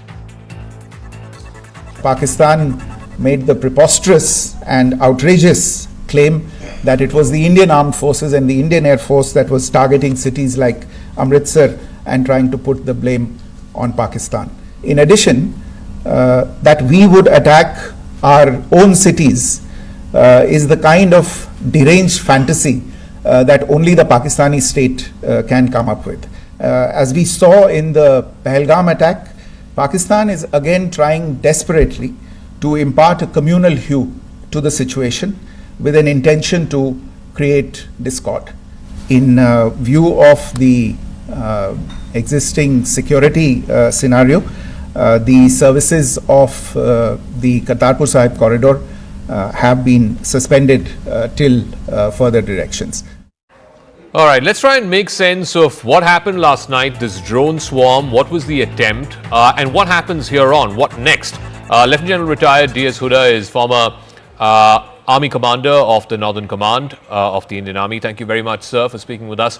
First things first, I want you to make sense for our viewers of what was Pakistan attempting to do last night. The swarm of drones, now we know 400 of them were employed over 30 plus Indian cities from Srinagar all the way to Kutch in Gujarat. Could this be characterized as, Pakistan climbing the first rung of the escalation ladder? So, my own sense is, Dhaka, from a purely professional point of view is, this was a probing kind of an attempt to try and see where the vulnerabilities are, because they have attempted this at more than 30 places. See where our air defenses are active. See whether they can find some vulnerabilities that they could attack. Fortunately, the air defense systems have reacted extremely well and made sure there are no casualties. But I see this as a preliminary attempt that in case we have to do something, we have to retaliate, can we find some weak spots in the air defense architecture of the Indian military? I would say this is how they have done, this attempt at so many places, starting right from Leh, as was explained in the briefing, right down to Kutch, is to try and expose weak spots in our defensive architecture.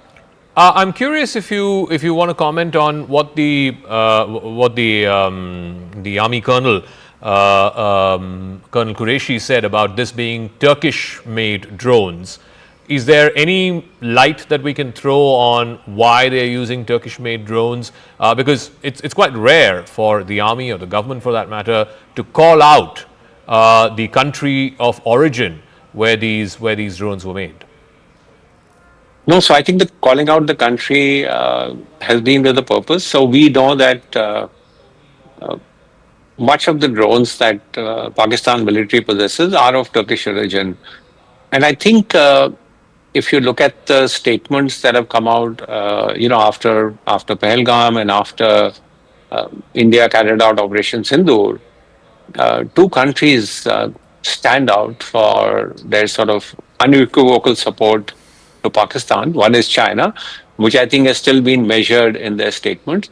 But Turkey has come out very, very openly in support of Pakistan. This is not the first time. So I think for India to call out Turkey for the kind of support they are giving to Pakistan, both military support as well as diplomatic support, I think it's a deliberate sort of step by the Indian government to call out the Turkish government. I was also curious. I don't know if you felt the same way. It was only Turkey that was mentioned. China was not mentioned, even though you did say that the two biggest supporters seem to be China and Turkey. Despite the fact that both yesterday, I think in Amritsar, today in Hoshiarpur, some of the remnants of the wreckage that we had from these drones and some of these projectiles that came over clearly seem to have Chinese letters on it. I think some of them have been identified as, I think, the P-15. Any thoughts on why the briefing did not mention about Chinese weaponry, even though we know that almost 80% of Pakistani arms currently have either a Chinese origin or jointly made with China? So yeah, spot on. Over the last 15 years or so, about 80% of what Pakistan is getting from equipment that they're getting is from China. Why did the government not sort of call out the Chinese government for this? Perhaps given the nature of relations and how the situation at the LAC has just got calmed down, we are trying to improve our diplomatic relations. The Kailash Mansarovar Yatra is about to start. Perhaps, those are the reasons. But as I said, Turkey has come out very strongly, very openly in support of Pakistan, and I think it's right for the government to call out the Turkish government on that. So General Huda, I want to know what your thoughts are on what happens next. Now, yesterday was this drone swarm, like you said, it was some kind of a probing mission, some kind of an expedition to see, if there are any weaknesses in India's air defenses. Clearly, Pakistan got a bloody nose for that.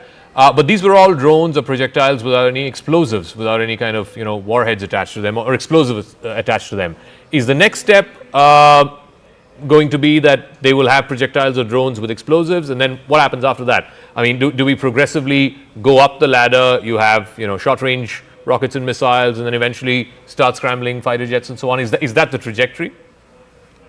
See, I see that as the trajectory. If we think that what Pakistan has done last night and the fact that we've countered them is an attempt to sort of de-escalate the situation, I would sort of be cautious about making that assessment.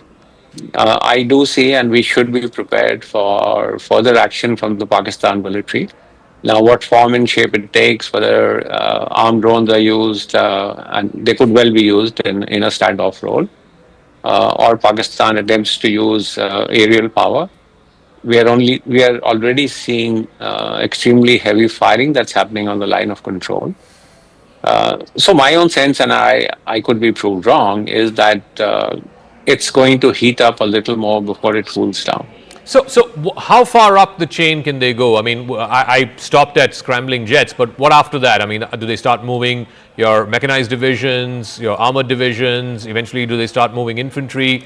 At what point of this ladder do both sides get off? And what does it take for Pakistan to get off? Because I think it's clear that, at least from whatever publicly the Indian government officials are saying, we are only responding to what they're doing. Absolutely. We've said that we do not wish to escalate this. However, the Pakistan military would be under tremendous pressure to show some success. They have been struck in their heartland, which is Punjab, and they would be under tremendous pressure that how are you going to respond to that? Having said that, I also think they'll be cautious about, look, we don't want this to escalate to such an extent, which could lead to what is an absolute ruinous war for them. And again, we can only speculate. I would think some sort of a demonstrative attack to say, look, we have this capability and capacity to respond to, the Indian attack that has happened. We have not just quietly stood by and accepted what India has done. You could see some demonstrative kind of a strike, a demonstrative kind of an attack to say, look, this is what we can do. Does that provide an off-ramp, for both countries? Really, my sense is the ball is completely in Pakistan's court. And they have to now take a decision as to whether they want to escalate this further or they want to sort of calm it down. All right. So, depending on what they do is, I think how we will see this crisis play out. All right, General Huda, it's always a pleasure listening to you, your thoughts and your perspective. And I think, you would have enlightened a lot of our viewers because everybody's curious to know, are we at the brink of full-fledged war? What happens next? Thank you very much. Thank you. Thank you. Okay, so what happened last night? We know that there was this swarm of drones, close to 400 of them, 36 different cities in the northern and western part of India were targeted. But how were they thwarted? Not one of them ended up damaging. There were certainly no, casualties in terms of injuries to folks or even fatalities for that matter. But what exactly did India use in its air defense system to thwart these attacks? India, of course, has a huge edge over Pakistan when it comes to the air defense system. So the L-70, which is developed by the Bofors company, the Bofors Arms company, produced under its license here in India. It's a 40mm gun. It's modernized with radars, electro-optical sensors. It also has an auto-tracking system. And at one given point of time, in a minute, it can fire anywhere between 250 and 300 rounds. It's got a range of up to 4,000 meters, that's 4 kilometers.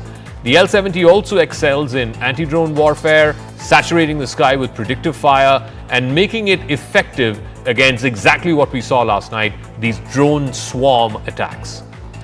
Then you have the Shilka, which is a self-propelled system. It's like a self-propelled gun, like your SH howitzers. It's got 4 23mm autocannons that are guided by radar detecting targets. It can detect targets up to 20 kilometers away. It can unleash up to 4,000 rounds per minute. So it's like almost cluster ammunition. Now it's been upgraded with proximity fuse ammunition and it's got advanced fire control systems. So basically, again, what it does is a counter swarm to a swarm of drones. The Shilka's rapid fire and radar precision make it lethal against UAVs, helicopters, and light armored vehicles. It's also a weapon of last resort, if you will, against, for protecting air bases, moving convoys, as well as sensitive installations.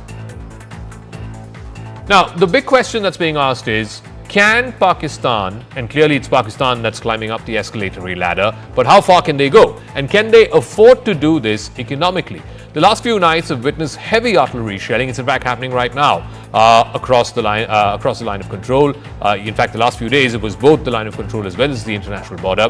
Pakistan seems to be in no mood to fall back, but their economy cannot handle the strain of war, certainly not beyond a few days. It's been battered by inflation, there is massive debt, there's dependency, of course, on the IMF, and right now, even as we speak, they've gone to the IMF with a begging bowl. Another tranche of over $1 billion is due right now in Washington. So the question is, the ongoing tensions that have been amplified by Operation Sindoor, the Indus Water Treaties put in abeyance, all of this has hugely disrupted trade and investor confidence in Pakistan. It is almost an economic existential risk. It's a very small economy, just barely $350 billion. India, on the other hand, is a $4 trillion economy, more than 10 times the size. So a $350 billion economy does not have the shock absorption capacity, whether it's kinetic action or whether it is these trade bans and water shortages. India, like I said, is now the 5th largest economy, poised to become the 4th very soon. It's positioned to absorb the cost of the conflict much, much more. It's got $680 billion in forex reserves, which is twice of the size of the Pakistan economy. There is very, very little reliance on Pakistani trade or India-Pakistani trade. In fact, the forex reserves in Pakistan are just 15 billion. So India has, again, like I said, almost 9 times that. Now, the question also is that Pakistan's reserves would cover barely 2 months of imports. The IMF has a recommendation of 3 months, the threshold. And like I said, right now they're discussing with the IMF, negotiating with the IMF for the next tranche of $1 billion in what was a $7 billion allocation that's been given to them.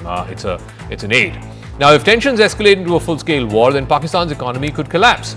A 3-month-long conflict would put the cost of something to the tune of $10 to $15 billion. Now, this is based on inflation that's been adjusted for the costs compared to what the Kargil war was. The Kargil war was 25 years ago. It was a 3-month war between May and July. If we were to have a same 3-month war today, Pakistan's entire forex reserves would be wiped out. Pakistan would necessitate emergency loans from either allies like China, which is not interested in turning over these loans. In fact, China has refused to change the terms of repayment of these loans. The IMF, of course, like I said, right now they're having a meeting for the next tranche of money. Also, a naval blockade, for example, of Karachi. There was a lot of fake news doing the rounds yesterday that the Indian Navy has hit the Karachi port and that there is a blockade of the Karachi port, etc. But if that were to happen, then that would choke again Pakistan's $30 billion of export, particularly textiles. And textiles make up for about 60% of Pakistani exports. Currently, the Indus Waters Treaty is in abeyance, so if there is a full suspension, that could slash agricultural output by 40%. It would push 15 million rural workers into poverty and drive up food prices by 50%. And that is something that ordinary Pakistanis cannot afford. Foreign direct investment, up to 20% of the $1.8 billion in the first half of FY25 would completely vanish. A war could also displace, and this is the human cost, anywhere between 5 to 10 million people, particularly those in the border regions, and that would strain Pakistan's annual $10 billion social welfare budget. And yet, we have Pakistan's defense minister resorting to blatant warmongering. अगर table पे बात नहीं होती तो क्या अगली बात बंदूक पे होगी, बंदूक के जरिए होगी? जी बिल्कुल, then that is the only option left to us. We do not have the luxury of waiting for days. मैंने plural इस्तेमाल किया. We do not have the luxury to wait. This patience will cost us. So we have to stop them right now in the tracks. कि ये चीज जो acceptable नहीं है. All right, let me go across to Mr. Mukesh Aghi. He's the founder, of course, of the US-India Strategic Partnership Forum. Thank you very much, Mr. Aghi, for joining us. The US seems to be watching from the sidelines right now. We had comments from President Trump, a few days back saying this is between India and Pakistan. They've been fighting for 1,000 years. J.D. Vance yesterday, in his latest remarks, said this is none of America's business. How do you view that? Why is America taking this sort of hands-off-ish approach? Well, you have to understand that when you have a cross-border terrorism, there has to be a zero tolerance by any nation. And we saw that in the October 7th happened between Gaza and Israel itself. And India has every right to respond and protect his civilian population. Now, as far as the current situation goes, we believe that India has given a response to that terror aggression. And it's up to Pakistan now to have some kind of an exit ramp to be able to manage the current situation. Because a long-term war is not sustainable for Pakistan economy, whereas India, yes, can sustain this up to certain length itself. And the view in the Washington, D.C. is this is not our dog in the fight between India and Pakistan. They should be able to manage this. And that's where the position the U.S. government has taken for time being. I'm curious about that because this position that America has taken that America does not have a dog in this fight. But if you look at past conflicts, Kargil, even 2019 Balakot, America played a very, very important mediatory kind of role, if not an intervenery kind of role, to try and diffuse the situation. This time around, it's a bit hands-off-ish. I talked about what President Trump said, what Vice President Vance said. It's basically the message that seems to be coming out of Washington is their fight, let them figure it out. No, I don't think so. I think you have to understand, earlier it was the US which would intervene and bail out Pakistan. At this stage, I think India is, I call, fed up with cross-border terrorism. And, earlier it should be okay. India would punch, Pakistan would punch back. And then there will be exit ramp for both countries, and we manage that. But now I think India is saying enough is enough, and we have to stop this. This can't continue going on. And Washington seems to agree from that perspective, saying, okay, guys, you manage it. So while US may not be able to influence so much, but the Chinese, the Turks, the Persians, the Saudis can play a pivotal role trying to counsel Pakistan. This is the wrong direction to go, both from a global perspective and from a regional economic perspective also. You know, one of the things that, India has been talking about, and right now they are meeting in Washington, D.C., the IMF will be negotiating with Pakistan, or the other way around, Pakistan will be negotiating with the IMF to release its next tranche of $1 billion.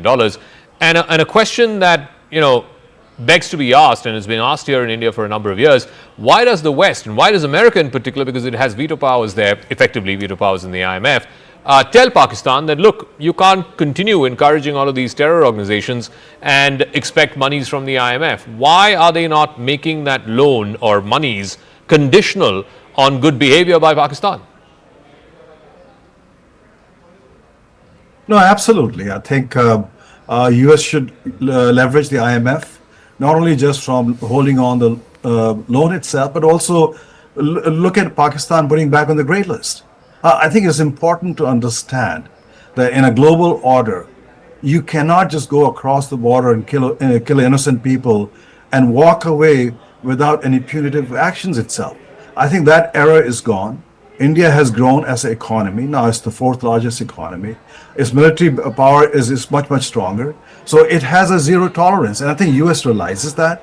Okay. And in an indirect way, US is saying, hey, once and for all, just try to sort this one out so we can move on. Okay, Mukesh Aghi, we'll leave it at that. Thank you very much for joining us from the US-India Strategic Partnership Forum. Amidst a barrage of speculation from Pakistani and international media over the alleged military losses in the ongoing Operation Sindoor, a senior government official has told CNN News 18 that India has a proud and consistent history of acknowledging its losses and honouring the brave hearts who laid down their lives in service of the nation. In a poignant reminder of India's tradition of honour, even in conflict, the official recalled an extraordinary moment from history. In fact, let me go across to Siddhant, who has more details on this. Siddhant, so there's a lot of speculation about, did India lose aircraft? How many aircraft did India lose? At least officially, no one is saying that India has lost any aircraft. The official that you spoke to, what did he have to say?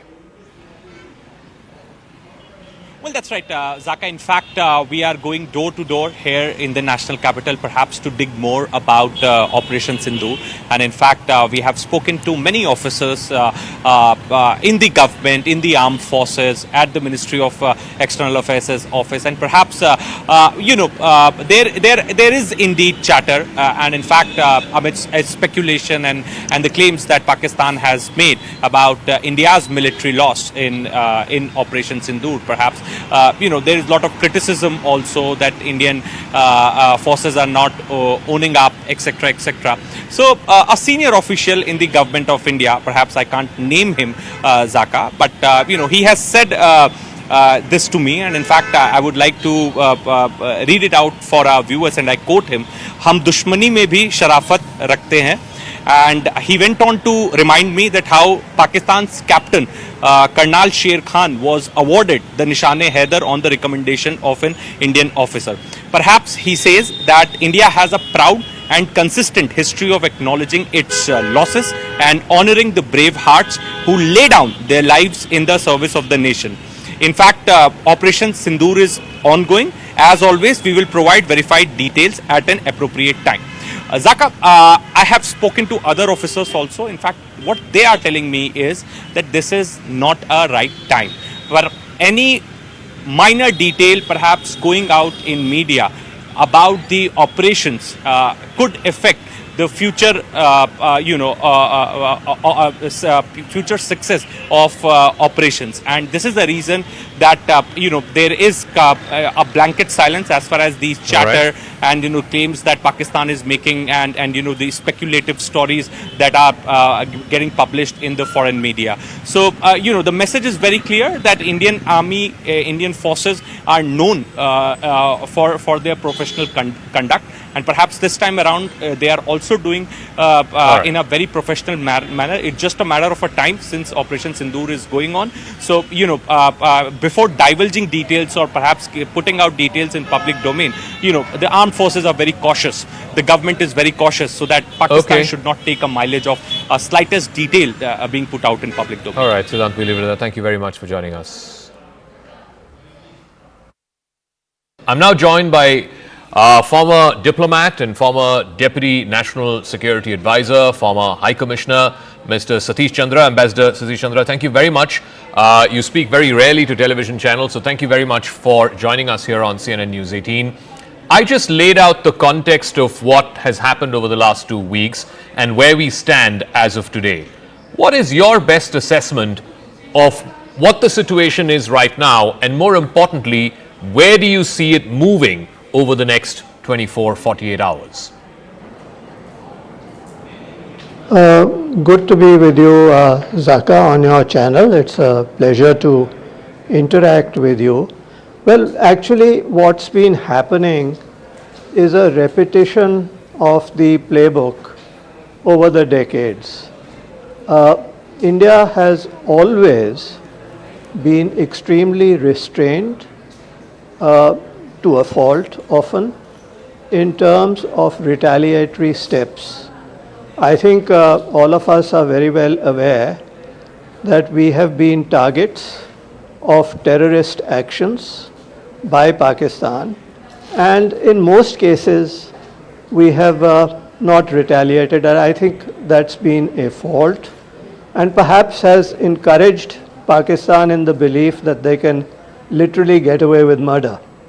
So what has happened, I think there's been a change since with the Modi government in terms of the actions that it had taken in 2016 and 2019. First the surgical strikes and then Balakot. And this has gone a notch higher in terms of depth at which we have struck across Pakistan in retaliation for the Pahalgam attacks.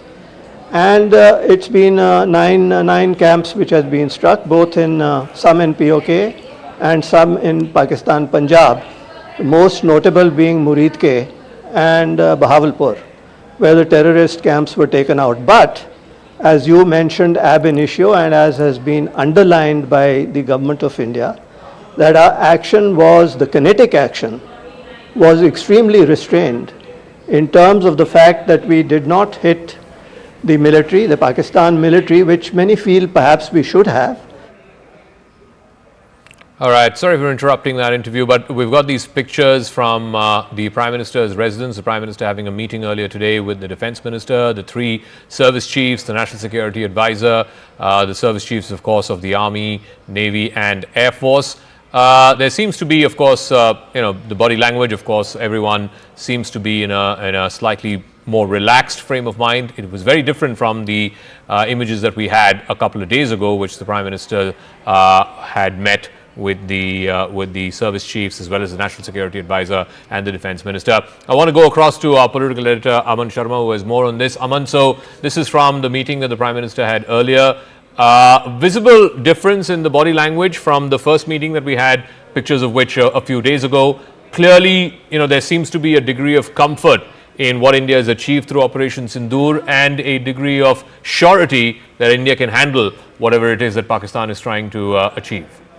Absolutely, Zaka. These pictures show that the Prime Minister is extremely happy with the performance of the armed forces, not just during Operation Sindoor, but also yesterday, earlier today, in the wee hours when we have repulsed all these 300 to 400 drones fired at 36 locations of India, right from Leh till Sir Creek, as the details were given in the press conference earlier. It seems that the Prime Minister and the Defence Minister are extremely happy with the performance of our armed forces of repulsing, such a massive attack. And earlier in the day, we also saw the Defence Minister meeting the chiefs of the armed forces and the CDS, and where also the body language seemed far more comfortable, far more easy.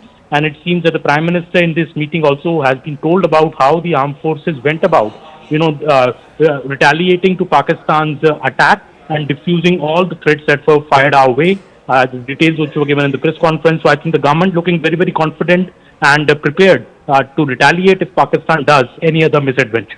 And what is the sense you're also getting from the government that if Pakistan does not do any misadventure, as you said, then is India not looking to amp up on the escalation ladder?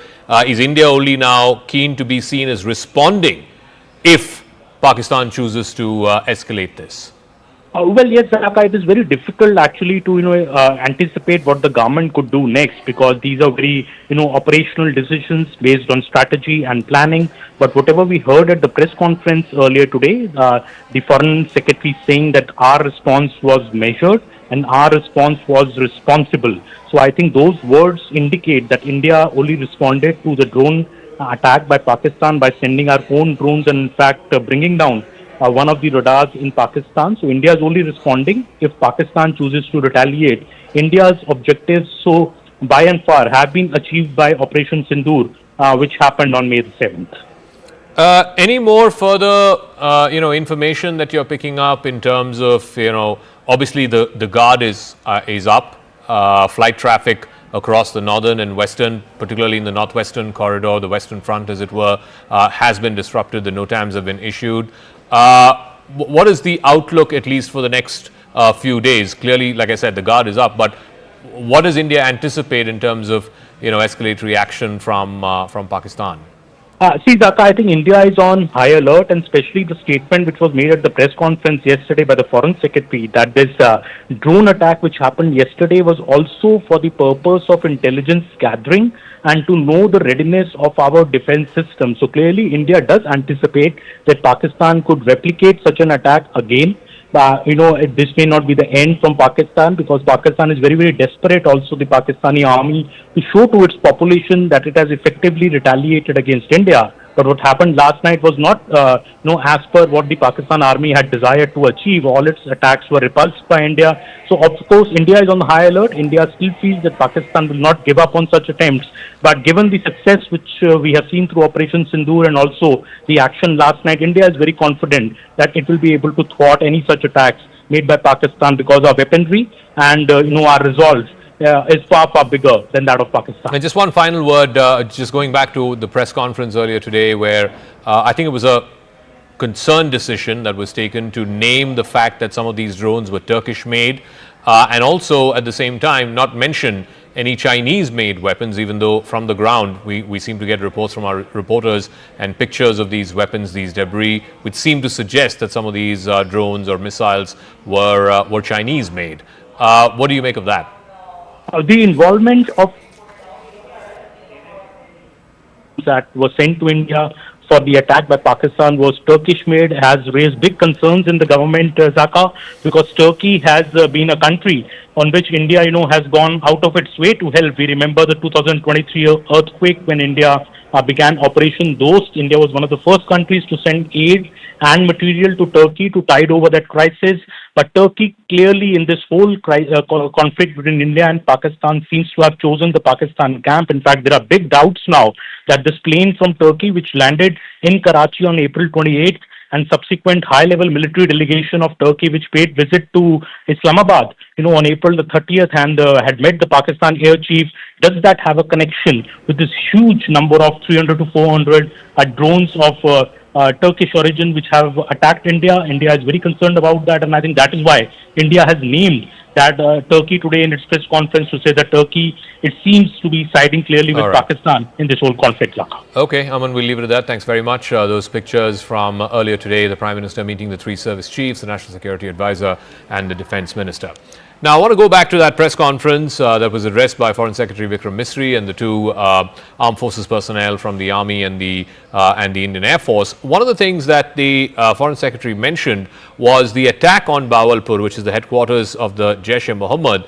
There's a lot of speculation around whether Rauf Azhar, who was one of the key members of the Jaish-e-Mohammed, the brother of the founder of the Jaish-e-Mohammed, Masood Azhar, whether he was eliminated, whether he was killed in that attack that happened a couple of nights ago on Operation Sindoor. Now, Rauf Azhar was the person who was responsible for luring American journalist, the Wall Street Journal reporter Daniel Pearl, and taking him to Omar Sheikh, who then killed him.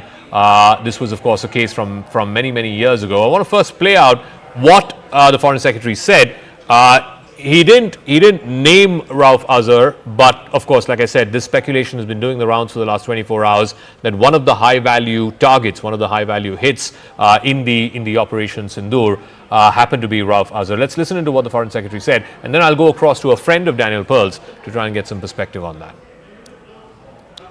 You brought up the connection with the tragic death or killing of Daniel Pearl of the Wall Street Journal.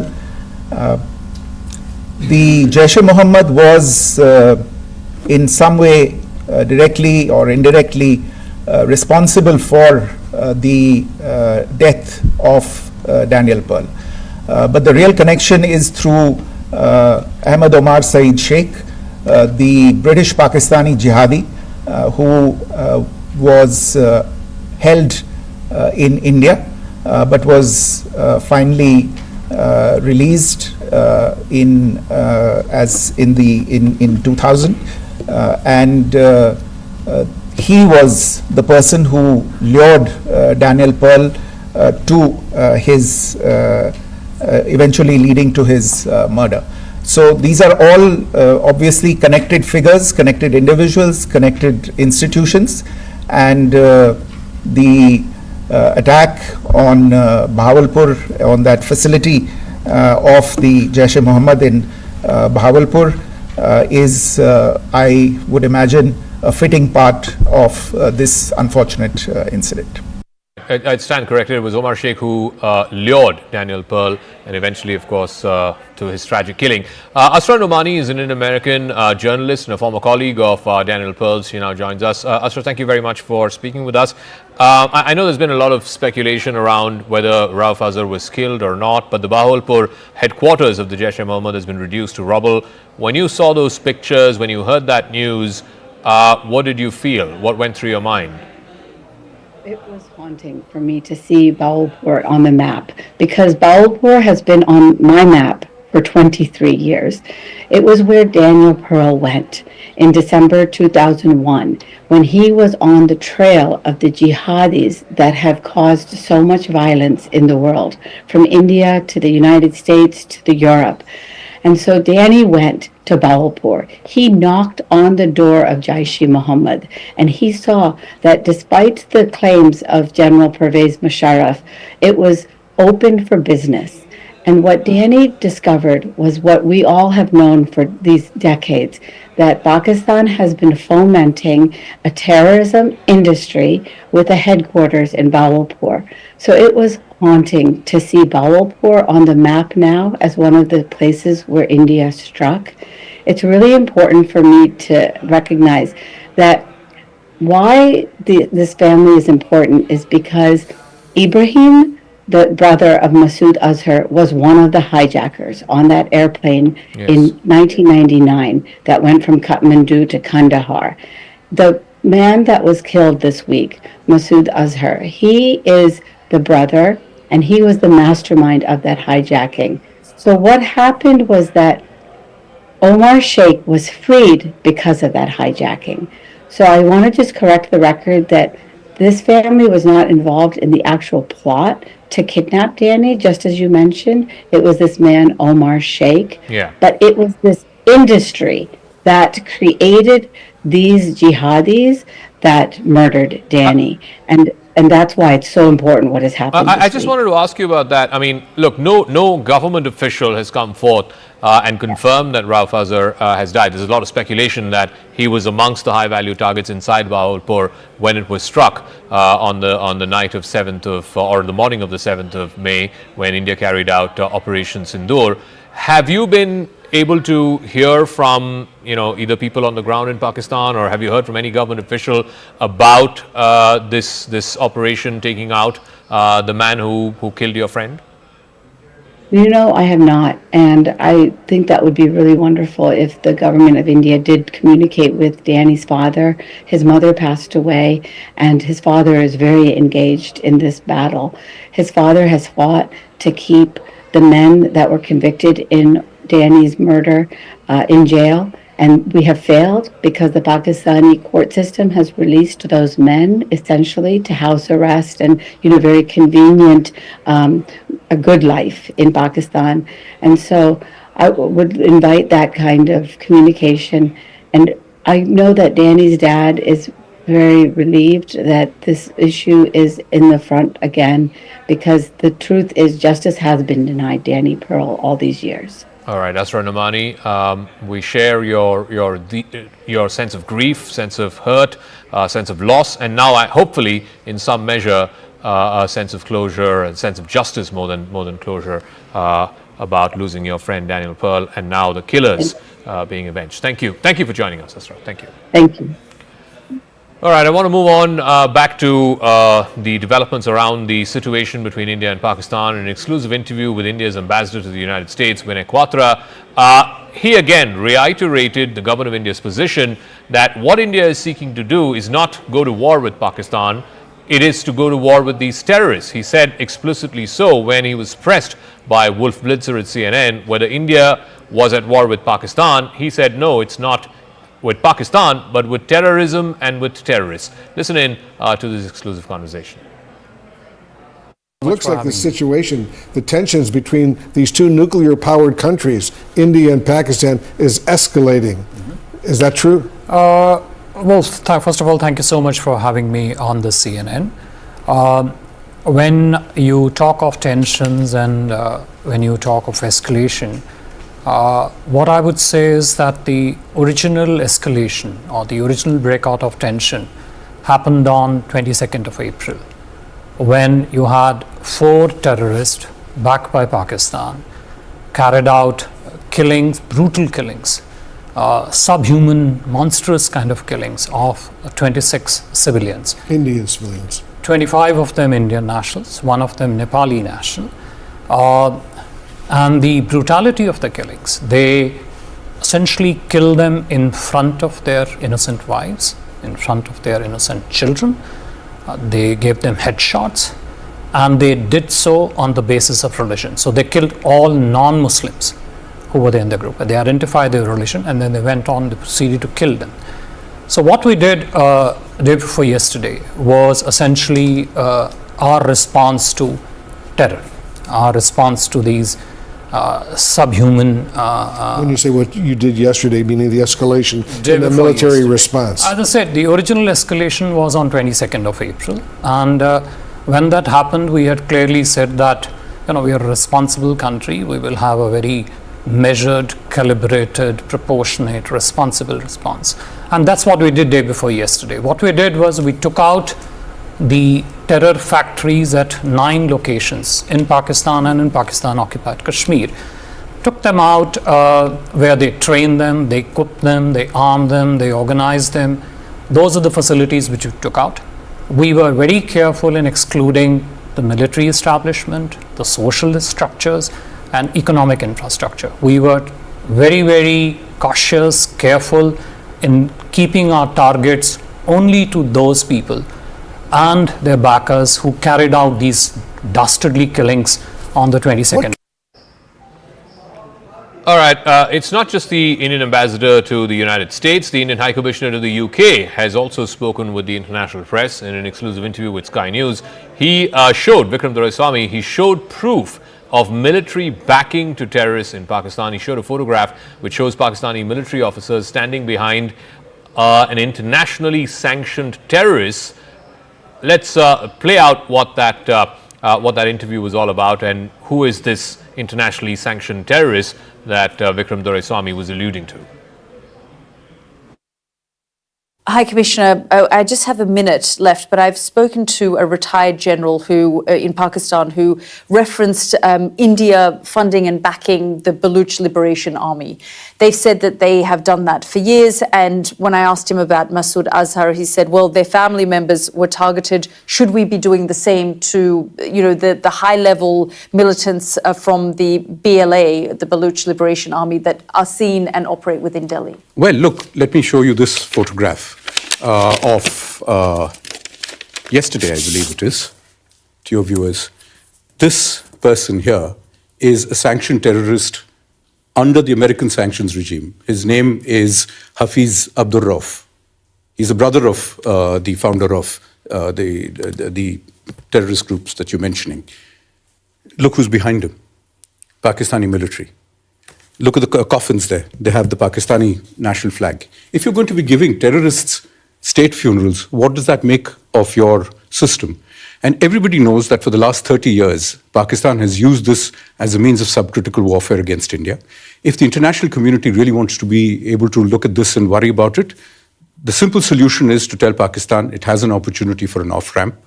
These are things that the world should have compelled Pakistan to do 30 years ago, to compel them to implement their promises about taking down this infrastructure.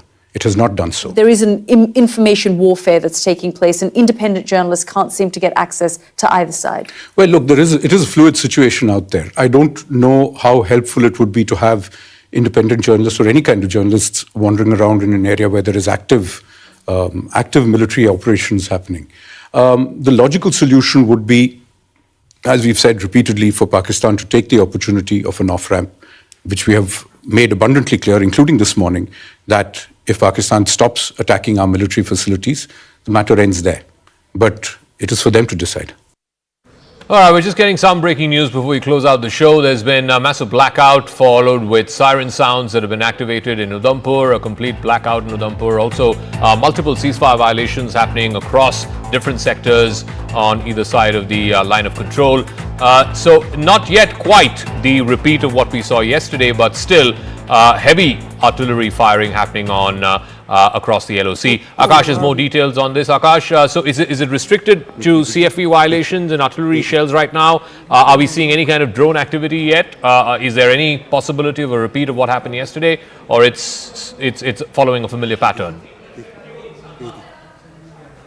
I'm hearing the sirens. In fact, here in Jammu, I'm not allowed to go outside because of the light and some sort of restrictions that are in place. Zaka, yes, we are learning about one drone attack here in Jammu. In fact, defense sources are telling us, and we have heard multiple firing sounds as well. You rightly pointed out on line of control, we are having ceasefire violations in different sectors, not only in Jammu but in Kashmir as well. In Uri and Kupwara, we have been reporting since evening. And at this point in time, in Poonch and in Samba, we are learning about this ceasefire violation from Pakistan, where they are in fact firing the artillery. Here in Jammu, I have heard multiple sounds. I was trying to count 11 at least. I have heard, and I am learning. In fact, defense sources are telling me that it was, drone once again. It was a drone attack once again. We'll wait for the police to confirm it as well. But I am learning that yesterday it was the airport, and once again it is in the close vicinity, possibly the airport only.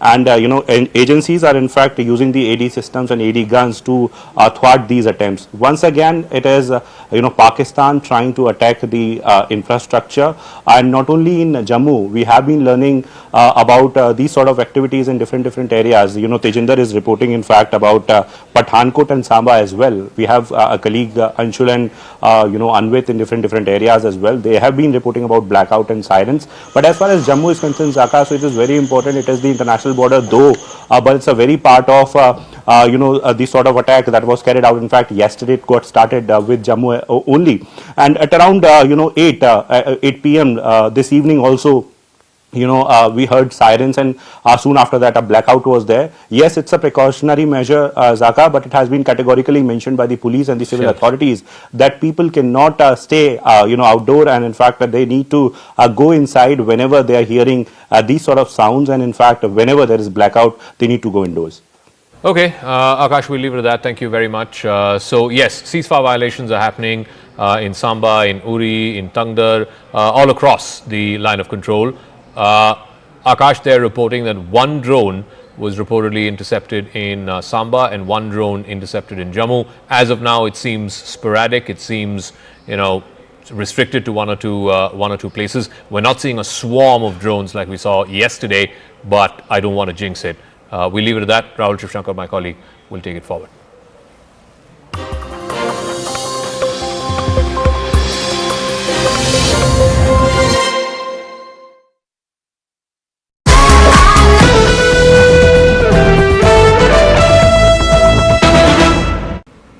All right. I want to move on to another piece of breaking news that's just coming through. We're given to understand that a former Lashkar-e-Taiba operative and in aid of the Lashkar-e-Taiba founder Hafiz Saeed has exposed the outfit. He says that many youths motivated by Hafiz Saeed's speeches and then joined the Lashkar-e-Taiba subsequently traveled to Afghanistan as well as to Kashmir in India. Approximately 500 individuals from across the country traveled to Afghanistan to undergo training at a camp named Maskar Taiba that's located in Kunar province.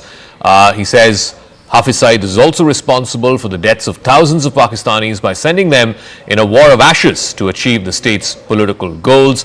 This is something that Noor Dari, that's the name of the individual. He's a former Lashkar operative.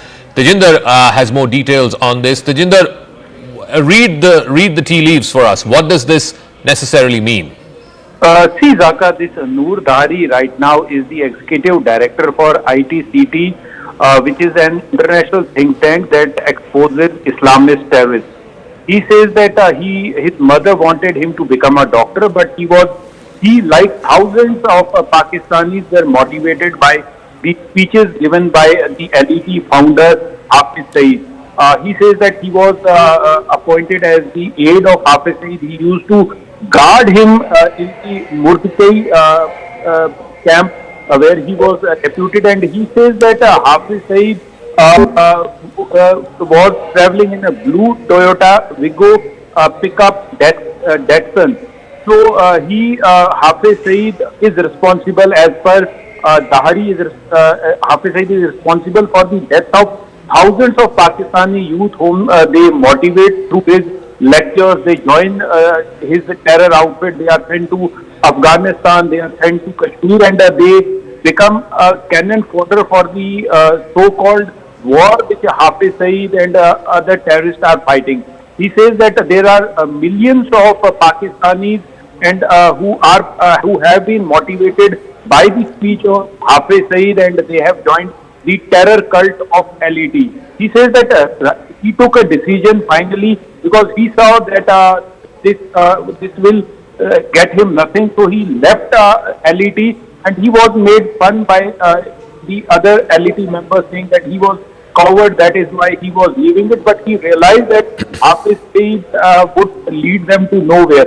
So finally he right now in UK settled there, and is working with one of the international think tanks as an executive director. So this person has exposed Hafiz Saeed and how this terror factory is radicalizing the youth of Pakistan, the youth who could have taken a pen, who could have taken a stethoscope to become a doctor or an engineer, but Hafiz Saeed and his ilk is making these people the cannon fodder for their so-called jihad, training them in several terror training camps across Pakistan, in borders with Afghanistan, and then sending them to fight and get killed in Kashmir.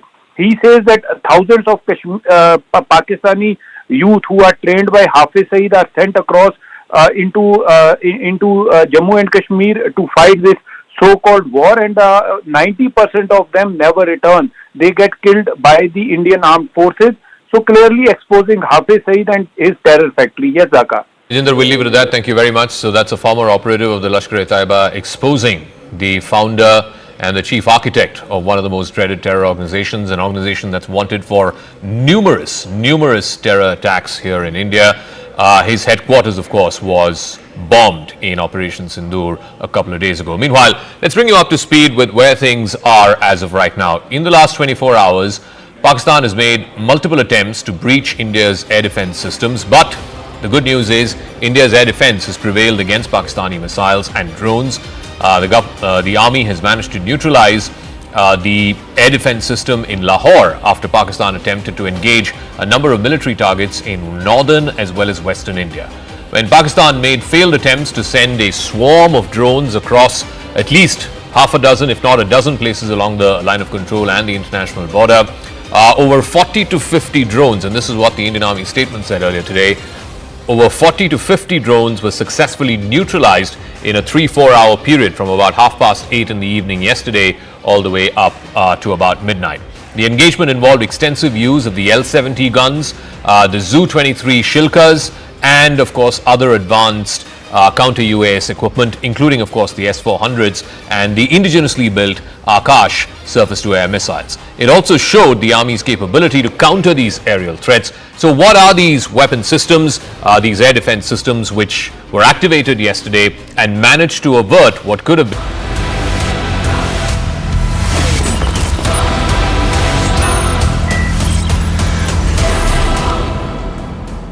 Viewers, Operation Sindoor is not just a retaliatory strike, it's a declaration that India will bleed no more in silence, that every act of terror will be answered not with dossiers but with devastation. For decades, we have exercised restraint.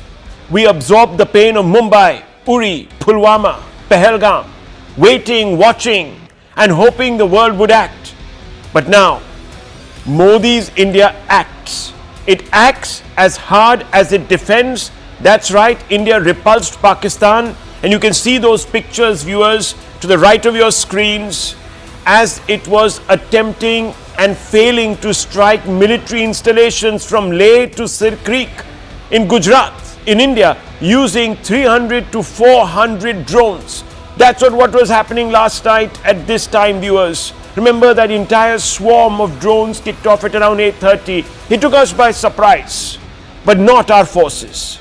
Not our forces. And shockingly, viewers, it turns out that the drones were supplied by Turkey. Can you believe it? Turkey. This was confirmed by the Foreign Secretary today at his press conference, which took place at around 5:30 in the evening. And again, viewers, for the fourth day, we've had a press conference by the MEA. So not only is the conflict widening, but the actors are also growing. China, Turkey, Pakistan, many people are today calling for the boycott of Turkey or some sort of actions involved in lowering our engagement with the country. So many Indians travel through or to Turkey. They buy Turkish dates and other products. Viewers, Turkish service providers are quite active in our airports. But this same Turkey, viewers, takes advantage of our generosity. But we'll come to that later.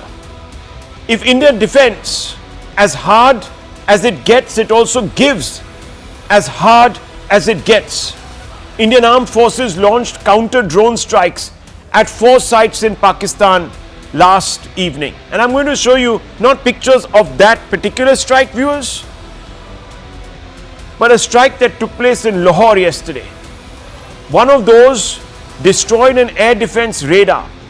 The second one in 2 days, and this was also confirmed by the Foreign Secretary. So 2 out of 3 points, viewers, which were the main headlines of that press conference we've covered. The first one, that Turkey is a silent partner now of Pakistan. It's confirmed.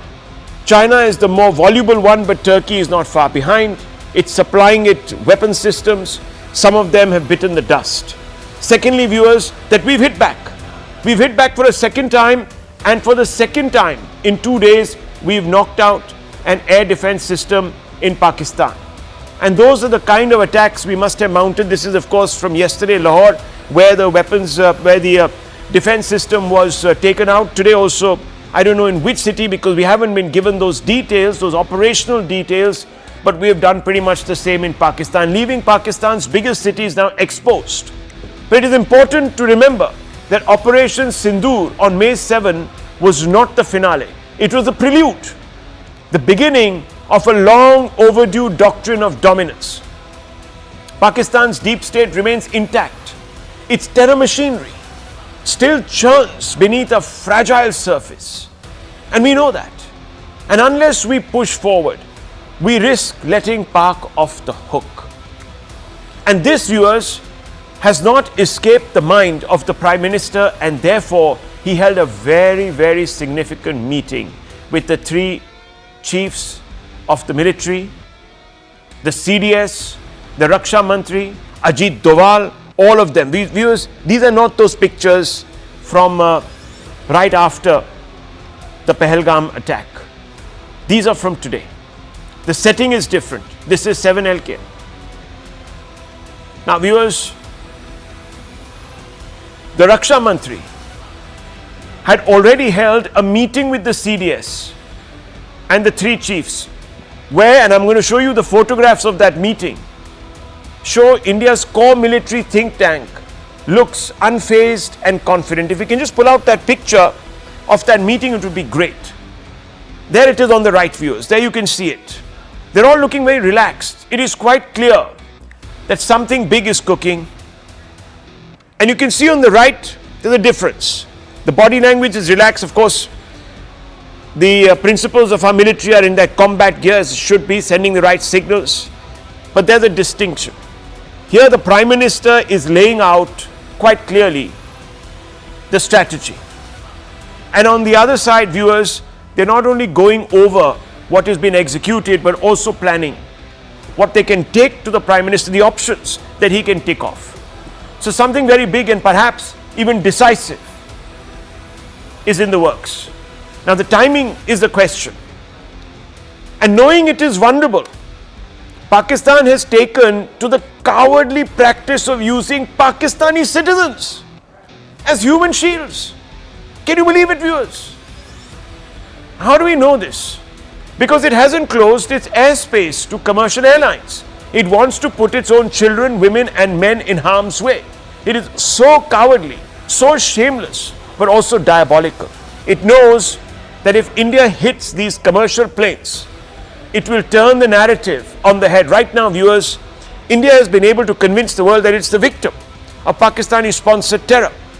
But if some accident takes place, some mishap, and this plane comes down, even one of them, Pakistan will say, see, we told you. Irresponsible nuclear power doesn't even spare innocents. And how do we know that Pakistan is up to these tricks of not closing their airspace, viewers? Because we were told this today in that briefing. Listen. Pakistan is using civil airliners as a shield, knowing fully well that its attack on India would elicit a swift air defense response. This is not safe for the unsuspecting civil airliners, including the international flights which were flying near IB between India and Pakistan. But if the Pakistan establishment, viewers, if the Pakistan establishment thinks it can hide its incompetence behind its own citizens, it is mistaken. MPs in the Pakistan parliament are frothing at the mouth, breaking down and cursing their own government. Watch these pictures. दुनिया में जहां भी देखें शायद हमारी कमी है, हम मजबूर हैं, हम गुनाहगार हैं, लेकिन रब्बे काबा हम तेरे हबीब की उम्मती है, खुदा का वास्ता हमसे रहम का भला फरमा। आप चले जाएं, उधर फिलिस्तीन में चले जाएं, कश्मीर में चले जाएं, जहां भी जाएंगे मुसलमानों के साथ वो ऐसे रो रहा है जो हम सोच भी नहीं सकते हैं। इनका पता नहीं कौन सा कायद, वो इंडिया के इन मामलात के ऊपर एक स्टेटमेंट नहीं आई। जनाब डिप्टी स्पीकर साहब, मुझे टीपू सुल्तान के वो एक कॉल याद आ रहा है कि अगर एक लश्कर जिसका सरदार शेर हो और उसके साथ लश्कर में गीदड़ हो तो वो शेरों की तरह लड़ते हैं, अगर शेरों का लश्कर उसका सरदार गीदड़ हो तो वो नहीं लड़ सकते। There you go, viewers. The complete meltdown in Pakistan. One is tearing up, praying to God, saying, save us from India's wrath. The other one abusing the Prime Minister, saying that you're a geedar. You're a coward, basically. You can't even look Modi in the eye. The lack of faith is totally understandable. India seems to strike at will. It's taken out its second Pakistani air defense system in 2 days. The time is right to strike, and strike to break Pakistan and enforce deterrence. Because even now, viewers, Pakistan is doing, and it's back to its dirty tricks. I'm going to show you fresh visuals from today, from the last half an hour. Again, viewers, like yesterday, it has begun to harry us in Jammu, Samba, Pathankot, sending these, and this is from Samba, viewers, and these are deferred visuals. So this is some time ago. But sending these cheap Chinese and Turkish drones, viewers. It's just playing silly mind games, and they're being struck down with ease. This is from Uri, again today, deferred visuals, viewers. That's another swarm being hit by our air defense system. So all of this is happening. But the point is, viewers, Is full spectrum retaliation the only language Pakistan will understand? And let's open this up, because we need to ask these questions tonight. Are we going to let them run away because we want to occupy some moral high ground? Viewers, no. We've got to pay them back in their own coin. And I'm going to open this up, and I'm going to begin with some of our guests, our panelists this evening. And I'm going to try and go across also to some reporters to just get a quick update, but that's a little later in the show, viewers, if things escalate. But let me first begin with Harimohan Iyer, General Iyer, as well as Tilak Devasher, and also, of course, viewers, Wing Commander Sudhakaran. So, Wing Commander, what do you make of India's response thus far? And are we dithering on employing or deploying the full spectrum retaliation? Because I get the sense, and please correct me if I'm wrong, that that's the only language Pakistan understands.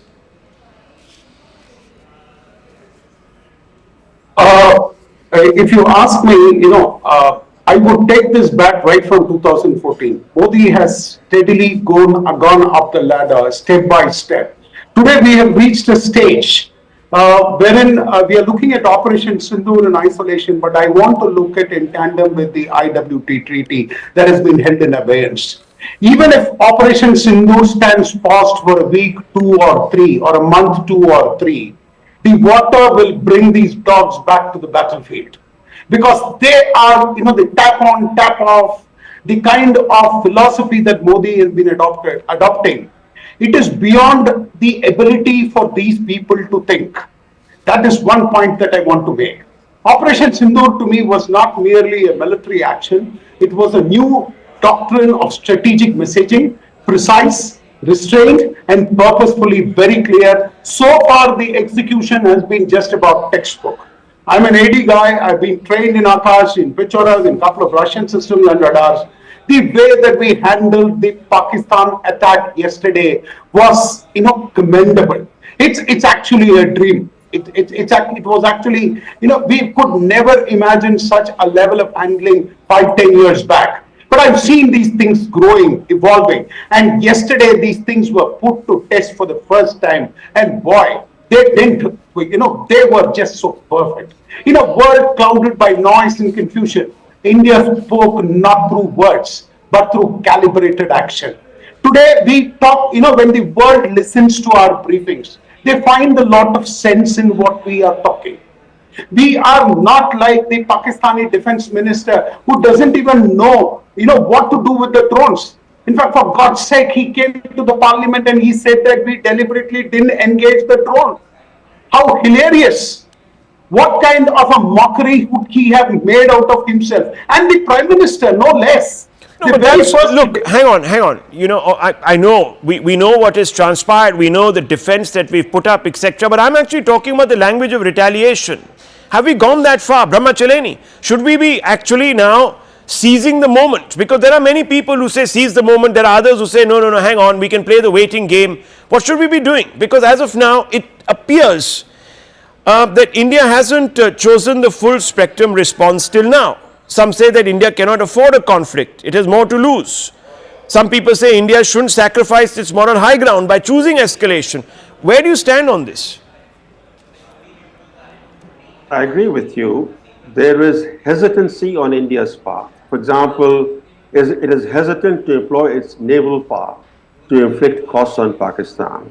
What we are seeing are rival aerial campaigns and artillery duels.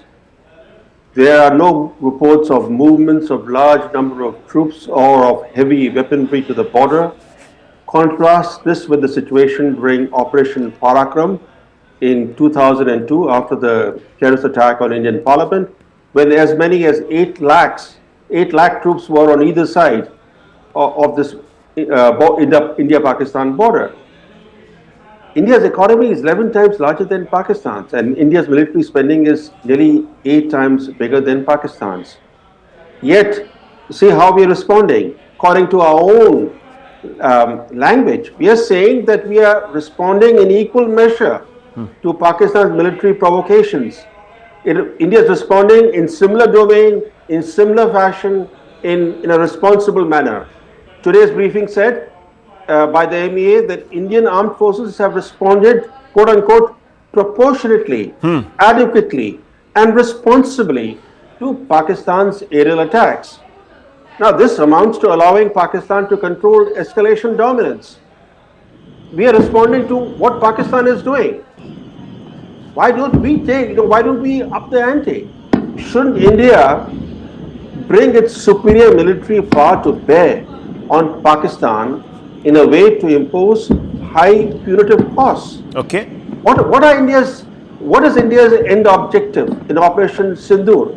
The end objective should be to humiliate Pakistan's military so that they are left licking their wounds. Yeah, but we don't seem to be doing that. We are going from one TV interview to the other saying, no, you see, we are not trying to target the military. We are trying to target the terrorists. Tilak Deveshir, I'm getting that sense. I don't know, we are so stuck on trying to draw this distinction between the two when there isn't. And then we sort of contradict ourselves to say, no, but the state also stands with these terrorists. So if that is the case, and the Prime Minister has said, I'm not only going to come after those who have carried out, the perpetrators that is, carried out the dastardly act in Pahalgam, but also their backers.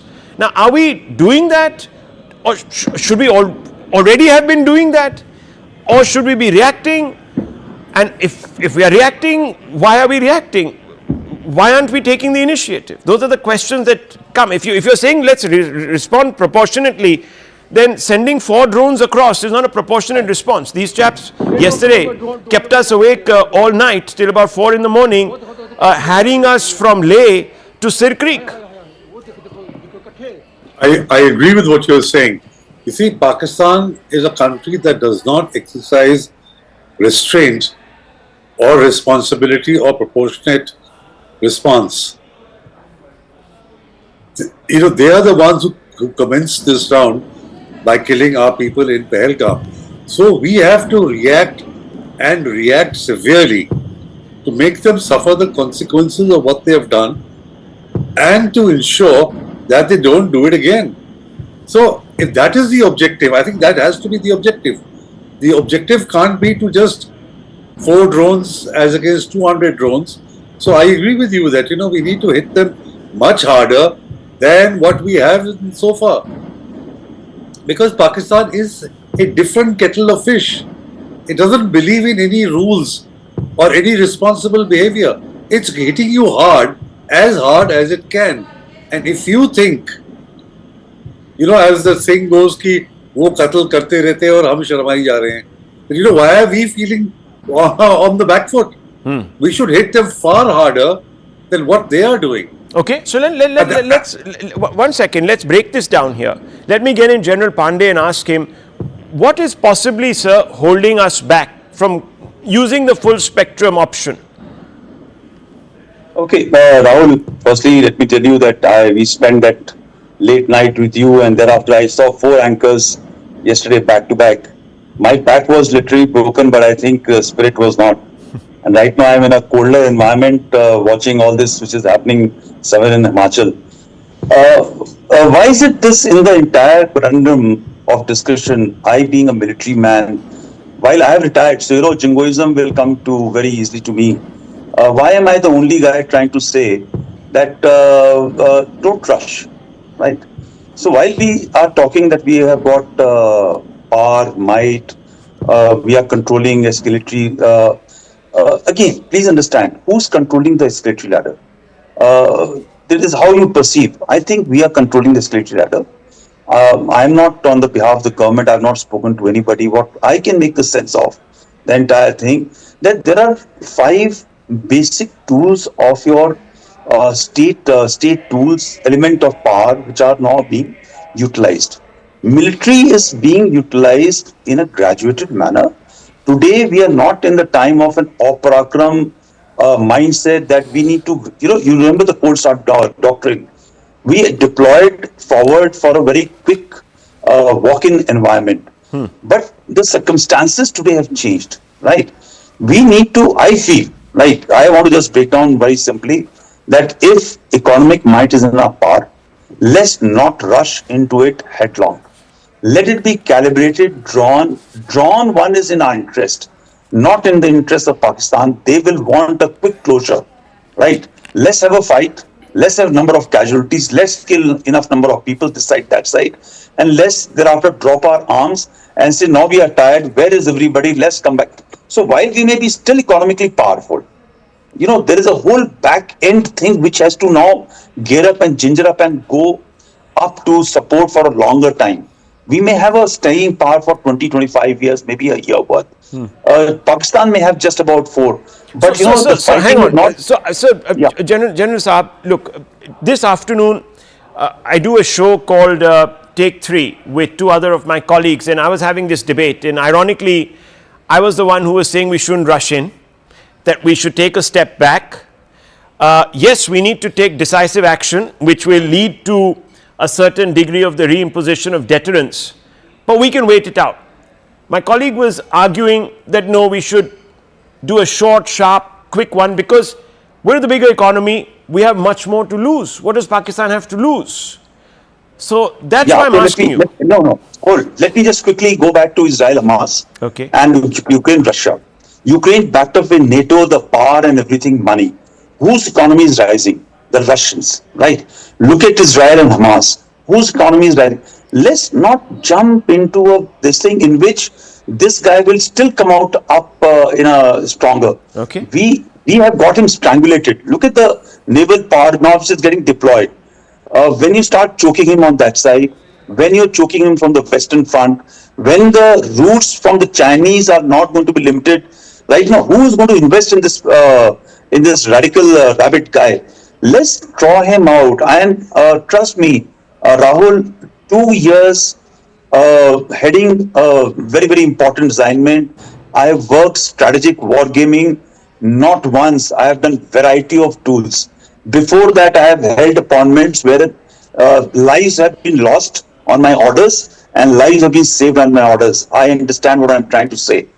We have got the capacity. I've worked on, not on my back of the envelope. I can sit across the table to your team or anybody who wants to argue to tell you, let this draw out. You will see what I'm saying. Okay. So and the second part, we should look rational. We should have adequate, just a balance for going for a full-fledged war. Everybody is calling a war. I don't call it a war. I have been in the scenario of ceasefire violation, taking shells on my head. I've seen people blown on this side and killing on the other side for not one day. I've seen it for fire packages, fire exchanges, fire duels going for days altogether. I've seen Kargil quite up close front. Please understand, wars don't go in zippy.